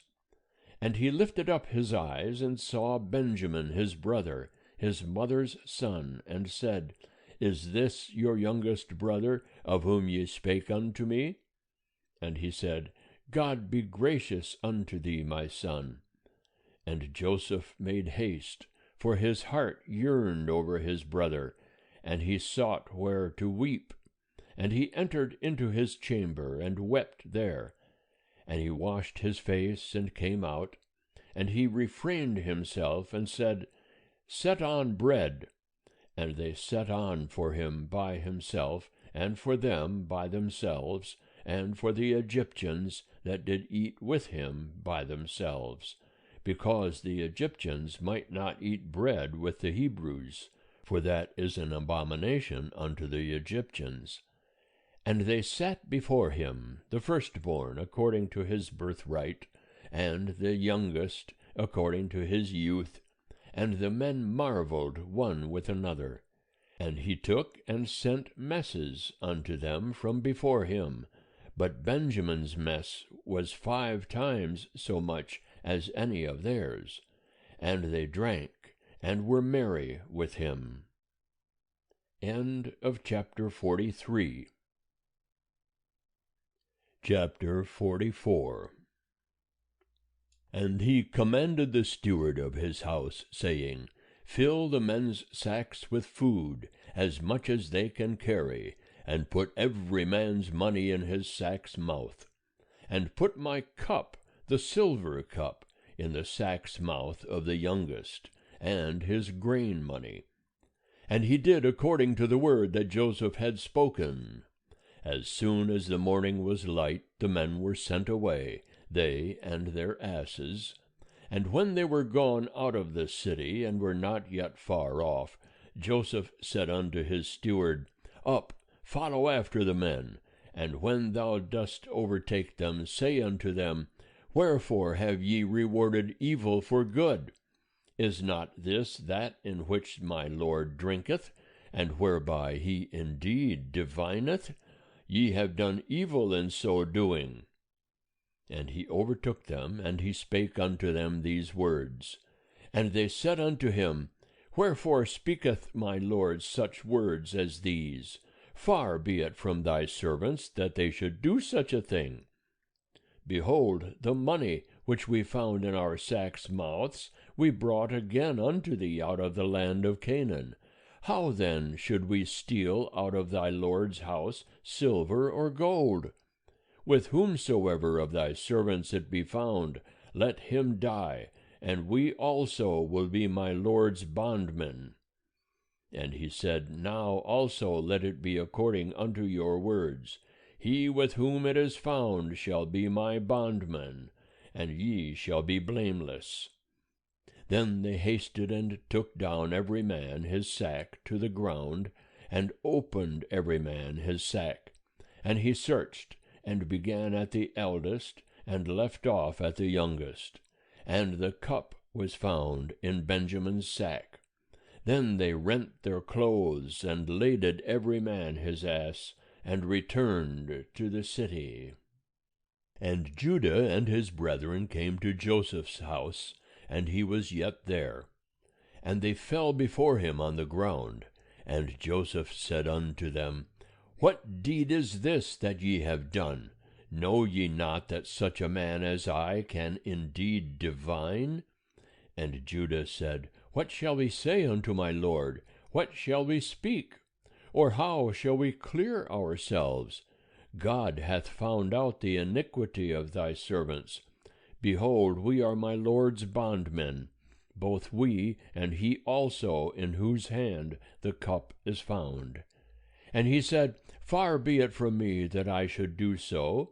The man in whose hand the cup is found, he shall be my bondman. But as for you, get you up in peace unto your father. Then Judah came near unto him, and said, O my lord, let thy servant, I pray thee, speak a word in my lord's ears, and let not thine anger burn against thy servant, for thou art even as Pharaoh. My lord asked his servants, saying, Have ye a father or a brother? And we said unto my lord, We have a father, an old man, and a child of his old age, a little one, and his brother is dead, and he alone is left of his mother, and his father loveth him. And thou saidst unto thy servants, Bring him down unto me, that I may set mine eyes upon him. And we said unto my lord, The lad cannot leave his father, for if he should leave his father would die. And thou saidst unto thy servants, Except your youngest brother come down with you, ye shall see my face no more. And it came to pass, when we came up unto thy servant, my father, we told him the words of my lord. And our father said, Go again, buy us a little food. And we said, We cannot go down. If our youngest brother be with us, then we will go down, for we may not see the man's face, except our youngest brother be with us. And thy servant, my father, said unto us, Ye know that my wife bare me 2 sons, and the one went out from me, and I said, Surely he is torn in pieces, and I have not seen him since. And if ye take this one also from me, and harm befall him, ye will bring down my gray hairs with sorrow to Sheol. Now therefore, when I come to thy servant my father, and the lad is not with us, seeing that his life is bound up in the lad's life, it will come to pass, when he seeth that the lad is not with us, that he will die. And thy servants will bring down the gray hairs of thy servant our father with sorrow to Sheol. For thy servant became surety for the lad unto my father, saying, If I bring him not unto thee, then shall I bear the blame to my father forever. Now therefore, let thy servant, I pray thee, abide instead of the lad, a bondman to my lord, and let the lad go up with his brethren. For how shall I go up to my father, if the lad be not with me, lest I see the evil that shall come on my father? Chapter 45. Then Joseph could not refrain himself before all them that stood by him, and he cried, Cause every man to go out from me. And there stood no man with him, while Joseph made himself known unto his brethren. And he wept aloud, and the Egyptians heard, and the house of Pharaoh heard. And Joseph said unto his brethren, I am Joseph. Doth my father yet live? And his brethren could not answer him, for they were troubled at his presence. And Joseph said unto his brethren, Come near to me, I pray you. And they came near. And he said, I am Joseph your brother, whom ye sold into Egypt. And now be not grieved, nor angry with yourselves, that ye sold me hither. For God did send me before you to preserve life. For these 2 years hath the famine been in the land, and there are yet 5 years, in which there shall be neither plowing nor harvest. And God sent me before you to preserve you a remnant in the earth, and to save you alive by a great deliverance. So now it was not you that sent me hither, but God, and he hath made me a father to Pharaoh, and lord of all his house, and ruler over all the land of Egypt. Haste ye, and go up to my father, and say unto him, Thus saith thy son Joseph, God hath made me lord of all Egypt. Come down unto me, tarry not, and thou shalt dwell in the land of Goshen, and thou shalt be near unto me, thou and thy children, and thy children's children, and thy flocks, and thy herds, and all that thou hast. And there will I nourish thee, for there are yet 5 years of famine, lest thou come to poverty, thou and thy household, and all that thou hast. And behold, your eyes see, and the eyes of my brother Benjamin, that it is my mouth that speaketh unto you. And ye shall tell my father of all my glory in Egypt, and of all that ye have seen, and ye shall haste and bring down my father hither. And he fell upon his brother Benjamin's neck, and wept. And Benjamin wept upon his neck. And he kissed all his brethren, and wept upon them. And after that his brethren talked with him. And the report thereof was heard in Pharaoh's house, saying, Joseph's brethren are come. And it pleased Pharaoh well, and his servants.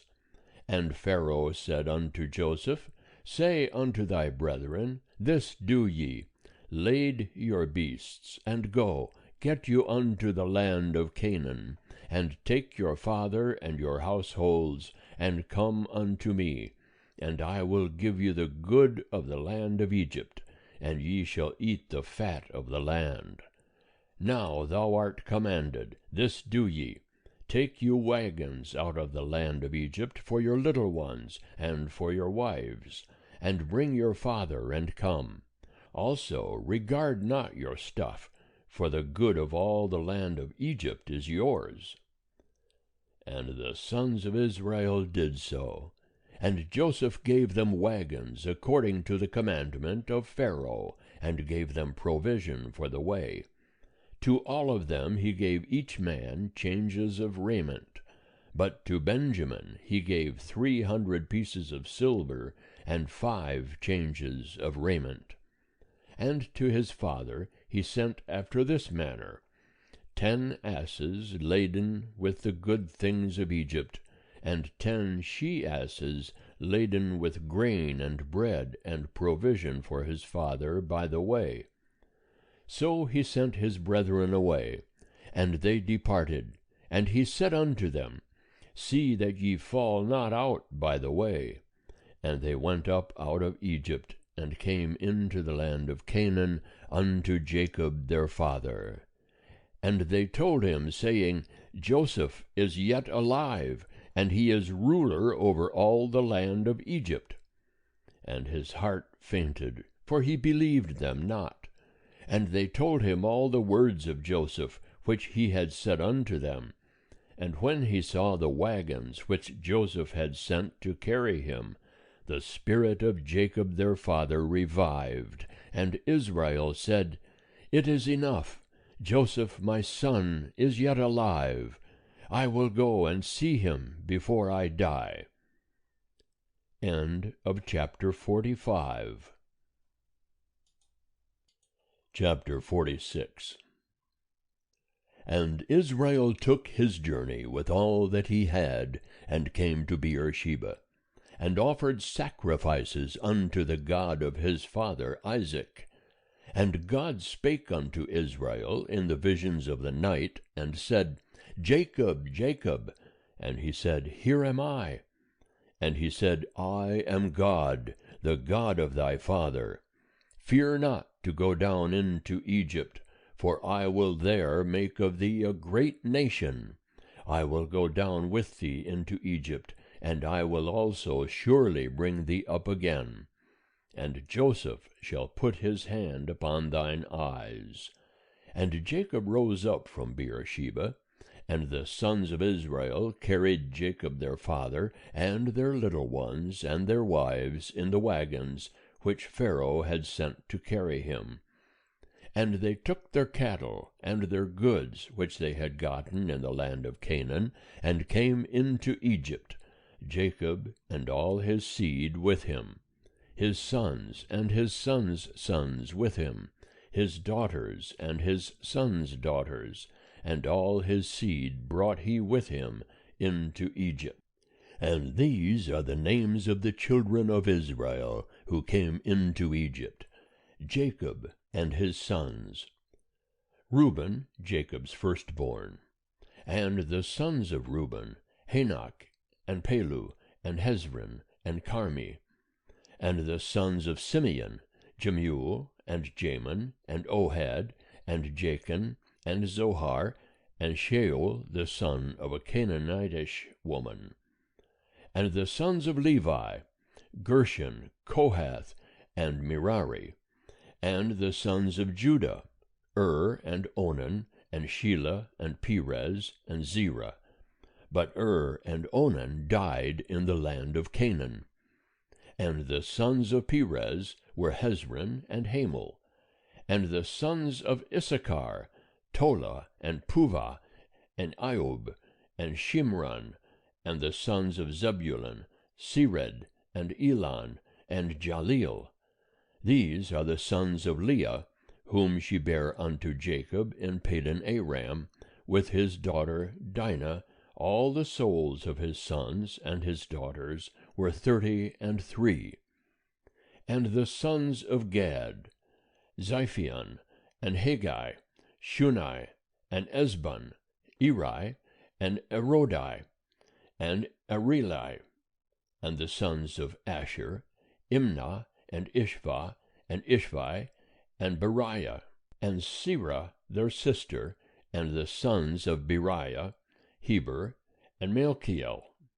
These are the sons of Zilpah, whom Laban gave to Leah his daughter, and these she bare unto Jacob, even 16 souls. The sons of Rachel, Jacob's wife, Joseph and Benjamin. And unto Joseph in the land of Egypt were born Manasseh and Ephraim, whom Asenath, the daughter of Potipherah, priest of On, bare unto him. And the sons of Benjamin, Bela, and Becher, and Ashbel, Gera, and Naaman, Ehi, and Rosh, Muppim, and Huppim, and Ard. These are the sons of Rachel, who were born to Jacob. All the souls were 14. And the sons of Dan, Hushim, and the sons of Naphtali, Jaziel, and Gunai, and Jezer, and Shilem. These are the sons of Bilhah, whom Laban gave unto Rachel his daughter. And these she bare unto Jacob. All the souls were 7. All the souls that came with Jacob into Egypt that came out of his loins, besides Jacob's sons' wives, all the souls were 66. And the sons of Joseph, who were born to him in Egypt, were 2 souls. All the souls of the house of Jacob that came into Egypt were 70.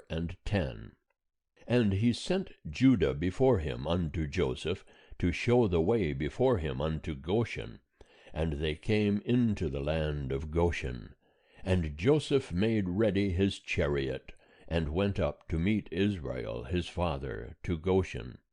And he presented himself unto him, and fell on his neck, and wept on his neck a good while. And Israel said unto Joseph, Now let me die, since I have seen thy face, that thou art yet alive. And Joseph said unto his brethren, and unto his father's house, I will go up and tell Pharaoh, and will say unto him, My brethren and my father's house, who were in the land of Canaan, are come unto me.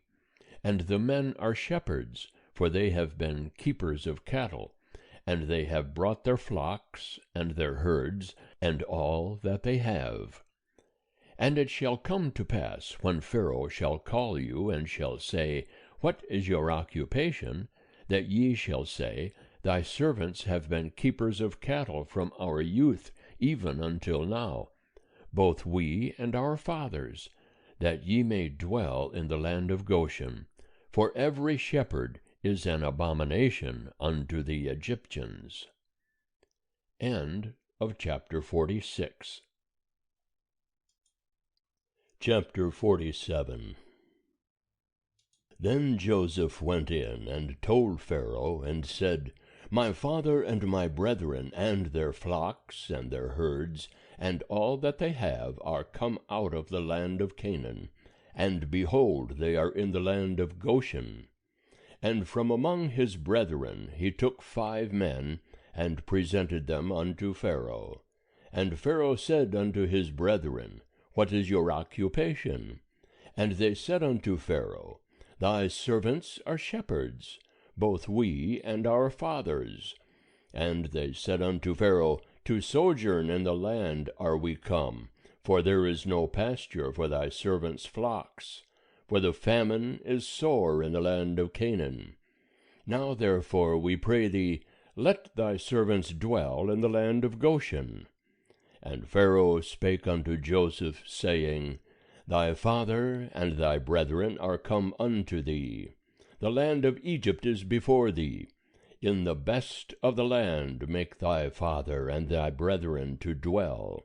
In the land of Goshen let them dwell. And if thou knowest any able men among them, then make them rulers over my cattle. And Joseph brought in Jacob his father, and set him before Pharaoh, and Jacob blessed Pharaoh. And Pharaoh said unto Jacob, How many are the days of the years of thy life? And Jacob said unto Pharaoh, The days of the years of my pilgrimage are 130 years. Few and evil have been the days of the years of my life, and they have not attained unto the days of the years of the life of my fathers in the days of their pilgrimage. And Jacob blessed Pharaoh, and went out from the presence of Pharaoh. And Joseph placed his father and his brethren, and gave them a possession in the land of Egypt, in the best of the land, in the land of Rameses, as Pharaoh had commanded.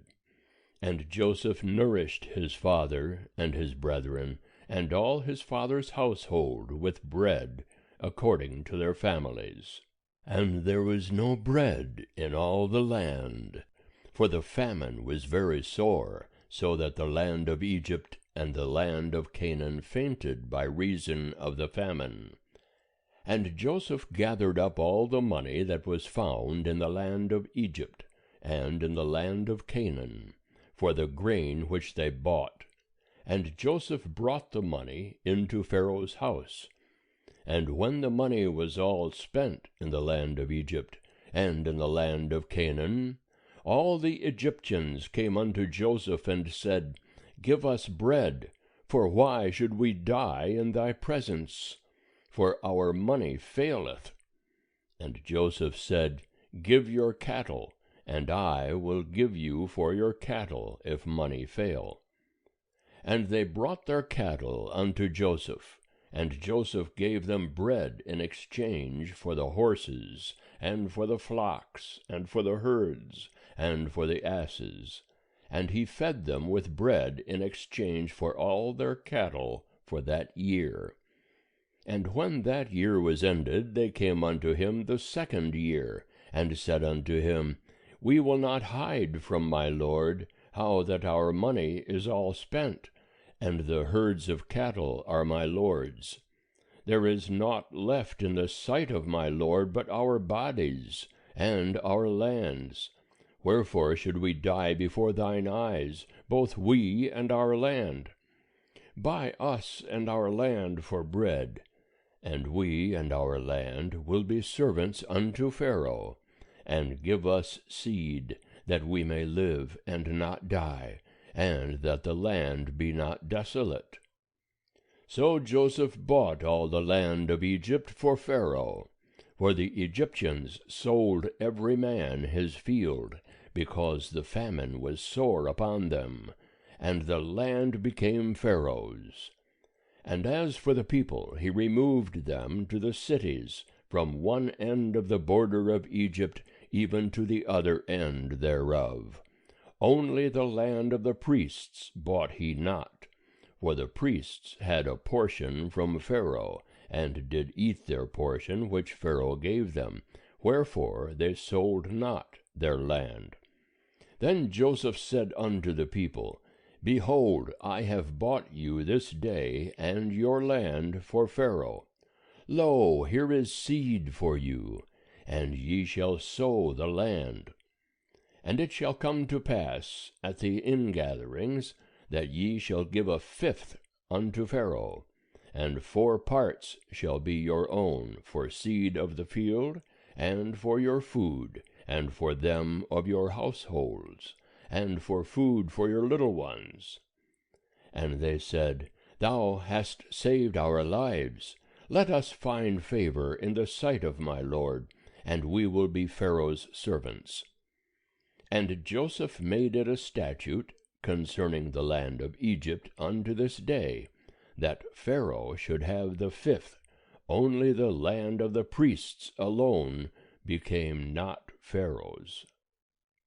And Israel dwelt in the land of Egypt, in the land of Goshen, and they gat them possessions therein, and were fruitful and multiplied exceedingly. And Jacob lived in the land of Egypt 17 years. So the days of Jacob, the years of his life, were 147 years. And the time drew near that Israel must die. And he called his son Joseph, and said unto him, If now I have found favor in thy sight, put, I pray thee, thy hand under my thigh, and deal kindly and truly with me. Bury me not, I pray thee, in Egypt, But when I sleep with my fathers, thou shalt carry me out of Egypt, and bury me in their burying place. And he said, I will do as thou hast said. And he said, Swear unto me. And he sware unto him. And Israel bowed himself upon the bed's head. End of chapter 47. Chapter 48. And it came to pass after these things, that one said to Joseph, Behold, thy father is sick. And he took with him his 2 sons, Manasseh and Ephraim. And one told Jacob, and said, Behold, thy son Joseph cometh unto thee. And Israel strengthened himself, and sat upon the bed.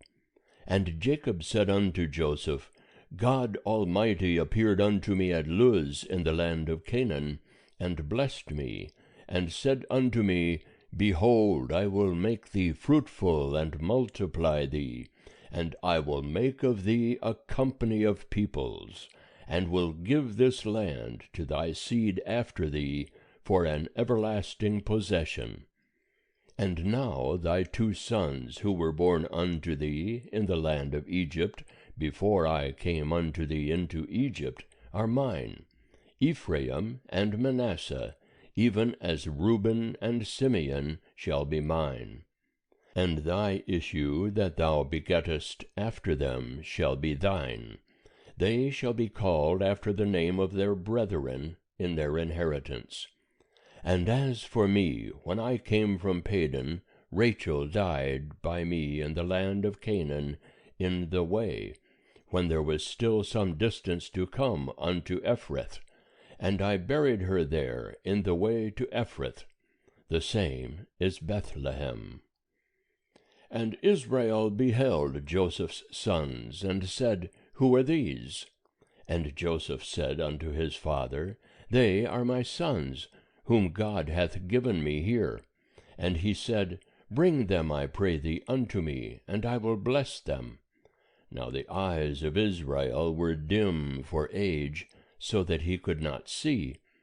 And he brought them near unto him, and he kissed them, and embraced them. And Israel said unto Joseph, I had not thought to see thy face, and lo, God hath let me see thy seed also. And Joseph brought them out from between his knees, and he bowed himself with his face to the earth.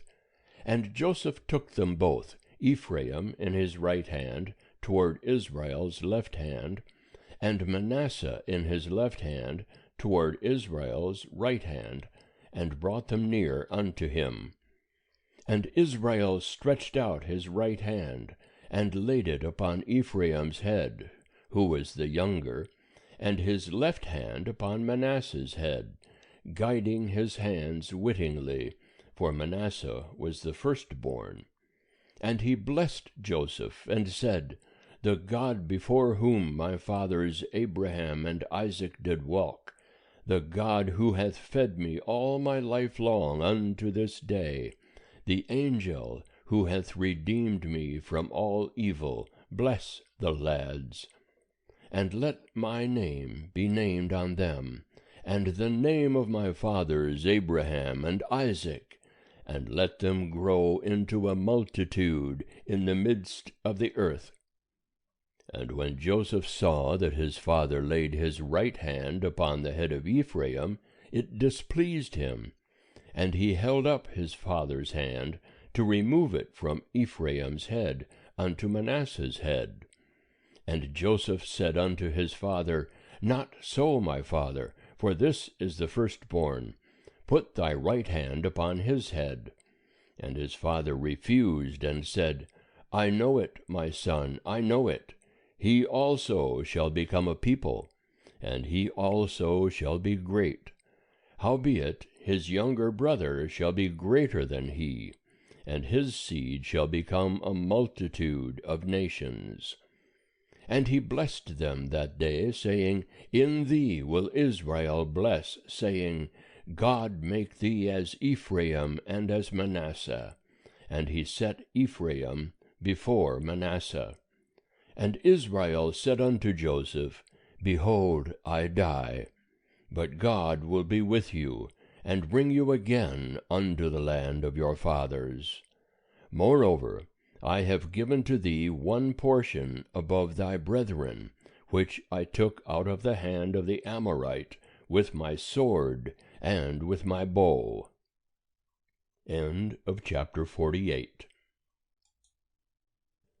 Chapter 49. And Jacob called unto his sons, and said, Gather yourselves together, that I may tell you that which shall befall you in the latter days. Assemble yourselves, and hear, ye sons of Jacob, and hearken unto Israel your father. Reuben, thou art my firstborn, my might, and the beginning of my strength, the preeminence of dignity, and the preeminence of power. Boiling over as water, thou shalt not have the preeminence, because thou wentest up to thy father's bed. Then defiledst thou it. He went up to my couch. Simeon and Levi are brethren. Weapons of violence are their swords. O my soul, come not thou into their council. Unto their assembly, my glory, be not thou united. For in their anger they slew a man, and in their self-will they hocked an ox. Cursed be their anger, for it was fierce, and their wrath, for it was cruel. I will divide them in Jacob, and scatter them in Israel. Judah, thee shall thy brethren praise. Thy hand shall be on the neck of thine enemies. Thy father's sons shall bow down before thee. Judah is a lion's whelp. From the prey, my son, thou art gone up. He stooped down, he couched as a lion, and as a lioness, who shall rouse him up? The scepter shall not depart from Judah, nor the ruler's staff from between his feet, until Shiloh come. And unto him shall the obedience of the peoples be, binding his foal unto the vine, and his ass's colt unto the choice vine. He hath washed his garments in wine, and his vesture in the blood of grapes. His eyes shall be red with wine, and his teeth white with milk. Zebulun shall dwell at the haven of the sea, and he shall be for a haven of ships. And his border shall be upon Sidon. Issachar is a strong ass, couching down between the sheepfolds. And he saw a resting place, that it was good, and the land that it was pleasant. And he bowed his shoulder to bear, and became a servant under taskwork. Dan shall judge his people, as one of the tribes of Israel. Dan shall be a serpent in the way, an adder in the path, that biteth the horse's heels, so that his rider falleth backward. I have waited for thy salvation, O Jehovah. Gad, a troop, shall press upon him, but he shall press upon their heel. Out of Asher his bread shall be fat, and he shall yield royal dainties. Naphtali is a hind let loose, he giveth goodly words. Joseph is a fruitful bough by a fountain. His branches run over the wall. The archers have sorely grieved him, and shot at him, and persecuted him. But his bow abode in strength, and the arms of his hands were made strong by the hands of the mighty one of Jacob. From thence is the shepherd, the stone of Israel, even by the God of thy father, who shall help thee, and by the Almighty, who shall bless thee with blessings of heaven above, blessings of the deep that coucheth beneath, blessings of the breasts and of the womb. The blessings of thy father have prevailed above the blessings of my progenitors, unto the utmost bound of the everlasting hills. They shall be on the head of Joseph, and on the crown of the head of him that was separate from his brethren. Benjamin is a wolf that raveneth. In the morning he shall devour the prey, and at even he shall divide the spoil. All these are the 12 tribes of Israel, and this is it that their father spake unto them, and blessed them. Every one according to his blessing he blessed them. And he charged them, and said unto them, I am to be gathered unto my people.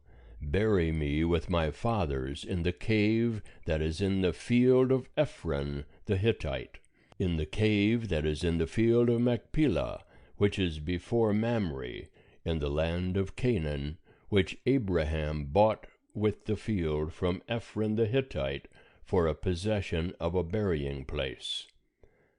There they buried Abraham and Sarah his wife. There they buried Isaac and Rebekah his wife, and there I buried Leah. The field and the cave that is therein, which was purchased from the children of Heth. And when Jacob made an end of charging his sons, he gathered up his feet into the bed, and yielded up the ghost, and was gathered unto his people. End of chapter 49. Chapter 50. And Joseph fell upon his father's face, and wept upon him, and kissed him. And Joseph commanded his servants, the physicians, to embalm his father. And the physicians embalmed Israel. And 40 days were fulfilled for him, for so are fulfilled the days of embalming. And the Egyptians wept for him 80 days. And when the days of weeping for him were past, Joseph spake unto the house of Pharaoh, saying, If now I have found favor in your eyes, speak, I pray you, in the ears of Pharaoh, saying, My father made me swear, saying, Lo, I die. In my grave which I have digged for me in the land of Canaan, there shalt thou bury me. Now therefore let me go up, I pray thee, and bury my father, and I will come again. And Pharaoh said, Go up and bury thy father, according as he made thee swear. And Joseph went up to bury his father, and with him went up all the servants of Pharaoh, the elders of his house, and all the elders of the land of Egypt, and all the house of Joseph, and his brethren, and his father's house. Only their little ones, and their flocks, and their herds, they left in the land of Goshen. And there went up with him both chariots and horsemen, and it was a very great company. And they came to the threshing floor of Atad, which is beyond the Jordan, and there they lamented with a very great and sore lamentation. And he made a mourning for his father 7 days. And when the inhabitants of the land, the Canaanites, saw the mourning in the floor of Atad, they said, This is a grievous mourning to the Egyptians. Wherefore the name of it was called Abel Mizraim, which is beyond the Jordan. And his sons did unto him according as he commanded them. For his sons carried him into the land of Canaan, and buried him in the cave of the field of Machpelah, which Abraham bought with the field, for a possession of a burying place, of Ephron the Hittite, before Mamre. And Joseph returned into Egypt, he and his brethren, and all that went up with him to bury his father, after he had buried his father. And when Joseph's brethren saw that their father was dead, they said, It may be that Joseph will hate us, and will fully requite us all the evil which we did unto him. And they sent a message unto Joseph, saying, Thy father did command before he died, saying, So shall ye say unto Joseph, Forgive, I pray thee now, the transgression of thy brethren, and their sin, for that they did unto thee evil. And now we pray thee, forgive the transgression of the servants of the God of thy father. And Joseph wept when they spake unto him. And his brethren also went and fell down before his face. And they said, Behold, we are thy servants. And Joseph said unto them, Fear not, for am I in the place of God? And as for you, ye meant evil against me, but God meant it for good, to bring to pass, as it is this day, to save much people alive. Now therefore fear ye not, I will nourish you and your little ones. And he comforted them, and spake kindly unto them. And Joseph dwelt in Egypt, he and his father's house. And Joseph lived 110 years. And Joseph saw Ephraim's children of the third generation. The children also of Machir, the son of Manasseh, were born upon Joseph's knees. And Joseph said unto his brethren, I die, but God will surely visit you, and bring you up out of this land, unto the land which he sware to Abraham, to Isaac, and to Jacob. And Joseph took an oath of the children of Israel, saying, God will surely visit you, and ye shall carry up my bones from hence. So Joseph died, being 110 years old, and they embalmed him, and he was put in a coffin in Egypt. Exodus